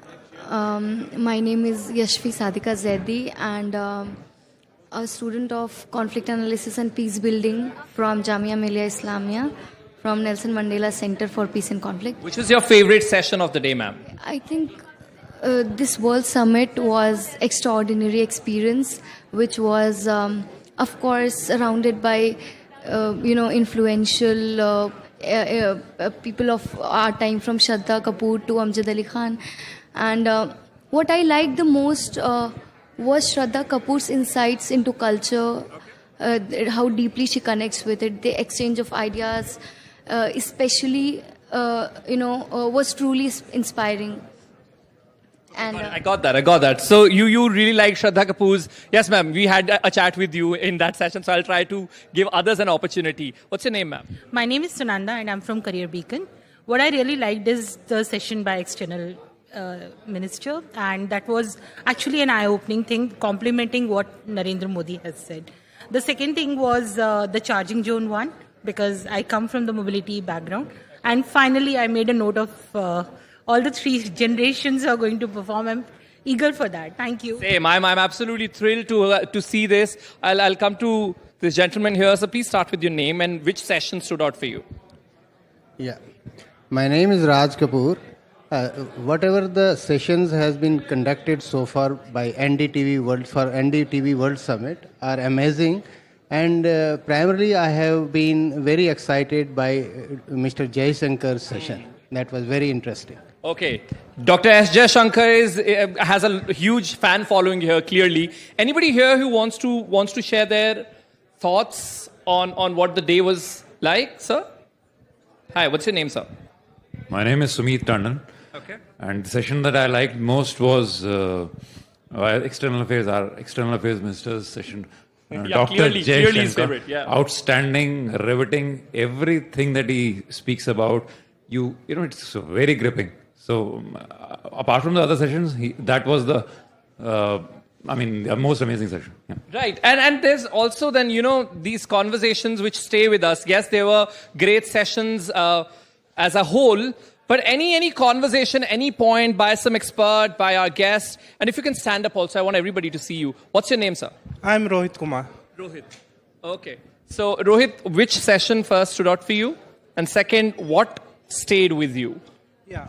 So the session was struck in my mind this today was Dr. S. Jayashankar's session, where he discussed about the flight conflict, Air India conflict, and ongoing Canada conflict with India, which we are doing lots of diplomatic things over there. Anything he said that you really liked and it stayed with you? Yeah, the behavior of Canada on this upcoming conflict, which is not good. And the second was the Shraddha Kapoor session, her British accent. Which was hosted by yours truly. Yeah. And the French one. And the dance, the song by the Shraddha, on which Mr. Pinto Singh. He's your friend. I know you're naming him because he's your friend. Yeah. So Pinto also did very well with her. You think Pinto has a chance of debuting in Bollywood? Yeah, why not? He's doing great in Bhojpuri. Yeah. So We'd love to search you, Pinto ji, and thank you so much for joining us on the stage back then. Yeah, thank you very much.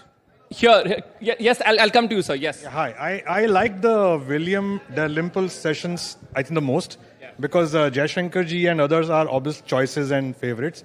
But I think he made an attempt to tell most of the audience here about rich history and culture of India, which I'm sure many don't know. So since I'm studying history of India from other sources than CBSE and whatever, so that was quite riveting. Thank you. Thank you, sir. Thank you. Yes, sir. Please, if you can have your name.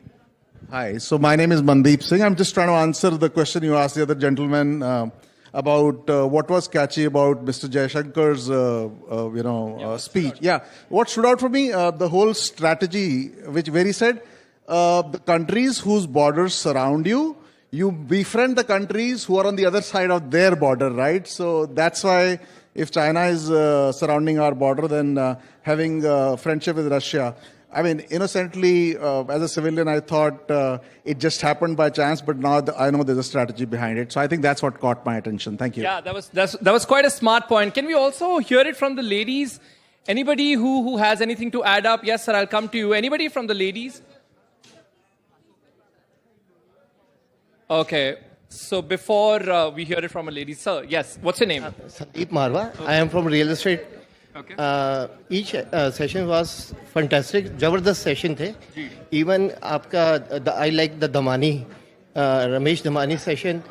I had a joyride with Bhutan King, Bhutan Prime Minister. उनके साथ मैं joyride पे DTC बस hydro बस में joyride लेकर आया था. अच्छा. So that's how you really like that yes. session, is it? And this one, the last one. The last one, yes, of course, and we are also. Thank you, sir. We are absolutely thrilled to enjoy this performance as well. Hi, ma'am. What's your name? Lata. Yeah, I think all the sessions it was an eclectic mix of various people. Of course, I like Jay Shankar, and you say what did I like about his speech? I think it's so good that I don't need to listen to the words. Yes, he's quite feisty. Yes. Hello, my name is Vivek Sethi. I am energy professional. So the session I liked the most was the session by the Bhutanese Prime Minister. And जो उन्होंने कहा कि किस तरह global south India की leadership को देख रहा है और किस तरह ग्लोबल साउथ के एक्सपेक्टेशन है कि हम ग्लोबल साउथ को लीड करेंगे, वो भारत के लिए एक बहुत ही अच्छी चीज़ है कि हमारी सरकार में सिर्फ हमारा ही फेथ नहीं बल्कि हमारी गवर्नमेंट में ग्लोबल साउथ से लेकर वैश्विक इतना ज़्यादा हमारी गवर्नमेंट के लिए कॉन्फिडेंस बढ़ रहा है. और रिन्यूएबल में जिस तरह से बहुत सारे रिन्यूएबल एनर्जी के रिसोर्सेज भूटान के पास भी हैं और इस तरह के फेथ होने से हमको जियो पॉलिटिकल और रिन्यूएबल एनर्जी में भी बहुत हेल्प मिलेगी. वो सेशन बहुत ही अच्छा था. Thank you. Now I'll come to you, ma'am. Yes, you are the one who gave 9 points to Shraddha. If you can stand up here. Please, if you can stand up. What's your name, ma'am, and what did you like the most? Except your own question in Shraddha's session. So I'm Dr. Adrita, and I'm the zonal head of Clove Dental. What I liked the most was the palpable power of Global India Summit. It somehow invigorated a huge amount of respect and great amount of joy amongst us. The way the dignitaries were talking about India, the way, of course, the Bhutanese Prime Minister spoke about India, he sort of so much of joy that he had studied in India. That's the pride he was showing. And I cannot forget what Modi ji said, AI as aspirational India. So I was completely spellbound, and I'm so glad I'm here. But let's also talk about the 9 points you gave to Shraddha. She asked you to rate her smile, and you gave her 9 out of 10. Yes, of course, because you're quite a strict doctor, I must say. As a doctor, I can't give her 10 straight unless I see her oral examination. So she herself said, I have 2 cavities, ma'am. So when she comes to my clinic in Clove Dental, I'm sure any of my doctors will be able to identify her 2 cavities, and we can also say, treat her. Lovely. Thank you so much, ma'am.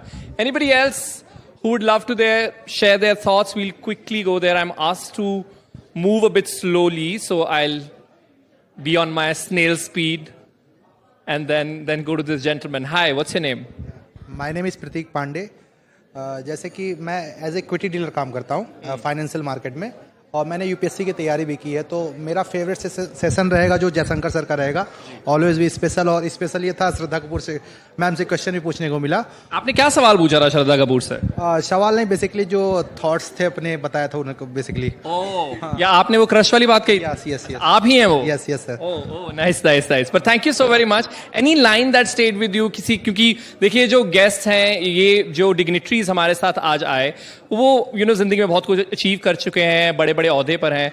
So when they say something it really goes down in books. So कुछ ऐसा point किसी dignitary का, किसी guest का जो आपके साथ stay किया?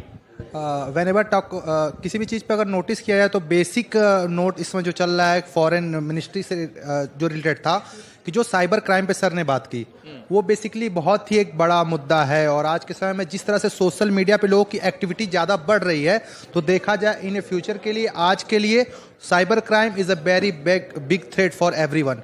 So this is a very good line for them. Thank you very much.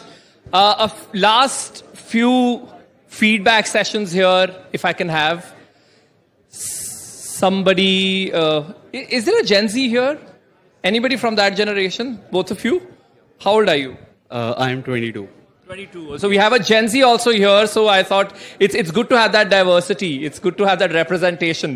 So we've of course heard so many experienced people from the audience. But give me a young person's perspective. Hi, my name is Pratham. So from my perspective, one of the things that I really would like to emphasize on was from Mark Moby's session. He mentioned about what to look when you invest in something, especially in the markets. And when there was the question from the host, he mentioned about P ratio. So me being a personal trade, I personally trade and invest in the markets and forex. So he mentioned that P is not of that much importance that we give to a company while judging its share price. And one thing he mentioned is that we shouldn't be in a rush. We should take the process slowly. That is one very important line that a Gen Z youngster should, really understand and take away. Okay, now let's also talk about the day 2. Now we'll have another day of this summit. No, my next question is to you only, Pratham. What are you expecting on day 2? Tomorrow I'm expecting a lot more on sustainability, EV and other industry segments, that what all is happening and how the next decade or the next 2 decades would be, going ahead and progressing in India. Okay, thank you. How many of you are attending our day 2 as well? I hope there are a lot. Any special or any specific sessions you are excited about for tomorrow? We don't know the agenda for tomorrow. I haven't seen. Sorry? I haven't seen the agenda tomorrow. Oh, okay. Is there anybody else who's seen the agenda and is excited about a specific session? Sir, मैं R.K. Verma, Gurgaon से. Mr. Mittal is very practical.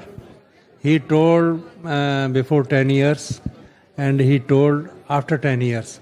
पहले signal नहीं आते थे mobile में, ये दिक्कत होती थी. फिर उन्होंने किसी ने क्वेश्चन किया कि नहीं सर थर्ड बेसमेंट में सिग्नल नहीं है, उन्होंने कहा कि ये प्रॉब्लम अगले 10 साल में ख़त्म हो जाएगी. तो very practical. So I am very much impressed to Mr. Mittal. Okay. I think say that again. Kareena Kapoor. Really? Is there any favorite film of yours? I mean, of hers that you like? I can't recall. First, you don't read the agenda. Now you don't know Kareena Kapoor's film. Kapoor I like. You like her as an actress, but maybe you've not seen a lot of her films. Yes, of course, we have Kareena Kapoor Khan also tomorrow having a session with us. So it's an exciting day packed. So if you've enjoyed today, you'll definitely enjoy our final day tomorrow. Hi, sir. Please start with your name. My name is Anil Mathur. I'm the CEO of the Asian Engineers Company. We are the manufacturing material and the tire machines for the defense, DRDOs and all. The very good thing of this session was that it covers and shows that how the India, not only in the business, in other way around the spirituality and other things, it's going and leading and going to become the Wish Guru. So I hope that in another 10 years from now, we will not only lead in the economic front, as well we will lead on the spirituality front also, and we will become the real Wish Guru. Thank you. Sure. Thank you, sir. Now let's start talking about the day 2. Anything specific that you want to hear? Any special session you are excited about? Especially with the Kareena Kapoor session, and yeah, definitely I am a big fan. Do you know her films? I mean, can you name three of her top films? Yeah. Aitraj. Yesterday I was watching Aitraj, Ajnabi, and third one, Mujhse Dosti Karoge. Oh, so you are Kareena's fan from that era. Yeah. And first question that were you asking about how was the day? So all the session went very well. And out of all the session, I learned that all the global leaders, especially start from Cameroon to the Bhutan Prime Minister, and all the people, I found one common thing that the people are very, very happy. The progress that India is growing under the leadership of our Mr. Prime Minister, Mr. Modi. So that's one of the things I found very, very impressive, and very, very thanks to organizing this big summit. And yeah. Any takeaway for you, ma'am? Yeah, I'm actually very excited with the Sarod players, and Ustad ji will be performing, so that is a very, so such an interesting thing to look upon. And currently that's all. Currently that's all. Yes, a few more minutes and I think we'll have this performance ready. We'll also go to this table. Now we're discussing day 2, okay? We have a lot of panelists who will be joining us tomorrow, and then there are some exciting conversations just like today that will happen tomorrow. So first, who are you looking forward to? First of all, I would like to share my thoughts for today. The last session was amazing, and in the beginning you were asking what was the most catchy thing. So if I don't talk about what informative things have been shared here, the best part, if I say emotional, Ustad ji, he shared that it is a pleasure to see his young boys growing and sharing the same profession in his young time, because his father was not able to see him doing the same when he was very young. So that was quite, catchy and touchy to me, that time really matters, that what kind of, development you are seeing your grown up doing the same thing. Sure. Yeah. And any particular session for tomorrow that you're excited about? Tomorrow, it depends whether I would be able to attend any of the session. It would be my privilege to attend the same, but let's see, fingers crossed. Be honest, have you seen the agenda? I will try my best.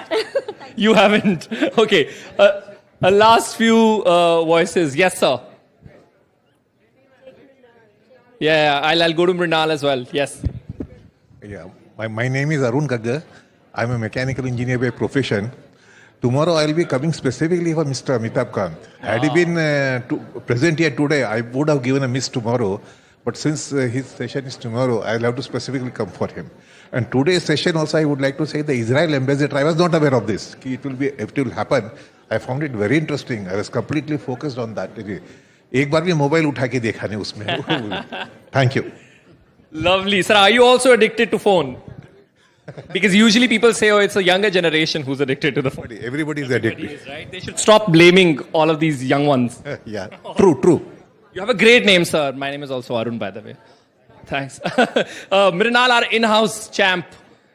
क्या हाल है? कितने थके हैं आप? मैं 3-4 दिन से सोया नहीं हूँ समिट की वजह से, और कल का जो एजेंडा है उसमें नाज डेली को लेके मैं बहुत ज़्यादा उत्सुक हूँ, क्योंकि उनका जो दृष्टिकोण है जीवन के प्रति वो मुझे बहुत ज़्यादा एक नई आशा देता है जीवन जीने के लिए, और काफ़ी अलग उनका perspective.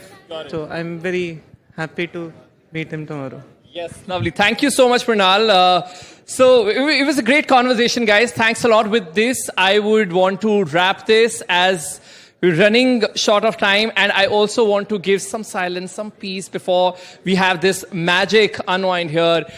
So from my side, it's a goodbye, and I hope you have a great evening, because this is going to be magical. This is Arun Singh, and it's a goodbye from my side.